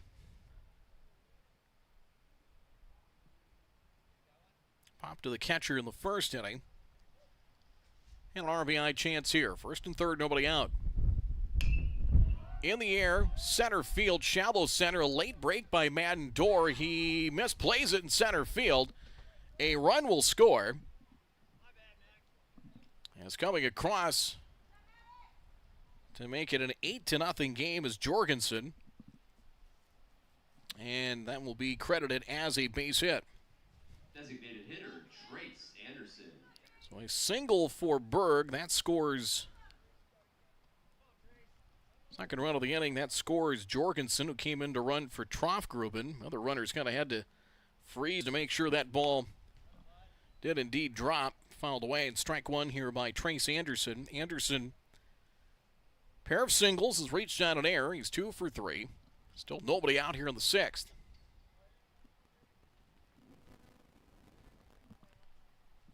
So Berg joins in the hit parade, and the 1-strike delivery high, 1-1. You're probably going to need to see another couple of weeks. Let's see how things shake out. Probably the end of the month, you'll kind of get, I think, a better feel on how the East region is going to play out. Called strike in 1 and 2, where Devils Lake hasn't played a league game as of yet. Kindred's got 6 in the bank already. But a lot of teams really haven't scratched the surface too much. 1-2. Got him. Swing and a miss. And a strikeout. And one away here in the top of the 6th inning is Anderson down on strikes. Catcher Colton Gravelin. I'll bring up Gravelin as for Evenson. That is his first strikeout. 3rd for Comets pitching tonight. Gravelin popped to second in his last at bat. He is 0 for 3. Pick-off play at second. The throw hits the base runner and goes into center field. But Dorr there to back the play up as center fielder should. And no harm, no foul. One thing you can pretty much count on is once you get into that East Region tournament, there'll be a surprise or two. Runners go, delayed double steal, and a called strike, 0-1. The runners pull off the double steal. So Bernhoft and Berg, 3rd and 2nd respectively now, 1 strike. Little tapper to the right side. It is a fair ball. Little shovel pass to first. Safe at first. Hit the base runner. 1 run tries to score. Here comes the throw to the plate, and they got the second runner out there. Now they throw to second, and able to hold the bag at second is Gravelin. So a run is in. It's 9-0. They cut down the second runner at the plate. So we'll see how they score all this. Gravelin will get 1 run batted in. I believe they'll give him a base hit on that. So it's an infield single. and an RBI. They score Bernhoft, and they do cut down Berg at the plate. So runner at second. In a high one-hopper off the plate, it is played by Evenson on to first in time, and that will retire the batter on the pinch hitter. As a couple of runners, as that'll end the inning, as the pinch hitter there for Park River retired. Pitcher to first, and that will end the inning. So Park River adds 3 more here in the 6th inning, and they add to the lead. After 5.5, now a 9-0 lead for the Park River Pirates. We're back with more on Magnitude Sports in just a moment. American Legion Baseball. A winning tradition since 1925. Thousands of young athletes have participated, and countless lives have been changed. And that was the fun part of summer ball and Legion was we just played. At that stage, I think everything's so pure. You're just wanting to play ball. I would 100% recommend it. Legion Baseball is one of many programs of the American Legion, supporting our children, our military, and their families. Find out more about how we continue to serve America.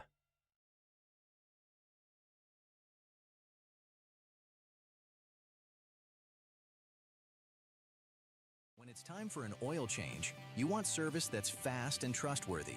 Grease Monkey's certified technicians get you in and out in about 15 minutes, plus a complimentary 16-point safety check. No pressure, no surprises, just honest, manufacturer-recommended service.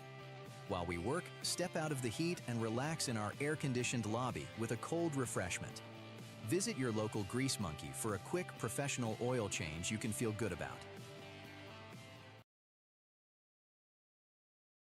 Post 400 Baseball is back, and we have all the dominant performances. Rounding third is Oliver Lux. He will come in, and the throw won't be in time, and Easton Rarick with a 2-run single to right, and it's 10-4. And all the big moments. Back inside, ground ball to second.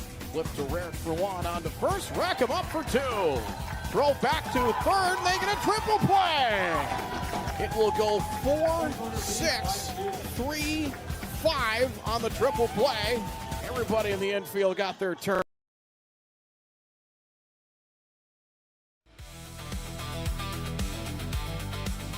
Noah Troftgruben on to pitch here for Park River. Looks like a straight switch. Solsing to first, and he can close the book on Solsing. 5 innings, 2 hits, 5 innings of shutout ball. He worked around 5 walks, 5 strikeouts, also hit a batter. Molden gets a clean slate here in the 6th. Troftgruben in a line drive to first, and that is stabbed by Solsing. 1 pitch and 1 out. Speared there is Molden had a 3-0 count when Madden Dorr was picked off to end the 5th. Molden, really a sharply hit ball, but the Adam ball for out number 1 in the 6th inning. Cam's feet to face Troftgruben. That one gets away in ball 1.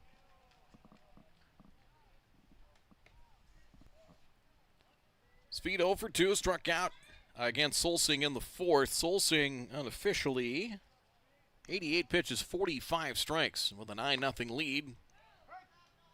Give him the rest of the night off on the mound. Troftgruben with a 1-1 count. Tall right-hander rocks and fires. Good fastball and misses. 2-1 to the count.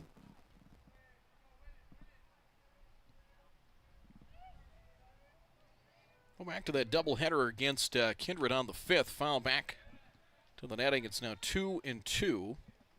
Pitching-wise, Tucker Amdahl went the distance in the 7-5 win. Gave up 5 runs on 6 hits. In the game, they dropped to the Vikings 8-6. Troftgruben did start 4 2/3 innings. Fouled out of play. It's 2-2. Went 4 2/3 innings. Hit 2 batters, 8 hits, 8 runs. 4 of them earned. 2 walks, 2 hit batters, 7 strikeouts. 100 pitches in 4 2/3. And hit him.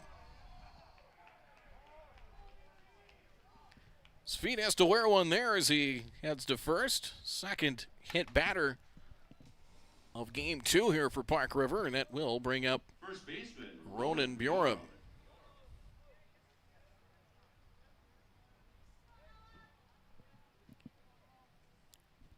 Bjorum was flying to right, walked in the 4th, got picked off first base. Solsing zapped a pair of runners off of first. Strike one here. Ronan Bjorem. Upstairs 1-1. I think probably the most, one of the more frustrating results of the night here for the Comets is the fact they've just not been able to really string base runners together. Just 2 hits here in game 2. Had 5 hits and only 1 extra base hit. That has not been the case here for a lot of the summer here early on for the Comets. Up and in, 2-1 the count. They've scored almost 6 runs a game coming in to the doubleheader. Strike called 2-2. They put up some big numbers early in games. Of course, put up 2 big offensive games last week against Jamestown. It's kind of brought those numbers to where they are. Strike 3 called. And there is 2 away here in the bottom of the 6th. Good breaking pitch there in Trofgruben. 6th strikeout of the night for Park River pitching, where kind of those 2 big games they did against Jamestown offensively kind of brought up the curve a little bit, but still pretty consistent, putting some offensive numbers on the board tonight. They have been blanked through so far 12 2/3. Strike 1 to Gordon Barch, who is 0 for 1 with a walk. And a skip rope out of the way to escape that delivery. 1-1 the count. So Park River hangs on. They would move to 3-1 in East Region play. The 1-1 pitch. Sweeper outside, 2-1.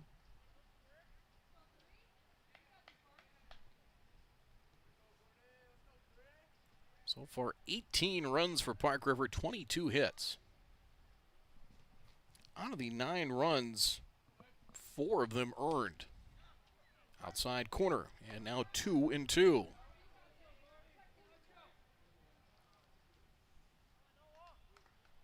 Double-A tonight.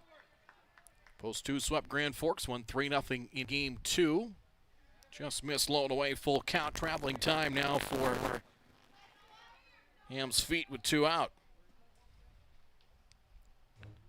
Dickinson and Moorhead. Moorhead Blues won 14-4. That was exhibition game tonight. Foul off to the right now to play. 3-2. Of course, Moorhead, their home. Matson Field has gotten a lot of renovations. At least they've started on that. Not completely finished, but kind of the first round is completed. Across the river, 3-2. Runner goes again in ball 4. First and second. They're going to get, remember, Slick Miller, Jeff Miller, of course, longtime coach of the Moorhead Blues and been so involved. He was here at the Central Plains Regional last year. He was talking about that they were looking to get some postseason tournaments there, and I believe 28-29. Ball 1 here to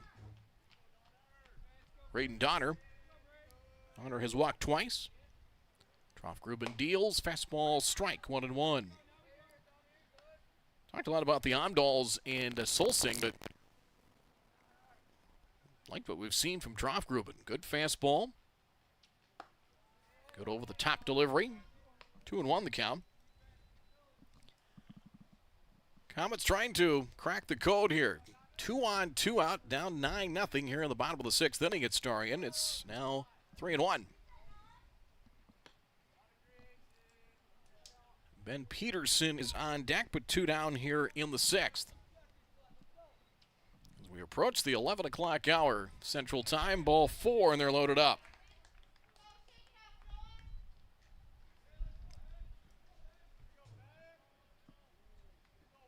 Hit batter, 2 walks. Have filled them up here with 2 down to the bottom of the 6th for Ben Peterson. Pops the first pitch up as Gravelin gives it a look, but out of play for strike 1.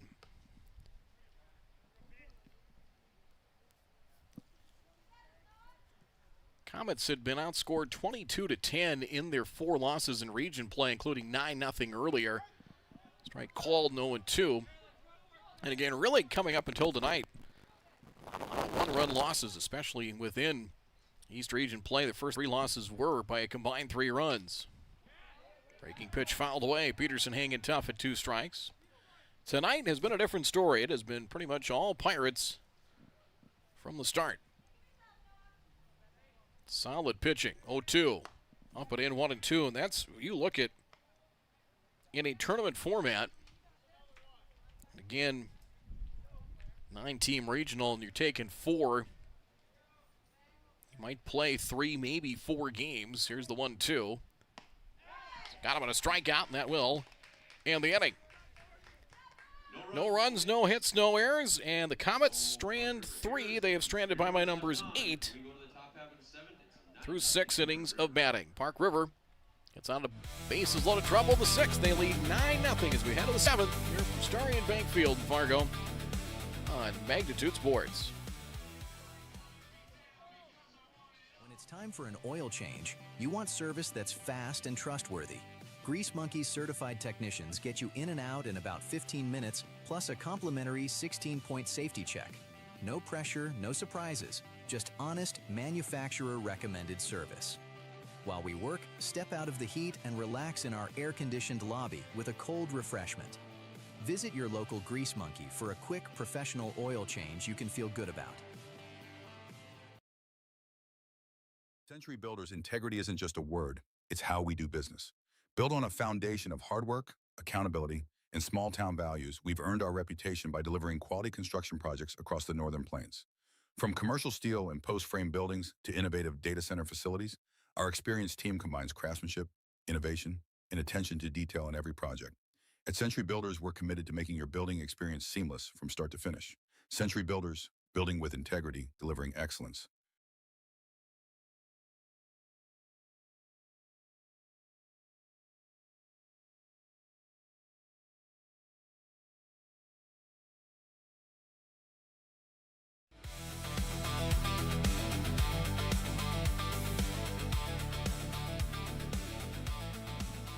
Top of the order to start the 7th. Jackson Omdahl. Strike 1. It is 0-1. 9 runs, 10 hits, no errors for Park River. No runs, 2 hits, 7 errors for the Comets here in the nightcap. Foul back and 2 strikes. Top of the order, Jackson Omdahl. Single and a walk so far in game 2. Actually, 2 walks. He is 1 for 2. 2 bases on balls, 1 run scored, and an RBI and a base hit of the 4th. The 0-2. He got him. Strike 3. And there's out number 1. Outside corner as Evenson picks up his 2nd strikeout in his relief stint, which is now 2 2/3 innings. 2 hits, 4 runs, 1 earned, 3 walks, and a pair of strikeouts. Solsing the batter. And ball 1. Solsing reached on an air, scored in the 1st, hit into a 4-6-3 double play in the 2nd. Grounded a 2nd to the 4th. And that hit him.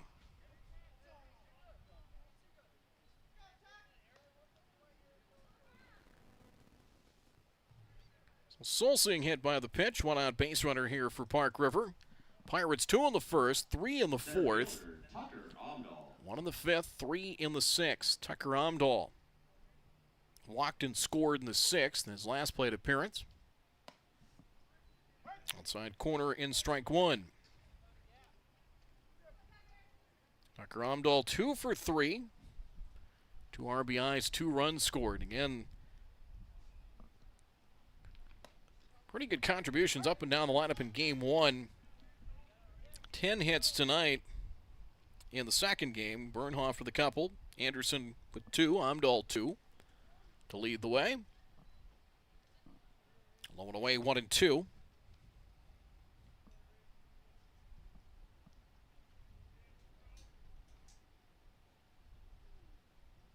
Door is way over into left center field. That is yanked foul. And 1 ball, 2 strikes. Pulse 400 Rockets will be here Wednesday at Starion Bank Field against Kindred. It'll be 5:30. And 7:30, weather permitting. There is some rain in the forecast kind of through the day on Wednesday, so hopefully 2 blowing a full count.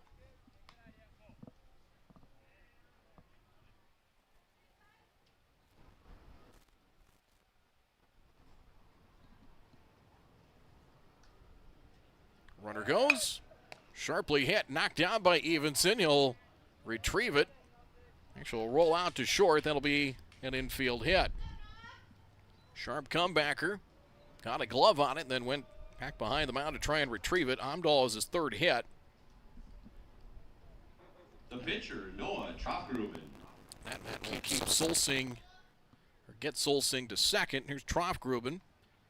Now pitching, singled in his last at bat. Outside corner and strike 1.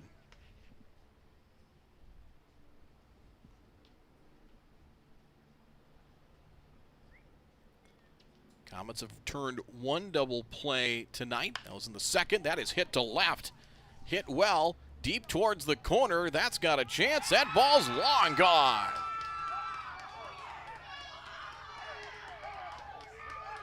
Troffgruben blasted one over the fence and into the trees in left field. A 3-run shot.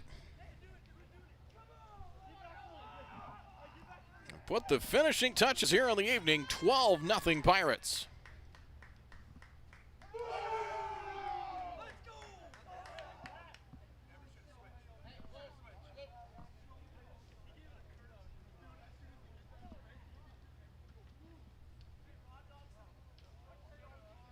Third baseman, Connor Bernhoft. A 12-0 game now as that one was able to get a fastball center cut and drilled it. 3-run shot. They haven't had a ton of extra base hits. They did in game 1, but it finally went deep. Called strike 0-1.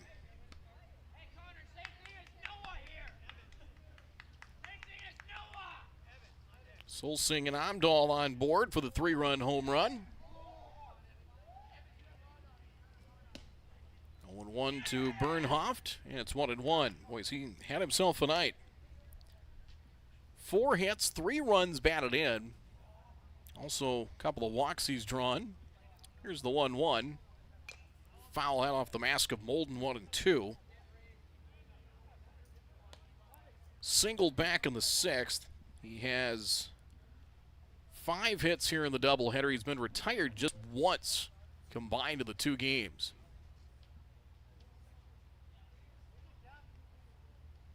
1-2. Another good swing and fouls it back. And still 1-2.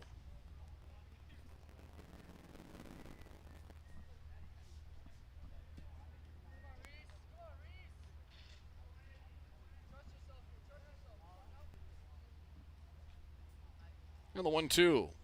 Upstairs, 2 balls and 2 strikes the count.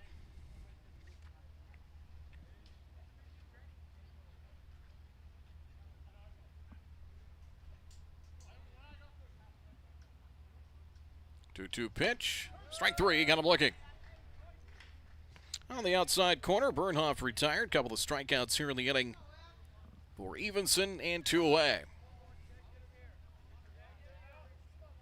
We pinch hitter, yes we do, is Attention please, now hitting for Park River, number 10, Evan Skabicki. Evan Skabicki is going to hit for Keegan Berg. And Skabicki is swing and a miss. And strike 1.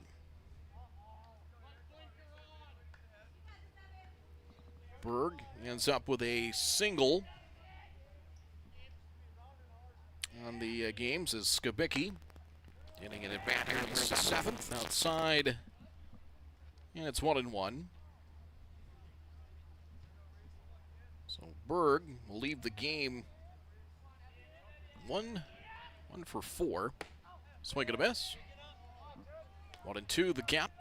First at bat of the night for Evan Skabicki.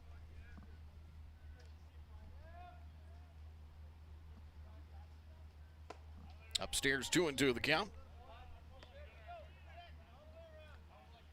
A lot of crooked numbers. Park River had 3 multi-run innings in game 1. They've upped that to 4 with the 3-run shot from Trofgruben here in the 7th. There is strike 3, and Skibicki has caught window shopping, and that will end the inning. 3 runs and a pair of hits. The biggie, the 3-run homer from Trofgruben. Going to put the finishing touches on this one. Pirates up the lead to 12-0 as we head to the bottom of the 7th here from Starion Bank Field on Magnitude Sports. Sweet Shots is Fargo's premier golf entertainment destination. Sweet Shots will host your birthday, bachelorette party, corporate events, date nights, or a night out with friends and family. Need help with your golf game? Visit with one of Sweet Shots' PGA teaching pros. Hungry? They have a full food and beverage menu too. Try your shot in one of 60 climate control hitting suites or one of 5 indoor full swing simulators that include golf, hockey, hunting, football, soccer, and zombie dodgeball. Make the trip to 3400 James Way South in Fargo or visit sweetshots.com for much more.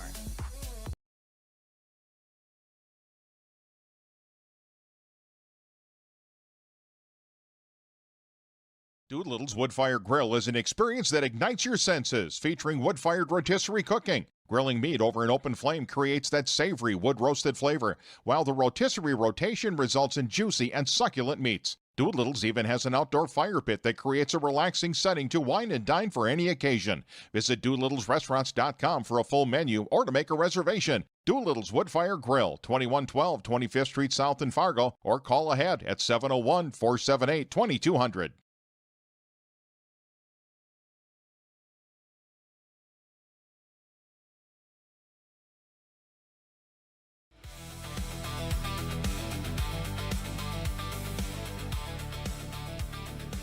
One to Marcus Hirschgorn. His last wraps here for the Comets. He'll hit 9, 1, and 2 in the batting order in the bottom of the 7th. 2-0 now. Hirschgorn singled in 3rd, struck out against Solsing in the 5th, and on his hands in 3-0. Skibicki stays in the game in right field. Reeves Jorgensen is in left for Park River, called strike, and it's now 3-1. Looks like the rest of the infield is as is. 3-1. Trofgruben is going too fast. Home plate umpire Reggie Jackson is say, whoa, whoa, whoa, slow down. Ball 4. And a leadoff walk. So Hirschgorn on for the second time. Center fielder Madden Dorn. Trofgruben is 4th walk now. He's 34 pitches, but just 16 strikes. Madden Dorr has walked in into a double play and bloop single to left, called strike. It's 0-1.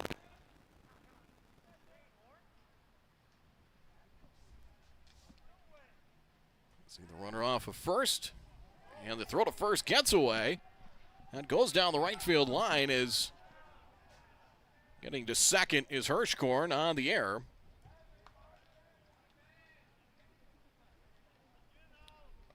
Be an error. Should be an error on the pitcher. On the errant throw, and there the error goes up with the board. That's probably one of those at 12-0. That run's not meaning a whole lot. You could let him moonwalk his way to second, maybe to third, and it probably wouldn't matter. 0-2 to Dorr. As I think at that level, they get a little too fixated with base runners and throwing over. And the goal is to just get outs at this point. It's 11:13 at night. It's cold. I got a 2-hour-plus bus ride back home. 1-2 in the delivery. Strike 3. Got him looking. Details. Dorr caught window shot first out in the 7th. That'll bring up shortstop Landon Freeze. Landon Freeze with a couple of hits in game 1. He hits here. So he came in earlier for Kozin. A drive to the left field corner, and that will land in foul ground, strike 1. So Freeze had 2 of the 5 hits, couple of singles in game 1. RBI chance here. 0-1. Ooh, had to buzz the tower there. Had to Duck out of the way. It's 1 ball and 1 strike. Stick around in our post game. We'll put the wraps on this one. It turned into a long night of baseball. Rain delay of over an hour. Splitting this up into 2 pieces in game 2. Strike called, but you know what? Pretty dominating performance here by Park River. 2 outs away from back-to-back shutouts. On the road, a long ways from home. Foul tip, and not held by catcher Gravelin. Still 1-2, and Freeze will live to see another pitch. Meantime for the Comets, lick your wounds and get ready. You got more East Region doubleheaders in the front window. 1-2, good rip there by Freeze, able to fight one off and foul it back. 2 up at Jack Williams with the Jets on Thursday, and West Fargo Vets will be here, and eventually gotta get one. Takes one to get it started, and again, don't let that record deceive you. This is a competitive squad. Tonight, not one of those nights. Roller out to short. Amdahl waits for it. On to first, low. Good pick there by Solsing for the out. Good work on both sides, and 2 down. That'll put the runner at third. Catcher Jackson Molden. 2 down for Jackson Molden. Line to first in his last at bat. 0 for 3. Yeah, strike 0-1.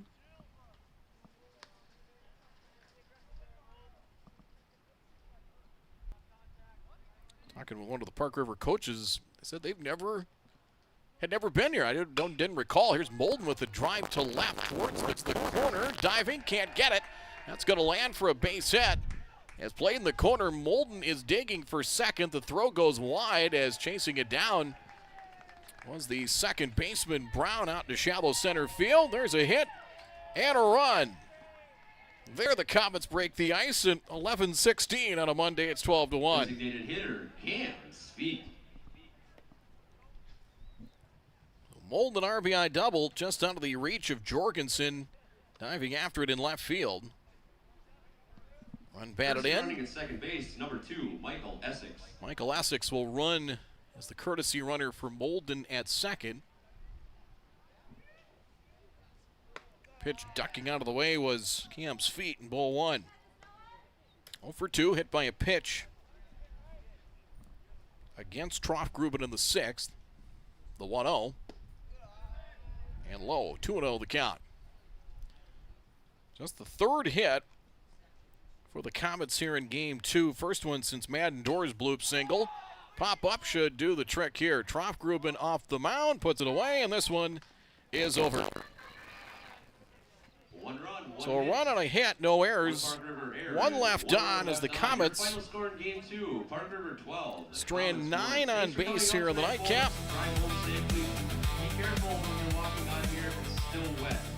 As there's your final, 12-1 as the Pirates sweep the Comets by a combined score of 21-1. Pretty dominant performances. Park River now 3-1 at East Region play. Comets fall to 0-5. We will put the wraps on this one. We'll take one final break, get into our post-game report. That comes up next. American Legion Baseball. A winning tradition since 1925. Thousands of young athletes have participated, and countless lives have been changed. And that was the fun part of summer ball in Legion was we just played. At that stage, I think everything's so pure. You're just wanting to play ball. I would 100% recommend it. Legion Baseball is one of many programs of the American Legion, supporting our children, our military, and their families. Find out more about how we continue to serve America.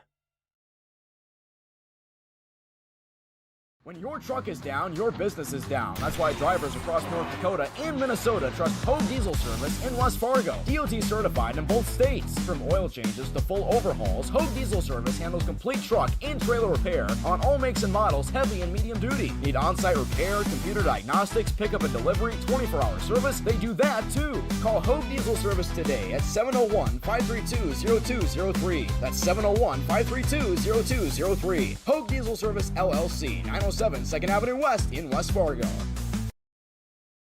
Hungry? Get to Vic's for Hamburger Happy Hour. Monday through Friday from 4 to 7 p.m. Get a delicious burger and fries for just $6.50. The kitchen is always cooking at Vic's. We serve up breakfast every day from 9 a.m. to noon, and we're open 365 days a year from 9 a.m. all the way until 2 a.m. Plus, catch regular happy hour every Thursday from 9 a.m. to 7 p.m. and join us for bingo 5 days a week. Come hungry to Vic's, located at 1608 Main Avenue Southeast in Moorhead. Fargo Post 400 would like to thank these additional sponsors for supporting our Legion baseball program. Bell Bank, member FDIC. Valley Service of Fargo. Legacy Plumbing. Shields. And Buffalo Wild Wings.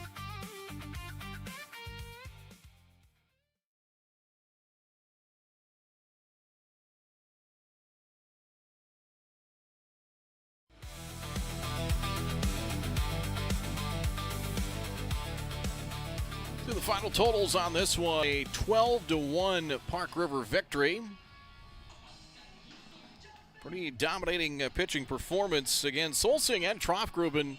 Command wasn't always there, but worked around base runners, and again, when they needed to get outs, they were able to do so, and Park River takes both games, a combined score of 21-1. Jake Solsing is your winning pitcher for the Pirates, 5 shutout innings.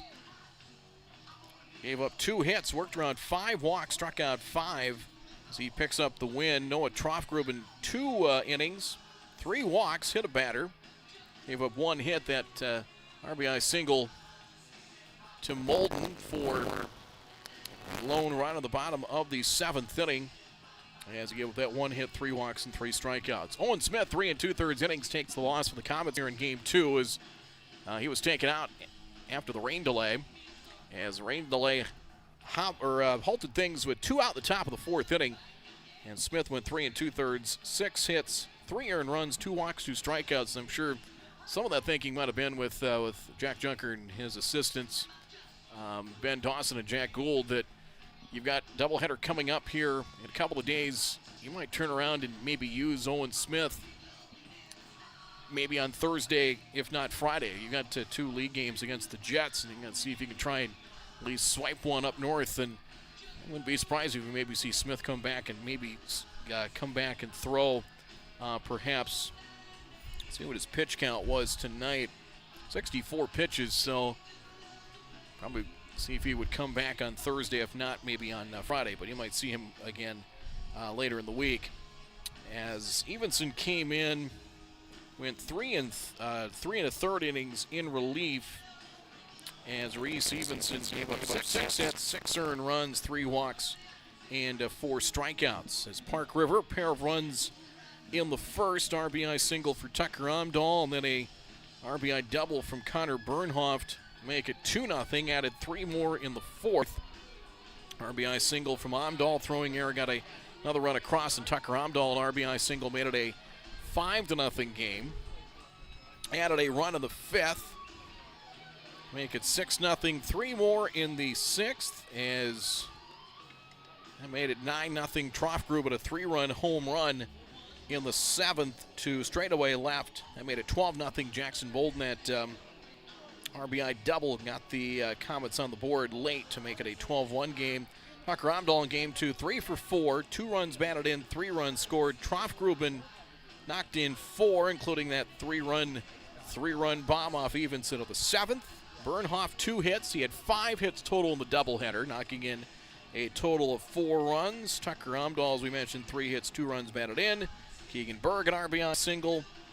Gravelin, an RBI single. Trace Anderson also had a pair of hits in Game 2 as well. In all, 12 hits for Park River tonight in Game 2, as they had 4 players with at least 2 hits this evening. So that'll do it here for now. Again, you can check out our schedule. If you go check things out, follow Magnitude Sports on the social media platforms, on X, on Facebook. Of course, follow us on YouTube as well. You can check that schedule of the games coming up. Mike's headed down to Omaha. As the Stars will have games Wednesday, a couple on Thursday, 2 more Friday, and a couple more on Saturday. Got some games next week as well with Mandan of the Stars out in Memorial Park coming up on the 23rd. Comets will be here at home on the 23rd against the Vets, and full slate of games. And of course, Starion Bank Field will be one of the spots for the Jim Peterson tournament coming up in a couple of weeks as well, as they will host games here, likewise in Moorhead and also at Jack Williams Stadium as well. So appreciate you folks sticking around with us tonight. Of course, you can find us online. Check out the socials. The latest on, of course, Pulse 400 Baseball as well. Pulse400baseball.com. Follow them on the social media platforms as well to keep you updated on players of the game and other achievements, team and individually, for Pulse 400 Baseball. Well, that'll do it here tonight. Thanks for sticking with us through the rain delay, and we will talk to you next time. I'm Brad Anderson. Final scores in this one: 9-0 Park River in Game 1, and they make it a sweep with a 12-1 victory as they take care of things here tonight. 12-1 your final.